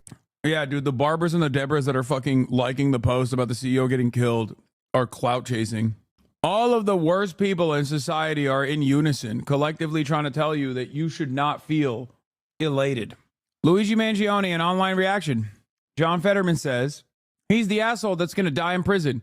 Congratulations if you want to celebrate that. Sewer is going to sewer. That's what social media is about this. Of course, he gets that platinum healthcare for his fucking massive stroke that turned him into a conservative. And I don't know why the media wants to turn that into a story. Just with these trolls saying these kinds of things anonymously like that. Is the coverage of mainstream media actually changing people's minds? No. I don't understand why people hate healthcare. After all, I got a head transplant. And I got it paid for with my platinum healthcare. Doesn't everybody have platinum healthcare? Or maybe it's just congresspersons. Remember, he has 2 children that are going to grow up without their father. It's vile. And if you gun someone down that you don't happen to agree with their views or their business that they're in, hey, you know what? I'm next. They're next. It's also additionally hilarious that John Fetterman has not only signed off, but also John Fetterman has not only signed off, but also openly celebrated the death and destruction of tens of thousands of innocent Palestinian children. So miss me with that shit, you fucking dumb ogre. Suck my entire cock. Yeah, go ruin your fucking son's birthday again. As a result of this. Brian Stelter, thank you very much for your time. We appreciate it this morning. Thank you. Joining us now is Brianna Fox, a former FBI special agent. She is a criminology professor at the University of South Florida. Brianna, thank you very much for joining us. Does it surprise you that the suspect in this very targeted murder surrendered peacefully? What do you think about that? Yeah, there were concerns that maybe he kept the gun on him, so there could be a shootout or even a suicide attempt at the time that he maybe expected authorities to arrive. But very luckily, he did not. I don't know what the fuck's going on. I don't really care about this infighting. I'm in the business of uniting the country, dog. I don't give a fuck. Hey, you want to defend CEOs? You want to defend all this? You want to defend that? I don't care. You want to go on Glenn Beck's show and say maybe Dave Rubin has some right ideas? I don't care. All right? I don't give a fuck. That's all. Fuck all that noise. That's just background shit. It's class solidarity time, baby. You got Americans recognizing how dire the situation is. I'm good. Threatening to kill myself at my son's birthday party if another CEO gets shot. do that. I think that one of the reasons behind why he didn't is that he feels like there's more to say behind his message. I think he was leaving these breadcrumbs from us, from the Monopoly money in his bag left in Central Park to his manifesto that he kept on him. Things like that show that he really has a strong message he wants to share, and I don't think he thinks he's done sharing that yet. You think he wanted to be caught? I wouldn't say he was looking to be caught, but I would say that he probably expected it. He was sitting there casually in a McDonald's. It seems like he'd gone across the state by bus and then was potentially coming back, maybe even in New York City. I think the big thing was not necessarily whether or not he was going to get caught, but how much media attention, how much support for his messaging that he could drum up essentially in the interim while he was on the run and now since he's being held in under arrest. Yeah, and Brianna, police say Mangione was found with a weapon, a handwritten manifesto attacking corporate. Charlie, you're getting timed out every time you link something because you're not subscribed, which is why you should. Because subscribing allows you to avoid slowdowns, follow limits. What are you doing? What? You gotta see this bitch, dude. Oh my. Okay. You're so annoying today. No, this just means the fact that she's always trying to escape containment means that she's bored and not tired enough. It means I failed. It means I have failed to wear her out sufficiently this morning. It also means that it's because my mom is here and she knows that when my mom is here, she knows she goes on a walk. So that's why she's running already. She's running around now. My mom got her out. I did. I failed as a dad today. I failed as a father. I failed my daughter. I didn't fail as badly as John Fetterman, though. So there is that. But you don't need to also compound on this failure. You can subscribe at the top of the hour, nonetheless. Just kidding. I'm not running an ad. But please subscribe. Frankie H, 777. Thank you for the 10 gifted subs. Anyway. Real 23 Phil, thank you for the 5 gifted subs. Raleigh Law, thank you for the 5 gifted subs as well. America, here are a couple of quotes according to a police official who... Do you have any long-term political goals? Like, where does this road lead you? What do you think? Saw the document, quote, "These parasites had it coming," he wrote, "and I do apologize for any strife and trauma, but it had to be done." A law enforcement analysis says the suspect... See, he's apologetic. Free him. "And I do apologize for any strife and trauma, but it had to be done." A law enforcement analysis says the suspect... See, he's apologetic. Free him. Apparently, this was essentially saying that this was a targeted killing as a symbolic takedown. What do you make of all that? I think that's correct. It seems like every piece of evidence that we have so far points to that. But one thing I would say is considering that there is this, sort of support for the message that he has been, advocating about the healthcare industry. To me, that would say, why didn't he go through legal means? There is potentially a lot of support for this message. So why not go to politicians? Why not go to, protests? Why not do it through other means? The violent method was not necessary and never condonable. So, damn, that's crazy. I didn't think about that. Why didn't he just do a peaceful protest or vote to get Medicare for all? I just don't understand it. Oh, that's right. Because ain't nobody offering that shit, lady. What the fuck is wrong with you? Yeah, I'm writing a sternly worded letter to my healthcare CEO so that so that they cover my grandmother's cancer bills. Oops, I guess it didn't work. Yeah. What are you implying, Hasan? I think it's pretty clear what I'm implying, which is something that I said earlier. When peaceful reform is made to be impossible, it makes violent retribution, not even violent revolution, violent retribution inevitable. You can bait me all day, but that's what it is. I actually think the fact that there is so much, outcry about his arrest and people speaking out essentially with his message, that suggests he probably would have been successful if he had done this in a less violent way. Yeah, there's no legal recourse. From Semaphore. So, of course, we are talking about Taylor Lorenz. Boy, is she getting a lot of airtime for being a nut job. But it's being reported now that she and Vox are parting ways. Now, they say it has nothing to do with her screed about wanting more death and being joyful at the murder of a guy who had a man who had children. But I do think this termination, it shows the world is healing. And as bad as, and we're, you know, I'm not trying to be funny, you know, but this is a person who thinks, she said on TMZ, the people want this. So then why do the people feel this way? When she's saying the people, she's not talking about you or me. They exclude normal individuals with moral foundations. She is referring to her communist cohort. Yep. I don't think she's literally in her mind thinking. People don't really like Taylor Lorenz, but only because she's like a major villain in the right-wing universe. But that's it. They don't give a fuck that she got fired because they hate her. But I don't think this changes the dynamic for them even a little bit. They literally just hate Taylor Lorenz. That's it. Right-wingers hate Taylor Lorenz. They also fucking hate healthcare CEOs still. The world is healing because a journalist I don't like got fired. We hate cancel culture, by the way. They're trying so hard to negatively polarize right-wingers against their Italian king. No, they can't do that. So they're just like going after other people that they hate. That's it. I hate Canadians who talk about U.S. politics. Yeah, I saw that. Yeah, I mean, this is expected from this dude. I'm going to be honest. Like, everything I've seen, the vibes are fucked. I think he's a part of the, like, center-right liberal constituency online of, like, YouTube politics guys. It's not surprising to me that this guy had this take. I'm sick of all these dumb takes on the CEO shooting. There was just an election in which voters did not care one iota about healthcare policy. So spare me your armchair intellectual analysis of how a single psychopathic murderer represents a desperate vox populi or whatever. What the killing shows that a lot of young people on the internet have no moral compass at all and will routinely make folk heroes out of murderers because they swim in deranged populist subculture, performative edginess, and psychosexual political extremist role play. TikTok brainwashed children have made heroes out of Unabomber, Osama bin Laden, and other psychos because they're dumb and ignorant. I'm sick of older people not calling out dumb, ignorant children instead of intellectualizing their stupidity. He's Canadian, I know.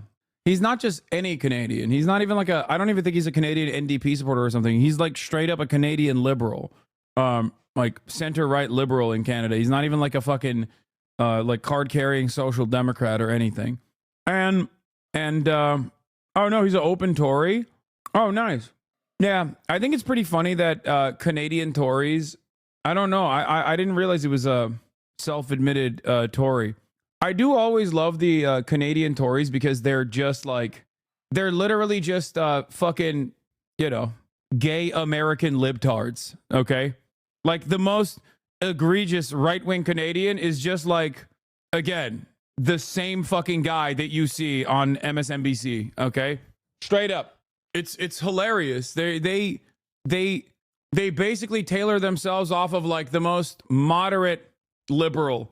Joshua Citrella interviewed him and he sucked. His main thing is that he doesn't agree with materialist analysis. Oh, I'm shocked that a liberal does not agree with materialist analysis. Wow! You know nothing about the Canadian right? All I know is that the leaders of the fucking Tory, the leaders of the Tories have straight up either been American or the most American adjacent motherfucker I've ever seen in my life. But you're right. I don't care about Canadian politics all that much. I don't. Sue me. I don't care. You know? Enjoy your fucking healthcare, dumbass. It's ironic because Canadians don't care about their fucking own politics as much as they care about American politics. That's why so many of you are in here. So it's very frustrating when someone LARPs as an American liberal, which happens to be a Canadian conservative, talking about American affairs and why these guys are, you know, nobody voted for healthcare. Like, it's a duopoly. The fuck? Neither party represents an actual tangible position on fixing the underlying profit-focused healthcare system. The fuck? I can't believe no options were offered and people therefore didn't vote for that option. It didn't exist. I don't know what fucking province he lives in, but I'm sure, considering how there is this universality of hogness, that whichever fucking dumbass province he's in, some conservative function has absolutely, most likely either gutted their healthcare system in an effort to privatize it down the line. So maybe he can appreciate that American-style governance soon. But hey, it's fine. He'll get the YouTube Canadian monopoly money dollars in ad revenue to be able to pay for that private healthcare as he advocates for why the poor must die. Sorry. CNN's Brian Todd is in Towson, Maryland. where he's been tracking down information on the suspect's friends and family. Brian, who have you talked to, and what are they saying about him? Right, Jake, we've been he's a BC has decent health care. coming through this area north of Baltimore, the suburbs here, and talking to people who know the Mangione family. For the record, every part of Canada has better health care than America. Like every part. Because it has some semblance of still socialized health care. It's getting worse, and it's going to only continue to get worse, but worked for them, and we're getting this portrait of a family with enormous wealth, influence, and power. Right behind me is the Hayfields Country Club. This is one of at least 2 golf courses that the Mangione family owns. There are exclusive properties on this on the. Why resort to violent retribution is the only option for change instead of focusing 24/7 on reforming the election system. Oh my God, I wish that there would be some violent retribution against me in a video game so I didn't have to read the most idiotic fucking take of all time. Dog, what do you think I do every day? That's what I do every day. I advocate for reform every day. But when people obviously feel like they are cornered with no way out, eventually, even if they don't actually take this violent action, they're not going to fucking sit there and be like, I can't believe how shocking this violent action was that took place. They're going to be like, no, I get it. Is reform impossible? And is that why violent retribution is impossible? I think you might be too stupid. I don't know what you're saying. I said, and it wasn't me who said it. It was another liberal who said it originally. Those who make peaceful reform impossible make violent retribution inevitable. JFK was the one who said it. And he said violent revolution. Well, I'm saying violent retribution inevitable. I'm saying retribution. I know the original quote from JFK is peaceful reform impossible, violent revolution inevitable. But I'm saying it's making violent retribution inevitable. Okay?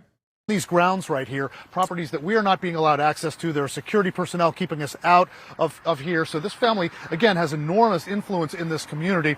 They also own a chain of assisted living facilities. And I spoke with Thomas Moronic Jr. He is a former radio talk show host who hosted a show for about 20 years on a radio station, WCBM, that the Mangione family owns. He talked to us about kind of the contradiction with what this young man is alleged to have done and the fact that his family works in the healthcare business.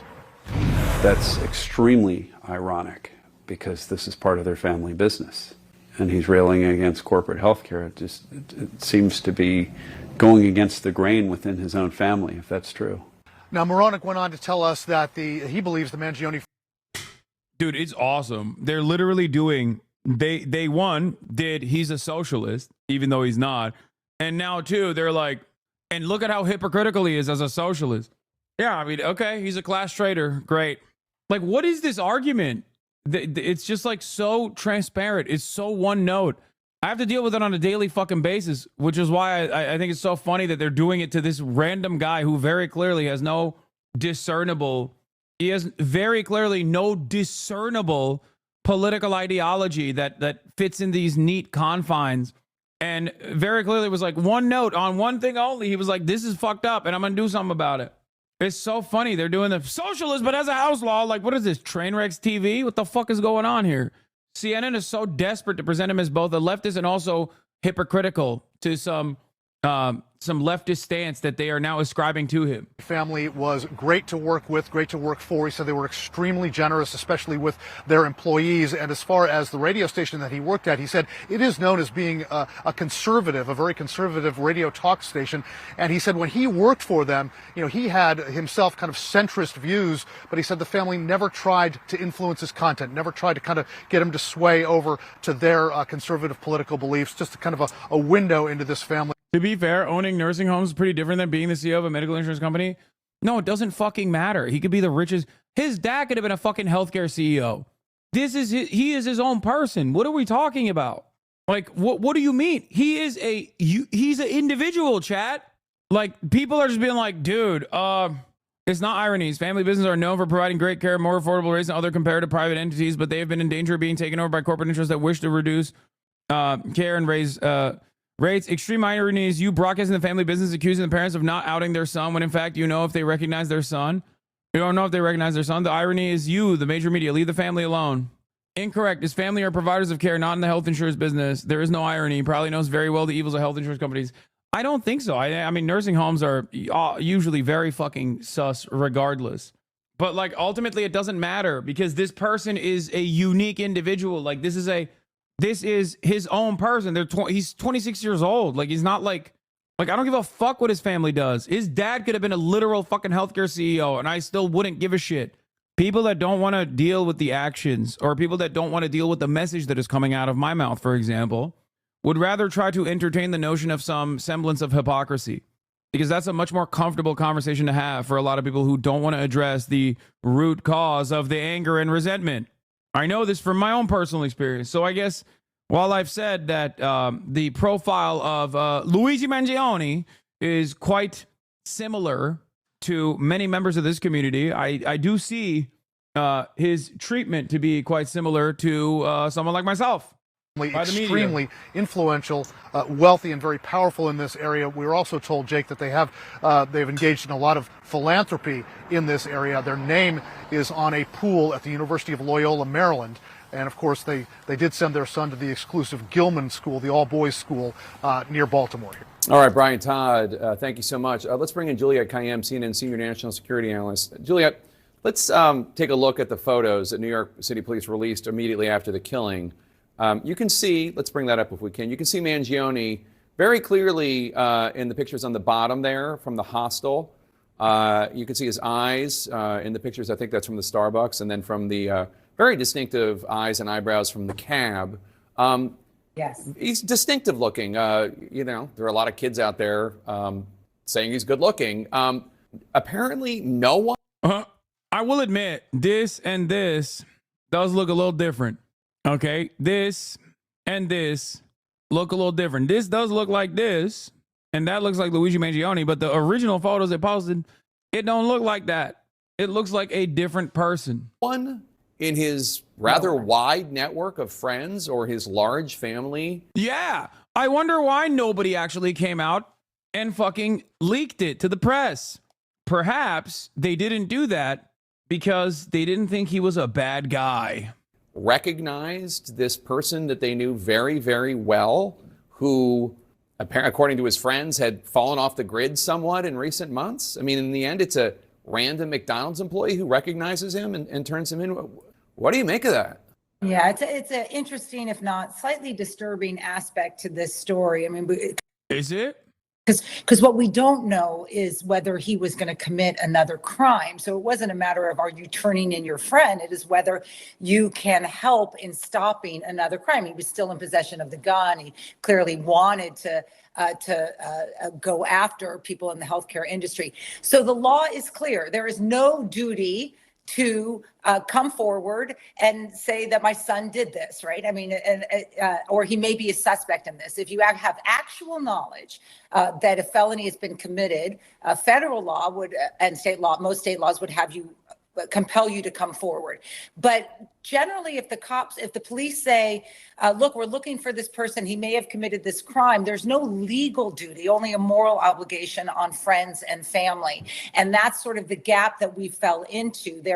I'm particularly focused on the family because they knew he withdrew, they knew he was in pain, they knew he was on meds, they knew he was in distress, and then they see these pictures, and any parent will tell you, you know who your kid is, right? I mean, the eyebrows or the lips or the chin, you can tell who your kid is, even if you haven't seen him in 6 months. And not only did people who knew him not turn him in, I mean, look at social media. There is a disturbing amount of support or empathy for this suspect. And some of it's driven by anger that is understandable about the health insurance industry, and yet transferring it and turning it into admiration for somebody that is a suspected cold-blooded killer is astounding. Do you think prosecutors should be concerned about this sentiment possibly working in favor of Mangione should he actually go to trial?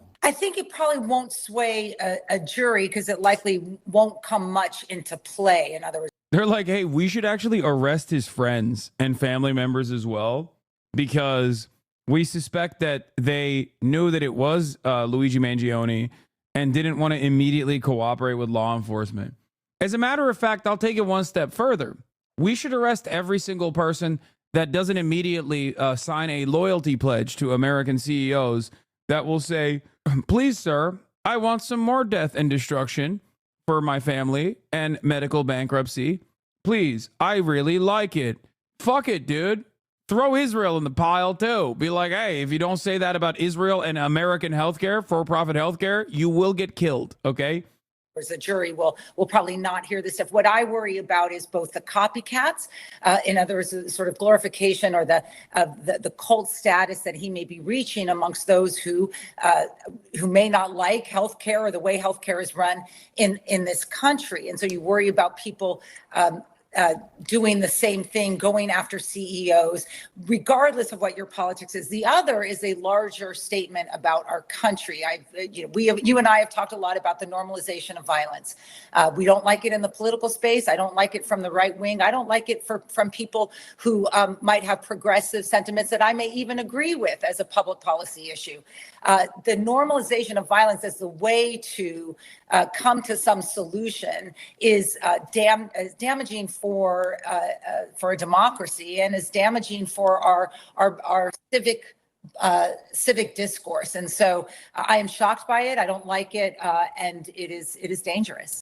Suspected killer of United Healthcare CEO Brian Thompson, screaming like a lunatic to reporters, gathered and literally had to be dragged into his extradition hearing in Pennsylvania. Take a look.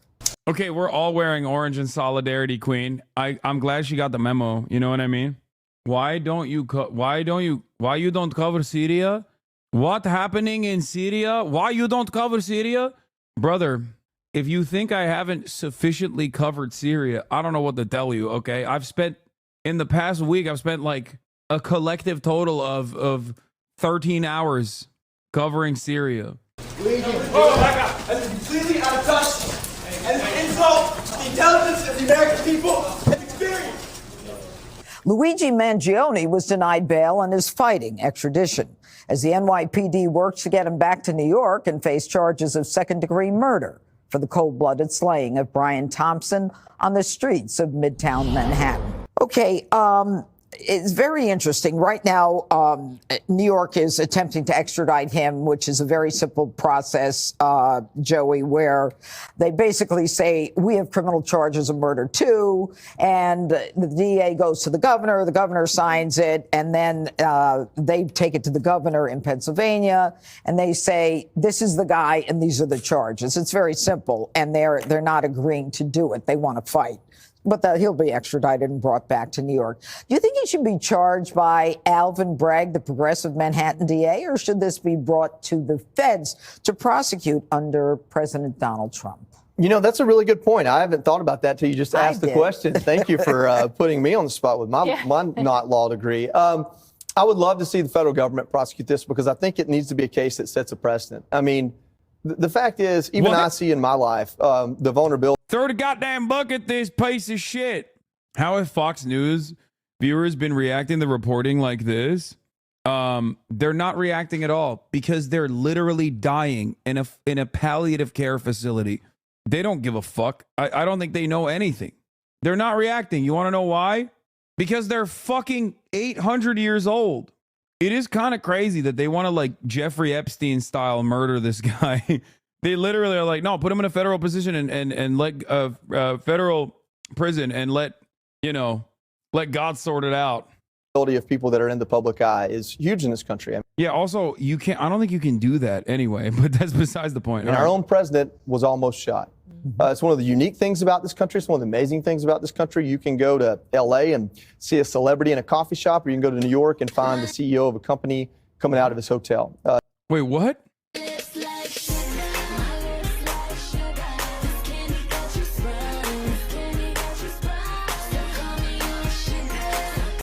Oh my God. Oh my God. He already changed her perspective on healthcare CEO. It was her idea to follow, subscribe, and bookmark his Twitch page. Oh my God, the girlies are doing it. Let's go. We take those. We take those. It could take every single white mom in this country, but I'll take it. HasanAbi girlies, rise up. Hello to all the moms in the chat. I curse a little bit. I'm sorry. I will try to hold it back. HasanAbi girlies are up this year big, up big. None of us are secure. So I think people like this need to be made an example of. And for that reason, I would love to see it go to the federal level. Two things can be true at one time. This guy can be unhinged, deranged, and completely crazy, and also a cold-blooded killer, and he should be treated as one. You know, it's interesting, Dana. On the one hand, they said last night he was very quiet, but then once he saw the press, he started screaming about how unjust it was and you know, like he's got some kind of a message. So I don't know what his mental health status is, and that will have to be something that's a part of this. I also agree it should be charged federally because we've seen what happens here. And I think that it's disgusting how some people say, oh, this is because of the insurance industry. You check yourself on that, especially if you're on the left. And how do you think we ended up in a place where there is less competition and fewer good products in the insurance industry? It is messed up. I agree. But that's not because people weren't suggesting a better way. If you think socialized medicine is a better way, knock yourself out. Yeah. Yeah, no, please threaten me more with a good time, Dana Perino. What kind of labor protections does that offer to people that are working at these corporations? So one thing that our lawsuit alleged. Dude, we're getting a lot of coverage off of the Lina Khan interview already. I'm glad that there was some immediate response to it. Alleged was that if this. I love it. Yeah, it's got motion. Yeah. I retweeted this already. This is the first time FTC has ever sought to block a merger, not just because it's going to be bad for consumers, but also for workers. Yeah. Lina Khan is amazing. You got an Unc Roger motion too? What? Oh yeah, we're all wearing orange. Your lineup was wild, not gonna lie. Yeah. It was awkwardly funny how you asked about her being replaced in the interview to then be replaced shortly after. Yeah. People need to calm down in the way that I conduct my interviews, by the way. Everybody was like yelling at me saying I talk too much during the interviews, but like it's supposed to also be somewhat of a conversation, okay? Like it's not just supposed to be me asking questions. It's not supposed to be just the interview. It's supposed to be a conversation as well as an interview, okay? But there are definitely moments where like my questions are long and convoluted. But I don't want it to just be like a simple interview. I want it to be, again, a conversation. There are interview components in it. Chat gets wild when you're not watching them. The interviews are fantastic. Really uplifting today. Keep it up. Yeah. For the record, getting back to Luigi Mangione, one of the funniest things I've seen in the media coverage and the broad reception of this story is that before we get to the conspiracy theories and we'll analyze them as well, where is it? This was the funniest thing. Or not this one, sorry. Where is it? This. Extremely ironic. Suspect the United Healthcare CEO slaying played video game killer. Friend recalls. The video game is Among Us, chat. They're honest to God, bro. This is like, don't write this. Don't write this fucking article ever again. Don't ever do that. This is a mockery, dude. It's ridiculous. Among Us tweeted, oh no. Yeah, dude, he got radicalized by playing Among Us, the game that your kids play. I mean, it's like, it's so fucking stupid that, yeah, also NBC, AOC's Twitch Get Out the Vote efforts will help Democrats in 2020 and beyond. It's obviously a different journalist who wrote this, but it is such a ridiculous fucking take. We have the 286 conspiracy that we're going to talk about, and we have the this is not the real shooter that we're going to talk about, and I want to look more at his like Reddit profile as well. But I did want to address how fucking stupid it is that they said that he played Among Us, and I think that's the reason why. Kylie showing solidarity with you and Luigi. I'm wearing orange every day until they free the people's princess. True. It took a lot of time away from the interview by you grandstanding with your take. What grandstanding with my what take? This isn't just a interview, it's a conversation. And it doesn't just live as an interview to get like clippable moments out. It exists as a VOD later down the line. I want it to be fully fleshed out. But thank you for your background. Thank you for your feedback. Sorry. A lot of people are calling this a psyop. Is born into a wealthy family, attends a $40,000 a year private school, becomes valedictorian, earns a bachelor's and master's in computer science by 26, no criminal record, no psychological red flags, well-dressed, photogenic and handsome, active on social media showing vacations abroad with beautiful women and family, looks beyond well-adjusted and is thriving, landing an internship and building a resume that screams total success, spends his free time exploring transcendence and the self, whilst working the professional world showing no signs of instability, has all the hype of another rising tech star in his field, then all of a sudden disappears from his friends and his families for 3 months, only to return to kill the United Healthcare CEO. None of this is adding up because in reality, we actually have an assembly line system to procure new so-called radical right-wing extremists simply by choosing whose brain to fry via psychedelic alchemical dumping at the drop of a hat. And has the same feel of Ted Kaczynski, who was MK Ultra brain fried as a psychological operated fed to distract us from what is truly happening on center stage today. From the fact that Syria is being converted to Israel while simultaneously painting an unglamorous depiction of the so-called woke right. But this is the strategy to kill two birds with one stone. Destroy the life of an introspective and upright man to demonize masculinity, whilst distracting us from geopolitical affairs that will determine the global enslavement of all of our progeny. This is a satanic pedophilic elite playing the... Nah, man. Nah, we gotta fix this shit. No, we gotta fix healthcare like tomorrow. Okay? We gotta, I don't know, I'm not gonna say we gotta ban TikTok, but like, we gotta start fixing society immediately. We have, dude, everything is falling apart, dude. Everything is falling apart. This man said, oof, everything is so unimaginably cooked. Every aspect of society is like, this was a long ass way of saying, once again, it's the Jews. Holy fuck, dude. Yeah, conspiracy Mad Libs is what he did. This guy is literally reading a green text post that's being reposted all over Reddit. You can't get your cancer cured because the satanic pedophile elite are using it for a ritual as opposed to the profit motive, doing profit motive things.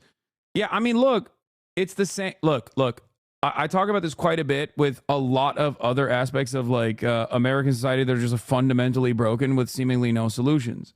And there's a reason why people went from like, oh, these mass shootings happen because not gun control. Don't ever say it's gun control, but these mass shootings are happening with regular frequency because not because of the readily available weapons you can purchase, but it's actually because of door control. It's actually because the teachers aren't armed, and ultimately it's actually because it's fake. It's a psyop by the government. You devolve into conspiratorial thinking when you don't want to address the logical conclusion. Okay, you go further and further into insane conspiracy theories. And this is something that I've talked about a lot. Like the anti-Semitism is what's the take? Like it's like anti-Semitism is the fucking socialism of the fools or something. Where it's just like, if you don't want to recognize that capitalism very clearly has created a structure.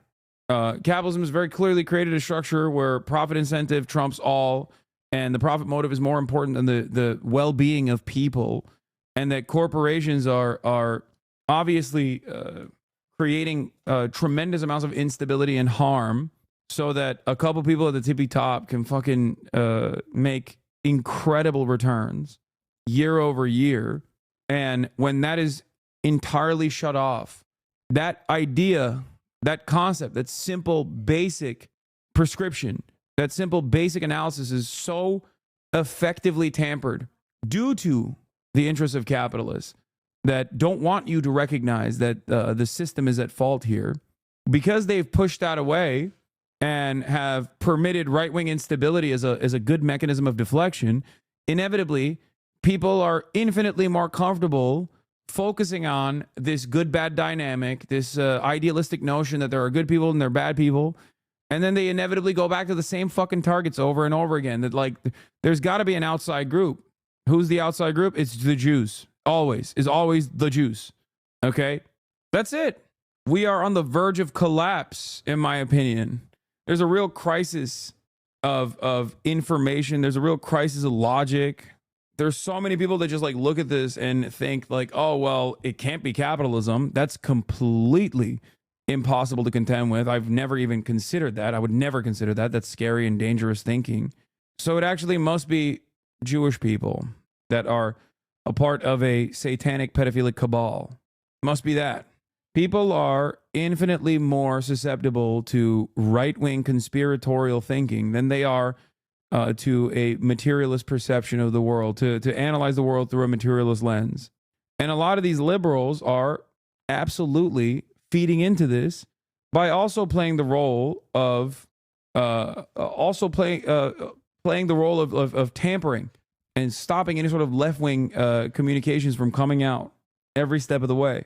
Taking bets on whether the Hasan anti-Semitic crowd will give you credit for this demonstration of deep understanding of what anti-Semitism actually is. They will not. No, of course not. I've probably spent thousands of fucking hours at this point talking specifically about anti-Semitism. I know about anti-Semitism better than most people for this very reason, because it is, one, incorrect, okay? At its most basic truth is just simply not correct. But also, it is at the heart of many fascist movements. And as someone who has dedicated a good bit of time to combating bigotry and fascism specifically, I've spent a shitload of time talking about anti-Semitism, how it manifests, how it festers, how dangerous it is left unchecked. And not only that, but also I've talked about for years now at this point, far before October 7, and I will continue talking about it.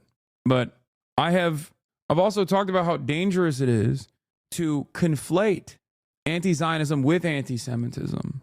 And especially at a time when like right-wing anti-Semites who are anti-Israel as well get a lot more prominence and a lot more media coverage, and they become the primary drivers of this conversation, you don't actually end up harming the anti-Israel movement. You actually end up propping anti-Semitism. It is so short-sighted. It is so unimaginably short-sighted. Many people probably think, oh, this is a comfortable narrative because if the largest disseminators of anti-Israel sentiment are like overt anti-Semites, then many people will assume that this is where the groundswell of anti-Israel commentary is coming from. What they fail to recognize, much like in this case with the CEO shooting, is that people are fucking anti-Israel because of what Israel is doing. You cannot contextualize and moralize rampant baby murder as long as it's being broadcasted on television, as long as it's being broadcasted on social media.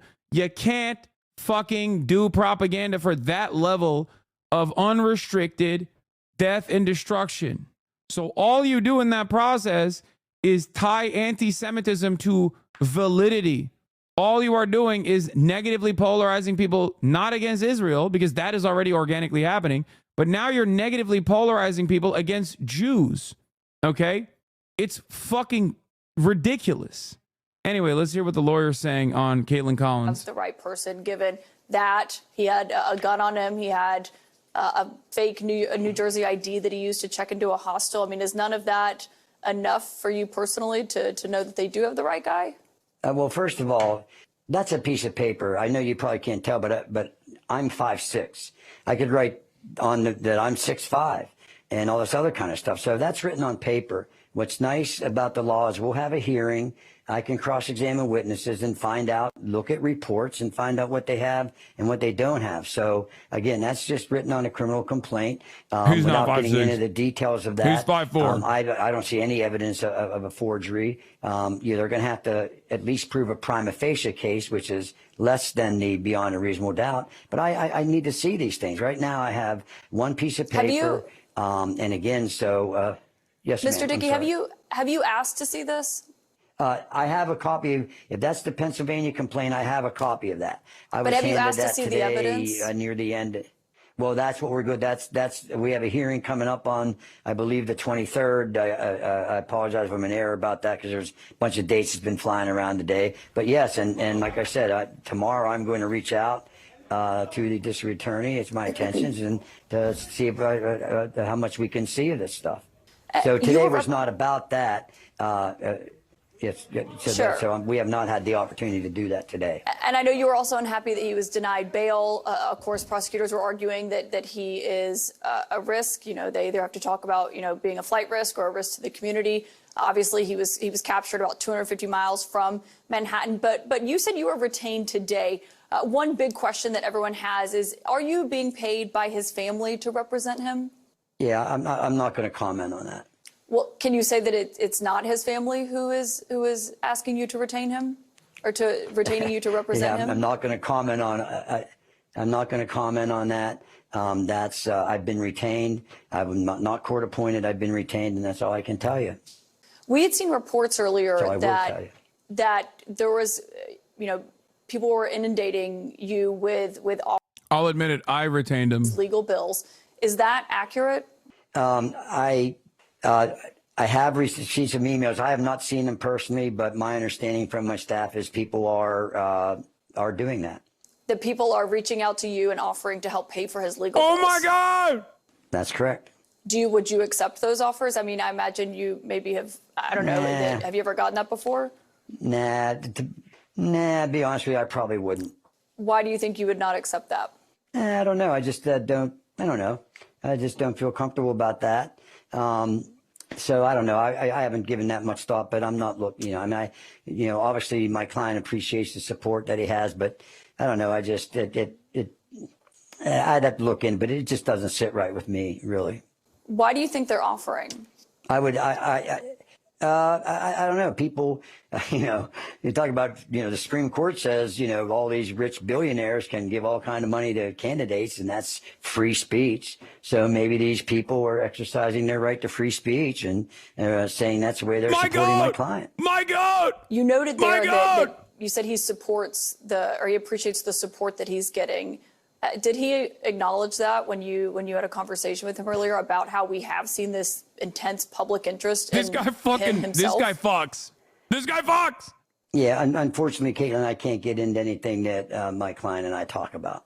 So by law, I'm not permitted to reveal anything that's attorney-client privilege in any conversation that occurs between he and I is simply that.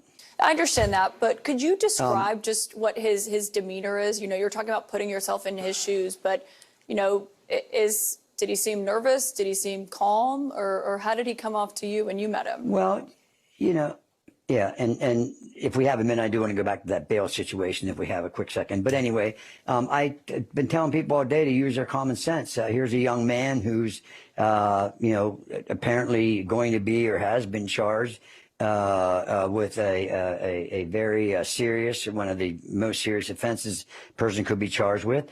He's in prison without bail, as you previously mentioned. And so, I think common sense would say, he's concerned. Do you plan on representing him only in Pennsylvania or also in New York?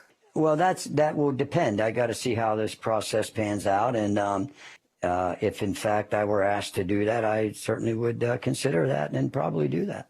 Thomas Dickey, I know you've had a very busy day. Thank you for your time tonight and for joining us, and I hope you'll come back and join us in the future.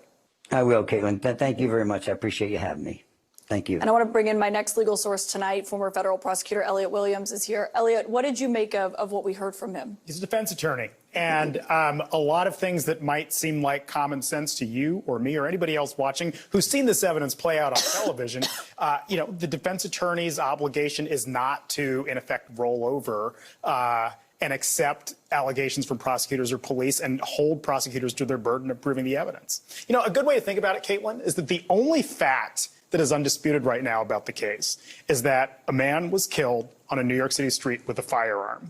It's up to prosecutors and police to establish, number one, who the defendant is, and that he's the same person that was apprehended in Pennsylvania. And that's really what defense attorneys do. But is it just a delay tactic, essentially? I don't think so. He really does have a right to do these things. And more importantly, from the perspective of a defense attorney, if he's not taking some of these steps now, what he does not want to produce is an ineffective assistance of counsel claim later on that he was not serving his client well. So he needs to put some of these things on the record and make prosecutors take those kinds of steps. What did you make of the news that he made there? I want to get the attorney on. I want to get Luigi Mangioni's attorney on the stream. Offering to pay for Luigi Mangioni's legal bills. Yeah, look, it's a sense of beyond the legal question, the sort of maelstrom of public outcry around the case that there were many people who were sort of supportive of the action. Now, look, Guys, do not shit on Caitlin Collins' journalism here, okay? She follows me on Twitter now. She's my moot. And she also happens to be one of the youngest people on the docket. People's legal fees. They often do in very high-profile cases. The book I'm writing right now on the Bernard Goetz case in 1984, lots of people from around the country, send in money. It happens all the time. Daniel Penny, that was just prosecuted or acquitted in New York, got a lot of offers from around the country to pay for his legal bills as well. Yeah. Elliot Williams, thanks for joining us tonight to break that down. Up next here on The Source, we still have two big guests who are going to sit down live with me here. That includes the top Democrat. What judge can oversee this case, given that basically everyone's been impacted by healthcare in the U.S.? I mean, there's plenty of fucking people who don't give a shit. Come on. She's also a Fox and someone graduated from Alabama. I think she was also on Daily Wire, which I think is like, you are 33 and oomph is not a word in your vocab. Excuse me. Yes, it is. Not only is she my moot, but also, she was on Daily Caller. Oh my God, it's even worse than Daily Wire. Before CNN, she was on Daily Caller. Anyway, people can change. Just like Luigi Mangioni. Okay? Luigi Mangioni also has changed. He apologized for what he may or may not have done. So everybody calm down.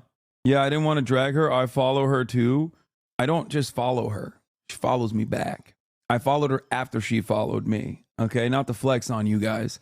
Not to flex on you mere mortals, but my positions are for sale. Do you understand me? I have no backbone. We didn't ask, quite frankly, Lil Bro. Little bro is big bro now. Yeah, we're no longer oomps. We're moots. I'm an MLM Marxist-Leninist Mangionist. Anyway, there's a lot of stuff on Syria on here, but I don't know if I want to cover all that because we've been doing a lot of fun stuff today. I saw my 66-year-old mom watch a Pod Save episode and loved it. Hell yeah.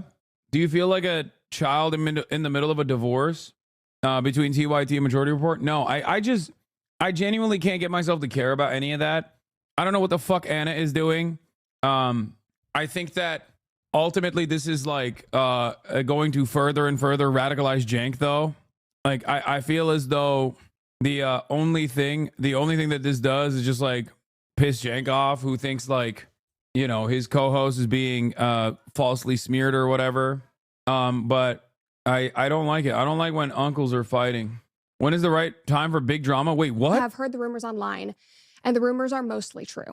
Today, December 10th, will be my last day hosting the comment section and working for the Daily Wire. It is not true that I am being forced out. It was my own choice to leave. And believe me, this is bittersweet. I have had the most unbelievable 3 years helping to craft the show, building this community, and telling stories and sharing the truth every day. Through the comment section, you all have made me braver, more articulate, more thoughtful, more hopeful than I could have ever imagined. And I'm grateful that we spent this time together.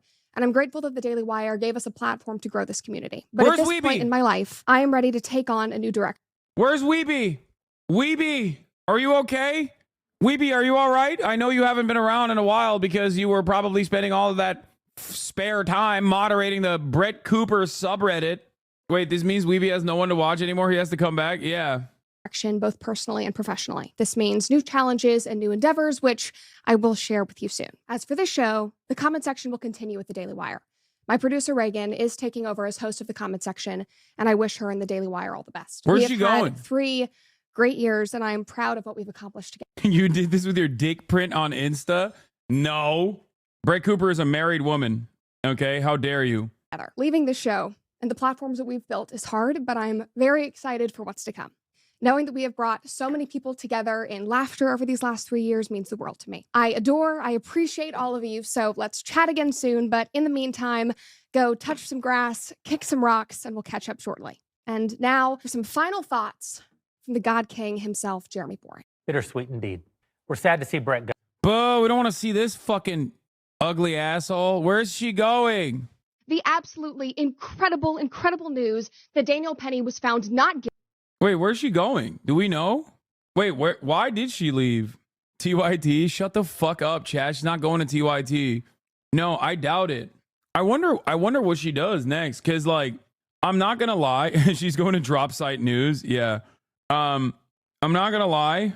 I did feel like she was kind of carrying the franchise a little bit, especially as of late. Her videos were like, I don't know how well she was doing recently, but last time I checked in with the comment section with, comment section with fucking, what do you call it? Brett Cooper. Like, look at that. This has 81,000 views in an hour, like 4.5 million views. Her videos outperform Ben Shapiro's videos by pretty fucking substantial margins. Today's kids are shockingly out of control. 900,000 views.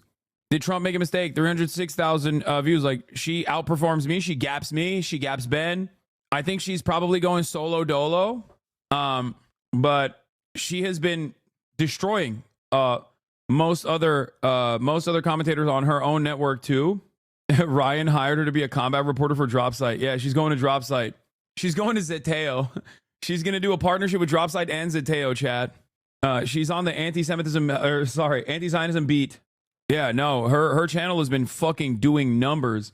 And I think a big part of that obviously is because it's like mass serialized, well-produced content overall. I don't agree with the sentiment she expresses, but I will say that, you know, with a lot of money, the right does have a better job of elevating talent. I watched your VOD on YouTube. Sorry for judging you so fast. Wait, what? Why don't you? Damn, this motherfucker left for an hour, came back and was like, my bad, bro. You did cover Syria. That's so funny. He went, what's happening in Syria? Why don't you cover Syria? And I yelled at him. He left the chat, went back to watch the VOD, came back. Respect, chatter. Respect to you, Big Bang. Okay. He was like, damn, you covered the fuck out of Syria, dog. Holy shit. You covered that shit up and down, dude. Model chatter. Great character development. Excellent. 10-10. No notes. Anyway, chatter gets the opposite of the woke of the day. Yeah. Who do you think our audience is? Front selfie dads? I just can't figure out who this is for besides Weeby. I mean, there is clearly an audience for this content. And I think it's probably like horny millennial and older dads that are like right wing. I mean, look, let's look at one of their like banger videos and see who was watching in the comments.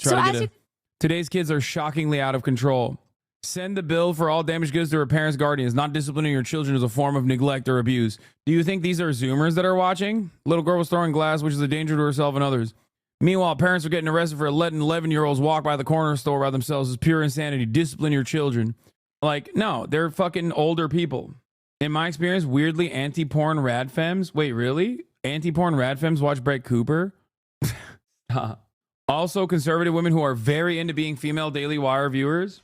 Look at the comments on the videos you made on you. I don't want to look. It's going to hurt my feelings. Yeah, lots of old people that like a young person with their head screwed on straight. Yeah. I have a few family members, Zoomer and late millennial, who are very into her show, both men. Yeah, I mean, she is a much more pleasant. She's a much more pleasant face to all of the madness that Ben Shapiro and all of the hatred that Ben Shapiro represents. My girlfriend's a lib, but gets ads for Daily Wire everywhere, TikTok, Instagram. Yeah, no, they do pump a shit ton of ads. And I think she also does a decent job of covering not immediately political subject matter, but with a very obvious, sometimes subtle, sometimes not so subtle right-wing tilt. That's it. And I think that goes a long fucking way. That's what it is. The right has more will to pump money in that talent. The left has a belief that it must happen organically. Rare third post. What do you think? Yes, the right understands the value of propaganda. They are very effective at it, and they put a lot of money into it because they recognize the value that propaganda has, because they know that their positions are oftentimes, you know, not great. This last week of coverage over the healthcare CEO shooter is a glaringly obvious indication of such things. Okay? Because when people in a rare moment of clarity recognize who's actually harming them and demonstrate their carelessness and demonstrate their lack of interest in like punishing the criminal who engaged in this violent act, that's a terrifying prospect for the right. They never want that to happen. That's why they're desperately trying to shift the attention away from the story of Luigi Mangione. Okay? But it's not just Luigi Mangione, okay? Or it's not just the right that's doing this as well. Liberal media. Notice how liberals are covering the story. Notice how independent media on the right is covering the story. And notice how similar it is to the way that the liberal media is covering the story. Notice how liberal content creators that are independent media that are covering the story, like the Podjons. And that is, there are a lot of people who are directly doing this because they don't want people to recognize an instance where like CEOs are unconditionally considered evil. There are a lot of people who recognize the chaos that spells for the current order of business. Okay, I haven't listened to any PSA this week how the Podjons covered it. I'm pretty sure people are, people are not willing, especially in a position of power and prominence and influence. People are not willing to examine honestly why people feel this level of resentment and anger. That's it. This is very disruptive, chat. But I think there are a lot of people with much to lose, even someone of my financial stature, okay, has a lot to lose when the system falls apart, okay? Do you understand? And these are people with significantly more than me. If you have something to lose, if the current system falls apart, you're gonna try to desperately cling on to that system. But many people have lost hope in the current order of business. I recognize why people have lost hope in this current order of business. You're a multimillionaire, brother. My point is, regardless of my financial status, I regularly advocate against my best interests as a rich guy. And I don't do it because I'm a fucking grifter. Why the fuck would I grift to the goddamn left if I were to grift? I would just grift to the goddamn right. I think you're misunderstanding my point by relitigating like my financial status. Okay? You don't understand. Garbage taken, you know it. Apply that logic to your own BS takes and it makes no sense. Come on. Yes, because of the last 4 years. And then you deny you did that, not them. We do understand. What? Weird how being raised with morals means being old, I guess. Money, got it, bro. The last 4 years. I'm glad you realize the media is trash. But maybe you realize the other side does the same. It's gross, Lamau. I like hearing your point of view, but come on, garbage taken, you know it. You did that, not them. We do understand. Wait, what? Love you, though? Always tilted. I think you're too tilted to understand what is happening here. I like that we showed an example of a model chatter. I, too, do not want the semblance of order to completely collapse. I recognize that there's a lot of harm in that. But I also understand that if things don't change, it inevitably will collapse. I want things to change for the better. I want there to be reform. The problem is, it seems like those in positions of power don't want it, and those who advocate from all of the the organs of media are far too predisposed with maintaining their class position and far too worried about how they make their money to recognize that some serious change is an absolute necessity, a serious change in the right direction. That's it. Y'all just had an election and healthcare wasn't even discussed. Lamau, too busy screaming about immigrants and the woke. Yeah, it's ironic that you say that because I was screaming about not only healthcare, but many of the other problems that Americans are facing, saying that one side would do significantly better in their electoral performance if they did address those problems. Almost all of my statements post-election and leading up to the election have remained the same. I'm even explaining that this news media cycle and the very clear divergence between what the people are demanding and what the people are saying and the anger that they feel is directly at odds with the way that the media is covering the election. Or not the election, sorry, the chaos that has unfolded.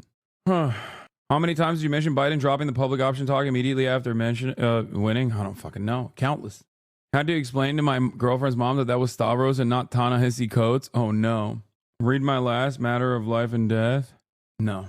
People actually love their private health insurance, don't you know? Let's pearl clutch for a white collar criminal and the dude who championed AI to use denied claims, despite saying AI technology being 90% inaccurate.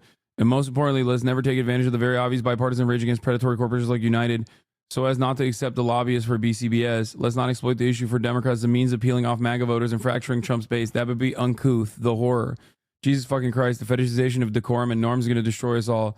P.S. Murder is obviously bad, but so is foregoing a great opportunity to fracture Trump's base so as to not offend the small health insurance CEO community who have no problem driving countless people into bankruptcy, misery, and death for all for a holiday bonus. That's a fantastic take.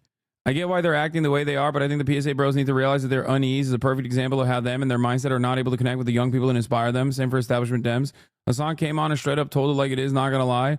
I think they can get there, but they are out of touch. They need to get out of the bubble. 74 replies. You think people are out of touch if they don't endorse vigilante justice? Recognizing an opportunity to message to working class people's disdain for healthcare system does not equal endorsing vigilante justice. Yes, this is the point. This is precisely the point. You don't have to fucking, swing the banners of death to capital to recognize that, like, this is very real anger and very real resentment in a country that is completely desensitized to violence. Now, we might examine why people are desensitized to violence. Okay? We might examine that, but that's for a different time. It's pronounced Ta-NEHISI, FYI. I know, I said that. The news stations like CNN are actively telling you not to analyze the why, just that it was wrong and should not happen. Yeah. No one is demanding that Democrats recognize and celebrate vigilante justice until conditions worsen to a degree where that is a necessity. It's also ironic because the Republicans celebrate vigilante justice all the fucking time. But, like, a little bit of healthcare would be nice. Anyway, let's take a look at what Jon Stewart had to say about the Assad regime's end in Syria. Show. My name is Jon Stewart. Man, do we have a good show for you tonight. The chairman, not the alderman, not the assistant secretary, the chairman of the Wisconsin Democratic Party. Only at the Daily Show does that get a big round of applause, really. Wisconsin Democratic Party. Ben Wickler is going to be joining us to discuss the future of the National Democratic Party. Specifically, is there going to be one?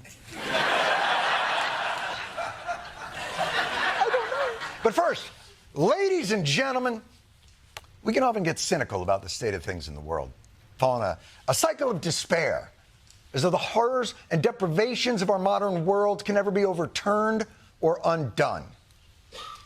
But then at our lowest, we get images like these from this weekend. A moment in time of pure, unalloyed joy. The delirious, almost uncomprehending excitement for a people celebrating a suddenly bright and hopeful new future. Yes, even the people of Syria are celebrating the New York Mets signing Juan Soto.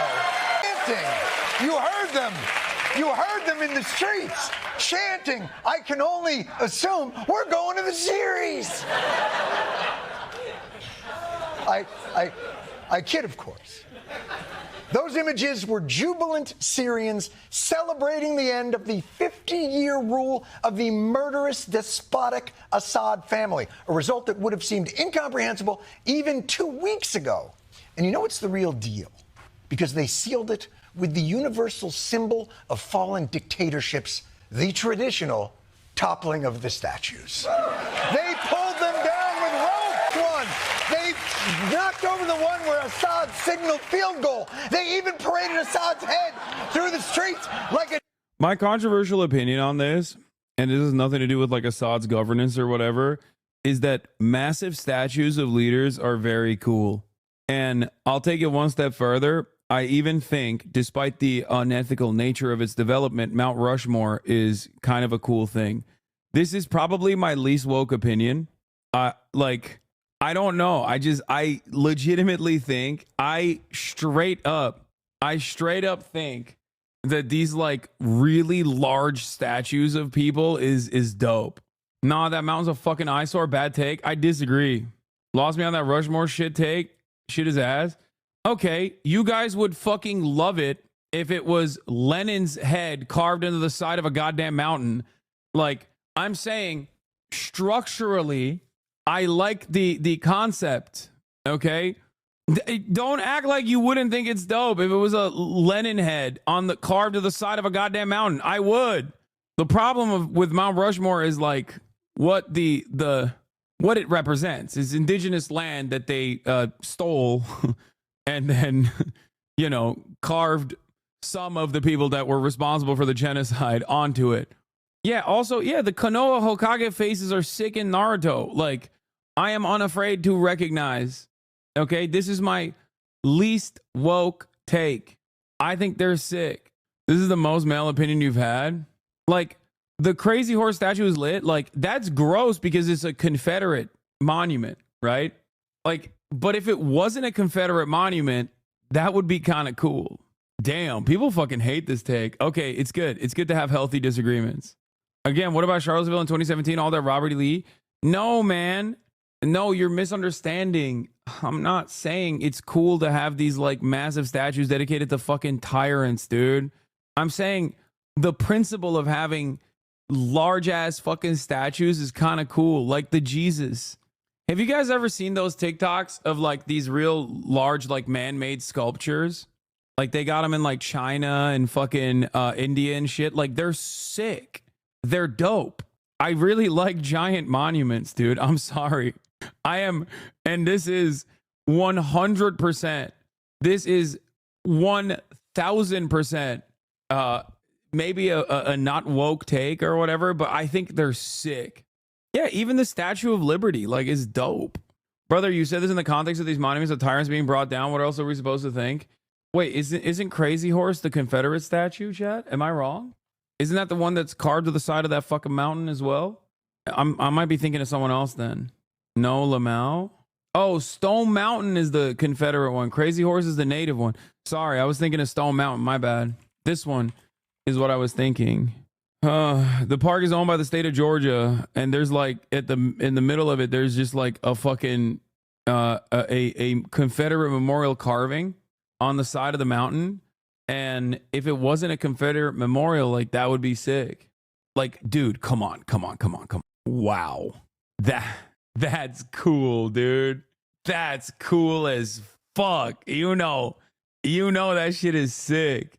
I don't want to drive to work seeing that shit. Yeah, y'all are fucking lame, dude. I feel like you just like big things like a toddler. The Motherland Calls. Yeah, this one is fucking sick too. For the heroes of the Battle of Stalingrad.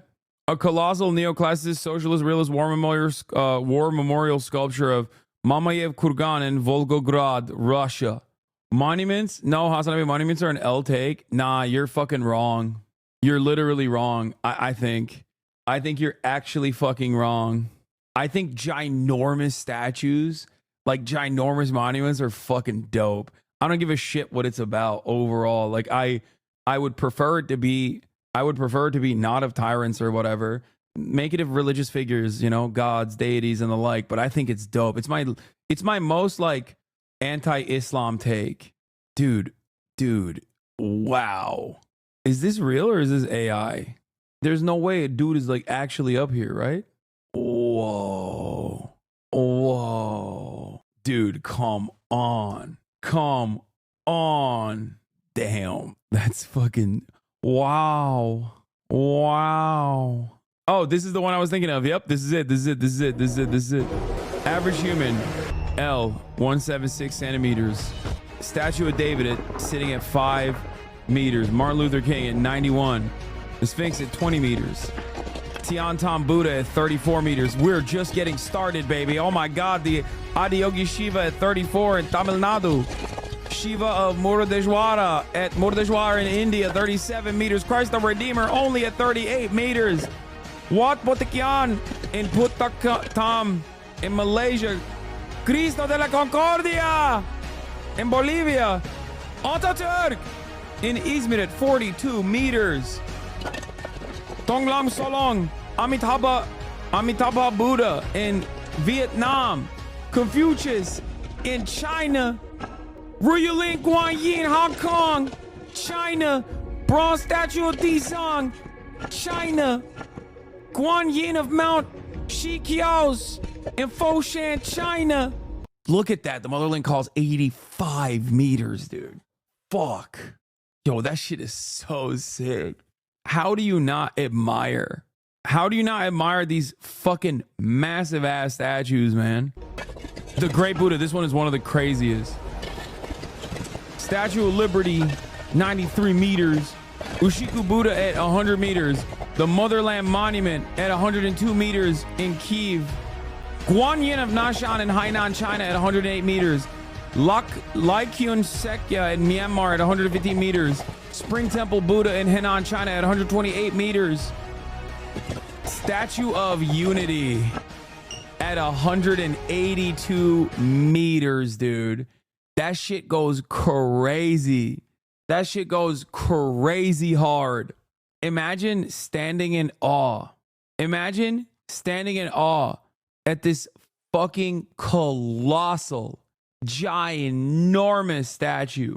Wow. Come on, dude. Look at this one. It's the best in the world. Ew, come on. Aerial view of the statue. Imagine that shit comes to life, dude. It's like, whoa.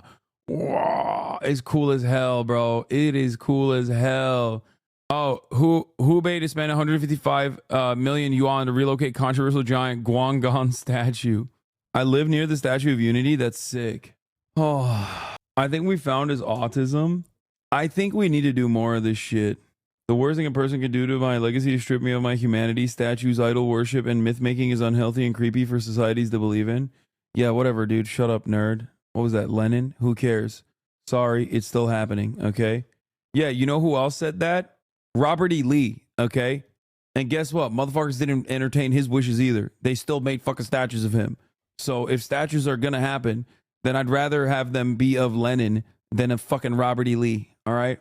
Wow. How many football fields is that? I think it's like 2, right?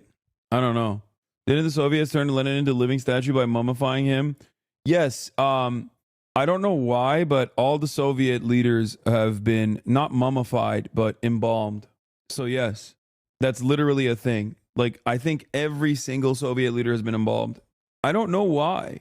And it's not just Soviet, like every single socialist leader. No, only Lenin and Stalin were embalmed. No, I'm pretty sure they did it to Mao and Ho Chi Minh as well. I'm fairly certain. Trotsky, I said socialist leader. Khrushchev, I said socialist leader. I think about Ho Chi Minh being embalmed against his will daily. I actually don't know. I don't think Castro did.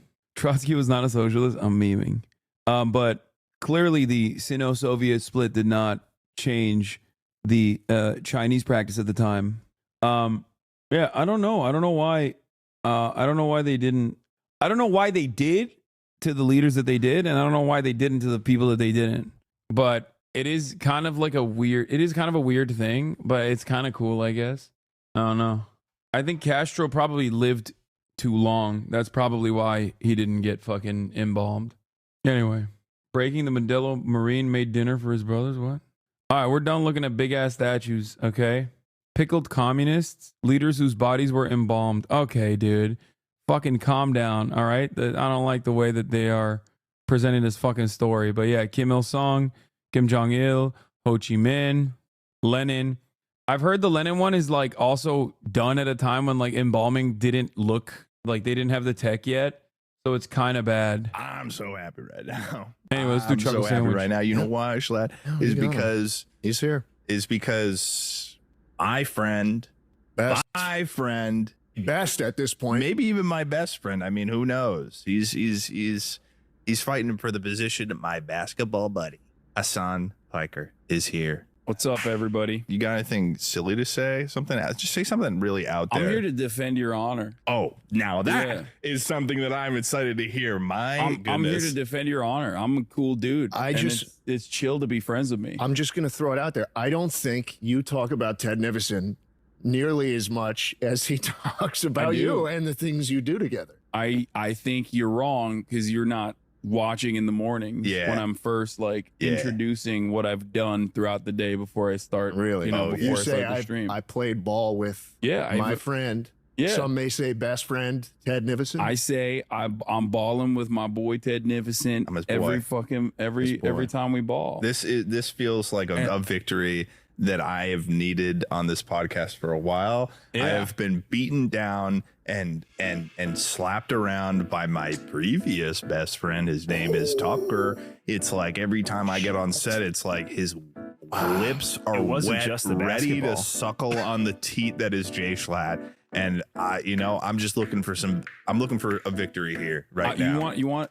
I'll take it one step further. Okay. I have on right now what I call a Ted Nivison fit. What? Because the new Ted Nivison fits are you got the carpenter denim today. I've got you got like a cool graphic tee, but usually I got the Dracula flow he tee likes on. his shirts. this is a very Ted Nivison fit. Hell yeah. We got Hasan here. Welcome to Chuckle Sandwich. I'm honored to be here, guys. I was very upset that you guys did Chuckle Week last time, and I was not invited. This has been a long time coming. It's pretty much like before even we were in our basketball routine. Hasan, every time I would see you, you'd be like, it would be something on like, you'd be like, I'm just feeling a little bit offended, Ted. I'm like, you'd like come to me in like confidence. You'd be like, Ted, I'm just feeling a little sad. I'm like, what's wrong, Hasan? You'd be like, you're getting kind of mocked here, not gonna lie. I think I have like a shorter upper body. I've noticed that as well. But also I was like really snug on that couch because we are all the same height, give or take. But it's weird that I look like a child. You just haven't had me on Chuckle Sandwich just by myself, you know? Really? Because we had both you and Will Neff together on in the first Chuckle Sandwich. And then you invited him back alone, and you did not invite me back, which made me feel some type of way for understandable reasons. You're controversial, man. You're controversial. Yes, You are I can a bit think of a couple controversial. things you've said. I don't know what you're talking about. Last time I racked my brain, I got nothing on my record. Yeah. Okay. Well. And Ted, he's as clean as they get. I'm worried about him hanging out with you. Listen, you getting your grubby little hands on him. Yeah, he just starts talking about like geopolitical issues. he brought me on his stream one time and he had me wear this giant Make America Great Again hat. Oh yeah, I did. Really? do that. Yeah, it was a giant like cowboy. I don't even know. Where did you even get that? Was that sent to you? That was I think Ethan bought it for H3H3. Oh, okay. And then I just kind of took it home with me because I was like, I really like this. I need something to show for this. Yeah, exactly. When I was in college, I had this Reagan Bush 84 shirt. Killer logo. I have the Killer logo. I have the hat. Tucker, look this up. The Reagan Bush campaign in 84, phenomenal branding. Yeah. They still sell shirts with that logo on it because it just, it's perfect. I wore that around college campus one day. One of the old professors looked at me and said, that's very brave of you. He said I was that? like, oh, thank you. Yeah. Was the college you went to, was that like a particularly liberal school? Aren't all colleges? That's like every college these days. That's fair. Have you gone to schools a lot? Yeah, I was at USC giving a speech this past Monday. Yeah, and rumor has it a lot of people didn't want you there. Yeah, I got 27,000 letters sent to USC to stop me from speaking. Yeah, on campus, like physical. Like I think it was like postage? I think it was like an email campaign. But that's how they presented it. Yeah. They say it's like a letter writing like campaign. a mountain of actual postmarked letters. Yeah, that'd be funny. Someone's It's like licking- the stencil cutouts. Yeah. Don't let him on. One guy licked 27,000 stamps. Wow. USC receives 20K letters protesting that son's talk on campus. Who do you think was leading the charge there? Who do you think was leading the charge there? I know who was leading the charge. It was a Zionist group, like pro-Israel group that was like, this guy is really bad news. Like, don't let him on. One of the funniest aspects of it, though, was they said I got banned off Twitch for saying racial slurs, which is true. Well, did you? Yeah, I Yeah, did. you say cracker. Yeah. That was the racial slur. So they didn't put the racial slur that I said. So they tried to make it seem like I was like right wing, I guess. Right, yeah. And everyone was like you just busted out with like the N-word. Yeah, everyone, I mean, luckily the professor was a fan. Can we go back to the Daily Show? What the hell? I was enjoying that law. Take a week off, 20-month subscriber. You're fucking annoying. And was like, no, this is not happening. Yeah, it is cool though. It is, college campus is too woke. Too woke for me. So how many colleges have you visited? Not a lot. I mean, I've been to Ann Arbor, University of Michigan. I've been to a bunch. Which one would you say is the most conservative leaning, or were they all just liberal at They're the all ass? liberal. They're all liberal. I think it's entirely dependent on the department, because like every college campus has like very, very conservative departments. Right. Specifically like finance or business. Like usually you're gonna get a lot of right wing guys there. Surely they're just fiscally conservative and socially liberal. Sometimes, but like the more STEM you go to, the more like they become socially conservative as well. You know, at least like amongst the teachers and whatnot, there's a lot of that. So I always thought it was funny when people are like, "Oh, dude, college campus is so liberal." Yeah, it's like when I would go. It's like me if I went to a Minecraft server. Yeah, people flip out. They say, "No, we can't have you on this Minecraft server." Really? Because what is that? 27,000 tweets come pouring in, kick him off. Oh, Yeah. I see what we're referencing right now. Yeah. Yeah. But I cleaned my image up. Yeah. No, you're a clean boy now. Yeah. You just, if anything, you're probably the most out there shit you say is on this podcast. Yeah, because no one fucking watches that. Not after this episode, bro. Here's something I want to talk to you about that I can bring up right now, and I'm going to say, how the fuck are you doing this and not getting tired? Because I know what your schedule is like when we play basketball, me and my friend Hasan who play basketball, because I'll show up there at like 9:15. You've already been there since like 8:30 in the morning. Yep. When do you show up? Like 8 or 8:30? 8 or around 8:30. If I'm feeling a little frisky that a day. period where your shit breaks made it so you were coming around the same time as me. Yeah. But then I was like, oh, this is normal. I'll come at 9. Now suddenly it shows up at 8:15. I'm like, fuck, I'm late. But either way, we play a full thing of basketball. We're tired. He's out of there at 10. He is on stream by 11. Yeah. And then you stream for 8 hours, and then you do it again the next day. And I'm sitting here, and I play basketball all the time. I'm tired. I'm miserable. I drive home. I'm sweating.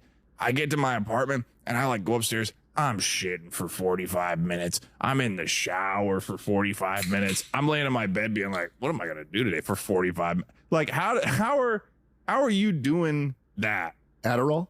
No, it's just I run on a shit ton of caffeine and nicotine. That's number one. And then number two is I'm so brain broken. Like I really do love talking about politics. So it's not an issue for me at all. Like I'm so used to that schedule. As a matter of fact, like I took this day off so I could do the Chuckle Sandwich podcast. That's how much I care about this podcast. I'm honored. Yeah. Yeah. And my friend Ted. Yes. Care about him a lot. Yes. Wanted to show up for it. Yes, dude. Yeah, you see that? You hear that? Yeah. I'm here to defend his honor. Here's another thing we need to cover with that, by the way. And Tucker, you can say your theory. What? Say your theory. Oh, well, Hasan mentioned that you're wearing the Ted fit. Yeah. We kind of broke this theory the other day. Ted is in his fashion era. Oh, yeah, he is. And it kind of lined up right when you guys really started hanging out. So I was like, wait, he had the rings. I was like, I think this is just Hasan's fashion that Ted's starting to wear. Well, he looks good. I think that's not the point. The point isn't if it's good or not. It's just where did it originate? And I don't think it originated with you at all. We've barely talked about fashion, really. It's really like I'll see you at a party. Talk about no, but what will happen is I'll see him at a party. I remember this happening. I think it must have been like Brooke's birthday party or something like that. Yeah. And you showed up, and I had a honestly pretty similar fit to this. Yeah. And you showed up, and you were like, "That's a good fit. That's a good fit." And I felt really good about that. But it's not like I'm like looking at Hasan and I'm like, how do I make my fit Your work just like Hasan? No, because Hasan will wear outfits that I would never think of. Nor looking at Hasan and I'm like, how do I make my fit work just like Hasan? No, because Hasan will wear outfits that I would never think of, nor would I have the confidence. Exactly. Homies up each other's game, dude. Yeah, he's wearing a Dracula shirt to wear. And then that's not a bad thing.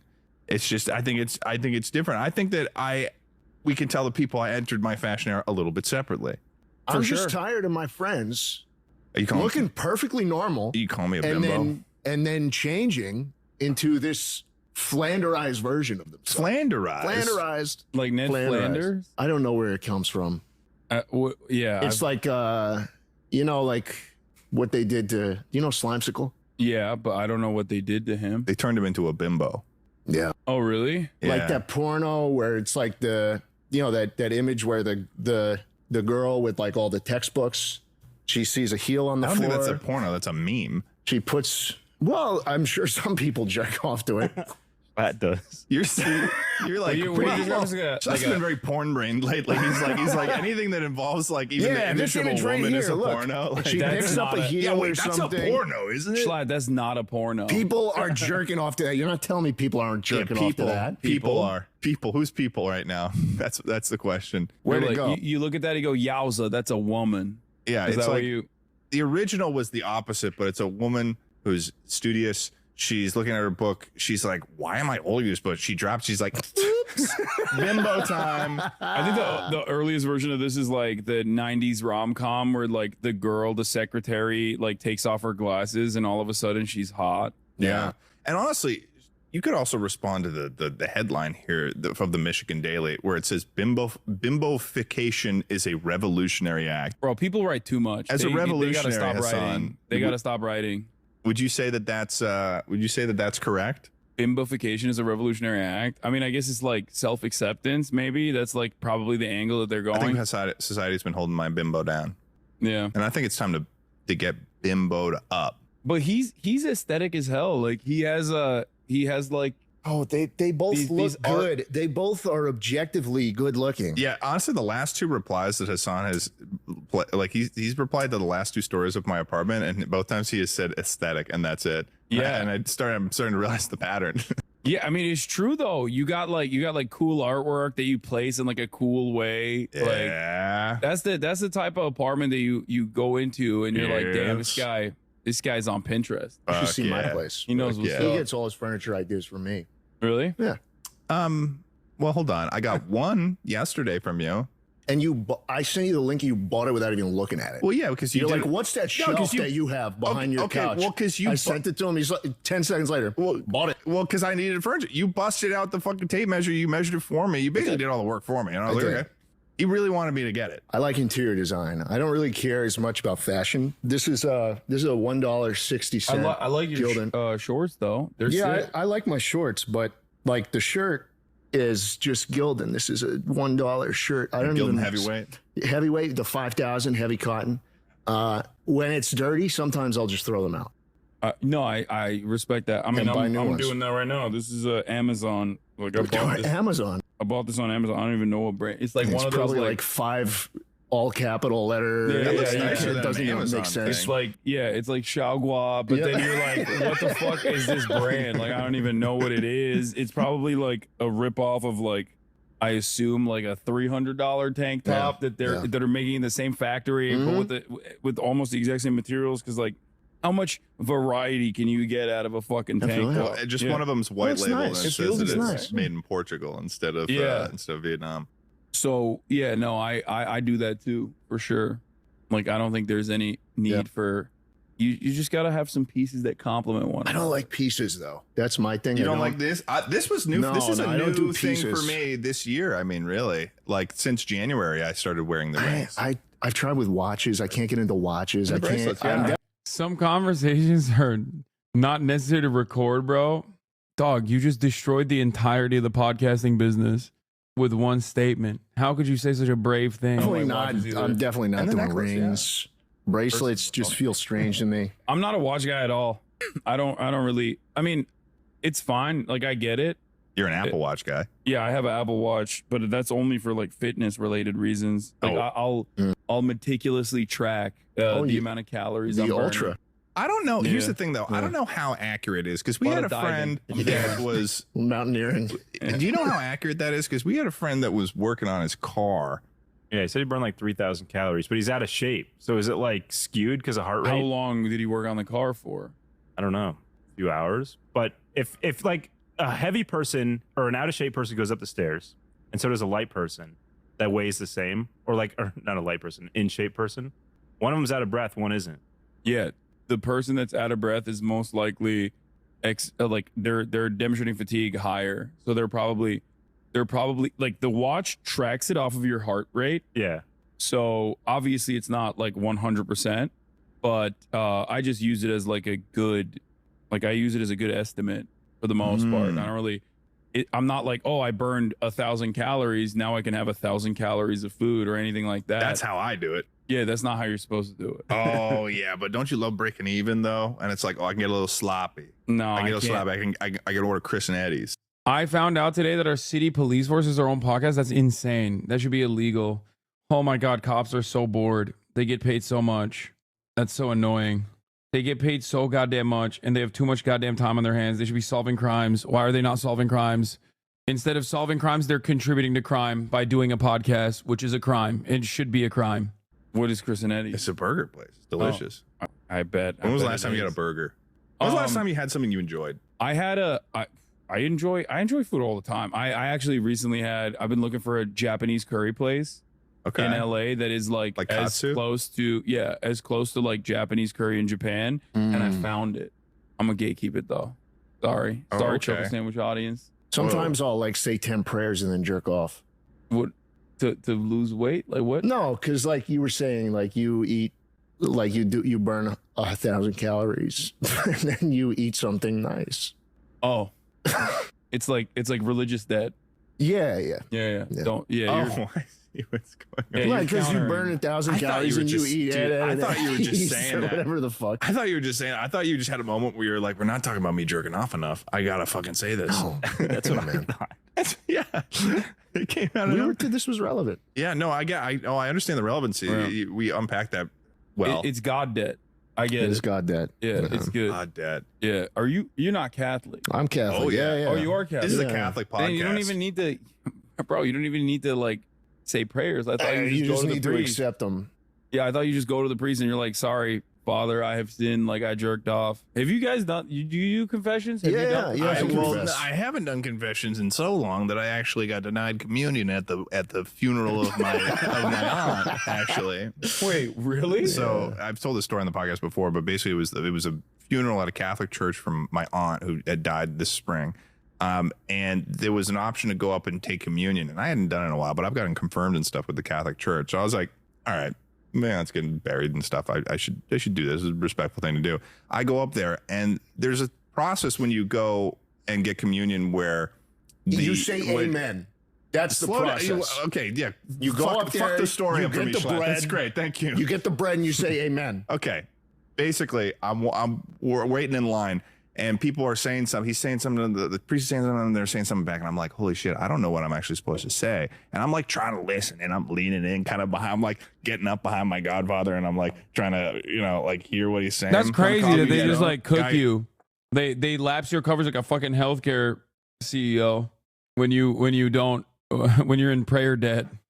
Comes up to him. He goes, the body and blood of Christ. And I say, thanks be to Jesus. And the guy looks back at me, and he's like. And I go and I try to reach. They're supposed to place it in your hand. I go and reach for it. I reached for it. And he holds it back from me, the little piece of bread, communion bread. And he's like, have you received before? And I was like, it's been a while. And then he puts it back in the chalice and covers it with his hand. And he says, may the Lord be with you. And I'm like, okay. And I walk away and I got denied communion. This guy was a piece of shit, though. He was balding. He looked like... He looked That's like no way to speak of a priest. Well, I know, but he I'm could just do something terrible. There are beautiful balding people, but this guy was balding in a negative way. Like he was balding because he had sinned, or something. And he was like evil looking, and he was like egotistical the fact that he was a priest. Like he was like, this is my show. They didn't even, they also, balding in an evil way. Wait, he only let us do one because of for time. And it was like our family member's dead. It says if you're denied communion in the Catholic Church, maybe because you are not in a state of grace or because you've committed a serious sin. And that's the Google AI overview. Wait a minute. It says grave sin or excommunication. Okay, he's not a clairvoyant. It's not like he looked into my eyes and saw me kill a kid. Like it's just he that saw you watching Kimmy Granger. I just didn't say the password. I just didn't say the right password. Yes. Amen. Yes. It feels the like most popular word at the entire service. Okay. Listen, man, I thought it was a little bit more complicated because then they've got other monologues you got to say. Can you go back to that previous one? There was something I wanted to read there. It is a penalty imposed for very serious matters such as apostasy, desecrating the Eucharist. I'm not shitting on the Eucharist. Did you desecrate the Eucharist? No, I didn't. I'm not. Basically. I'm not. No feces You on the basically Eucharist. did. By trying to accept. Dude, I love Catholicism so much. It's so metal. It is like, out of all the religions, it's the most metal religion of all time. It's simultaneously the gayest and the most metal of the religions. Bro, they literally have pieces of human bodies, okay, that they ship out to individual churches around the planet, okay? They literally are just like, this is the finger bone of a famous deity, a saint. How insane is that, dude? It's fucking psycho. You're drinking the body of Christ. It is Jujutsu Kaisen ass bullshit, dude. It's awesome. It's so sick. They are relics and they're dope, bro. Come on. No, I'm saying it's dope. Yeah. Motherfuckers travel to go see skulls of like previous saints. You know what I mean? It's awesome. Like, imagine you're just staring at the dome of a dude. You're like, that's a dude who lived, and this is his dome.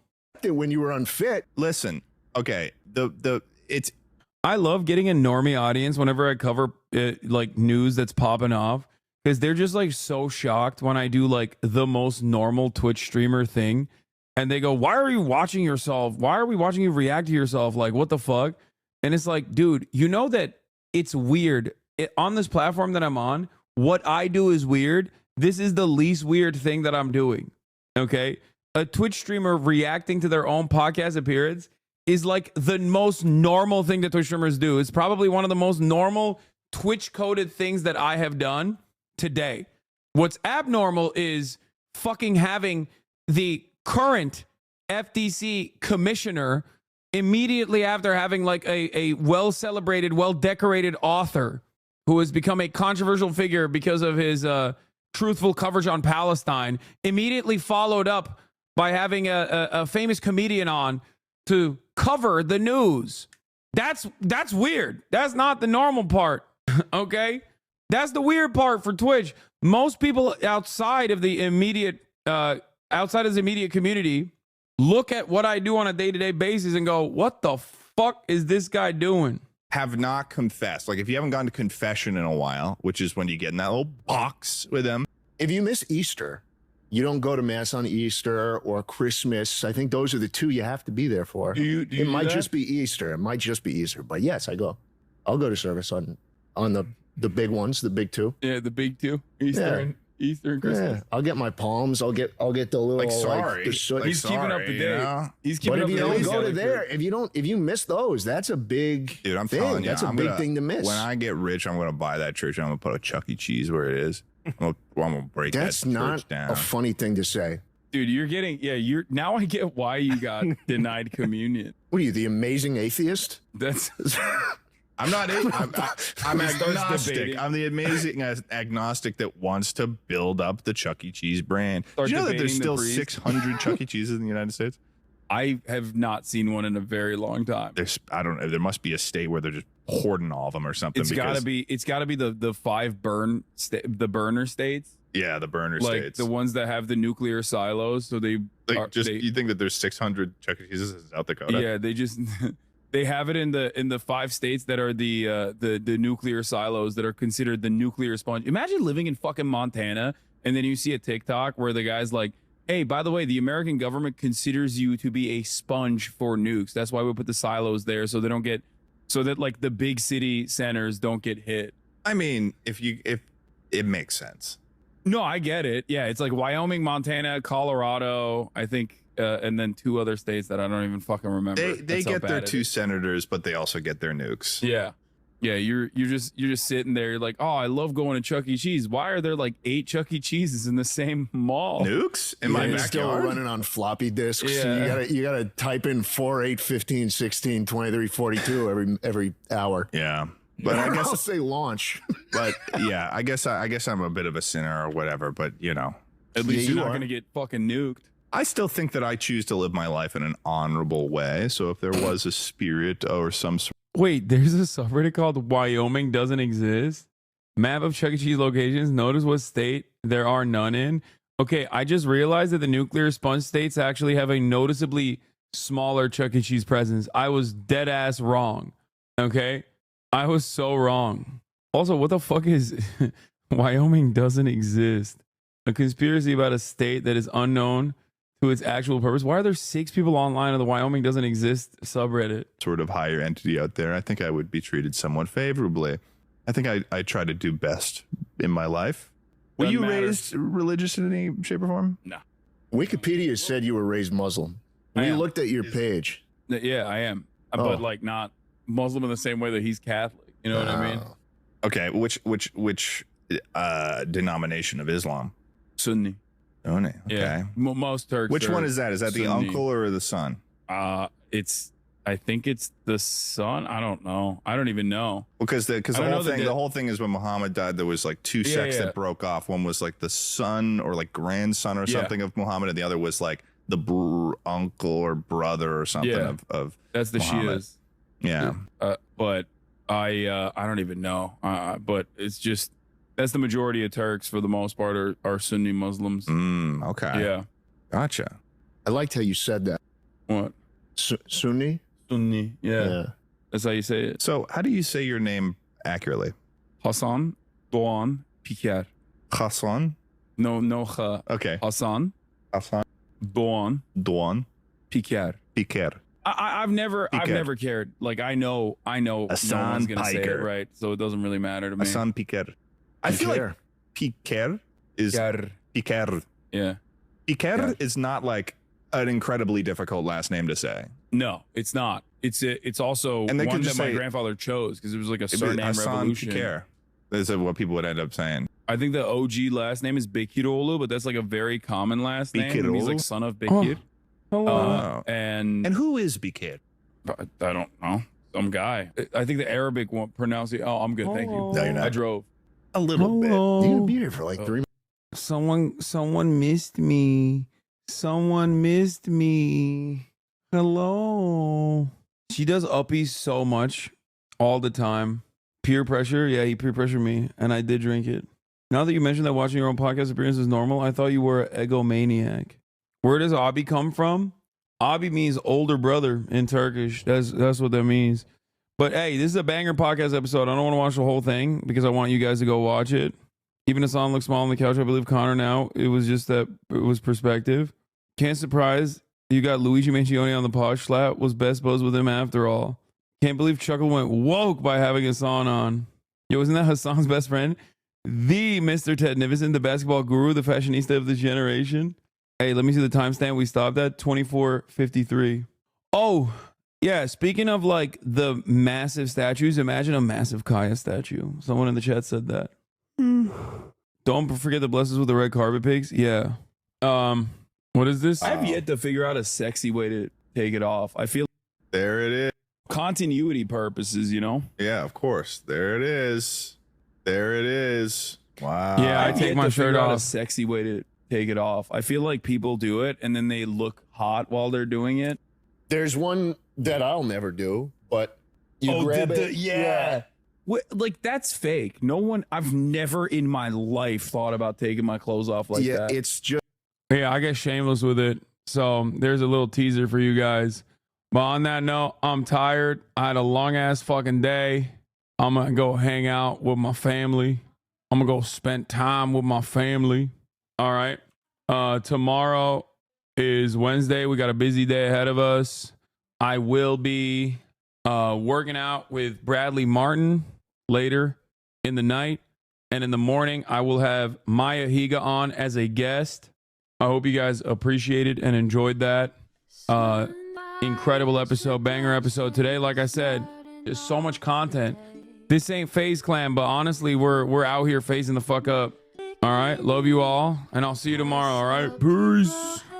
Sunny Los Angeles, California, says Hasan.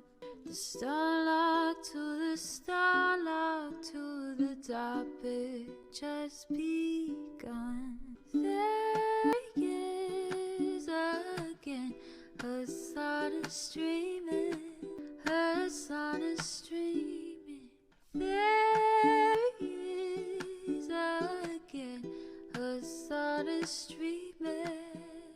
Hassan is streaming. Review in the P.O. box. Uncle Uger's face. Sudden Discord agitprop. Great names take on break. Tiny Bernie Sanders, LGBTQ Air Force. The whole left at your fingertips, Ane at your door. H3 crowded debate, the Young Turks online show. 3 full fucking years of this, plenty more to go. 90-day fiance talks of champagne bourgeoisie. A Trump rally live reaction on mass riot at DC. There he is again. Hassan is streaming. Hassan is streaming. There he is again. Hassan is streaming. Hassan is streaming. Reading live stream fair comments, Austin show chat advice, and all the ways the right-wing pipeline can suck you in online. JCS react, Lord frame gets broken, cover blown. A full-blown mass pandemic monster streaming at your home. Total radicalization coming out to find. The system you were taught to trust in was broken the whole time. All these daily streams, whether big or whether small, have helped me and so many find the meaning through it all. There he is again. Hassan is streaming. Hassan is streaming.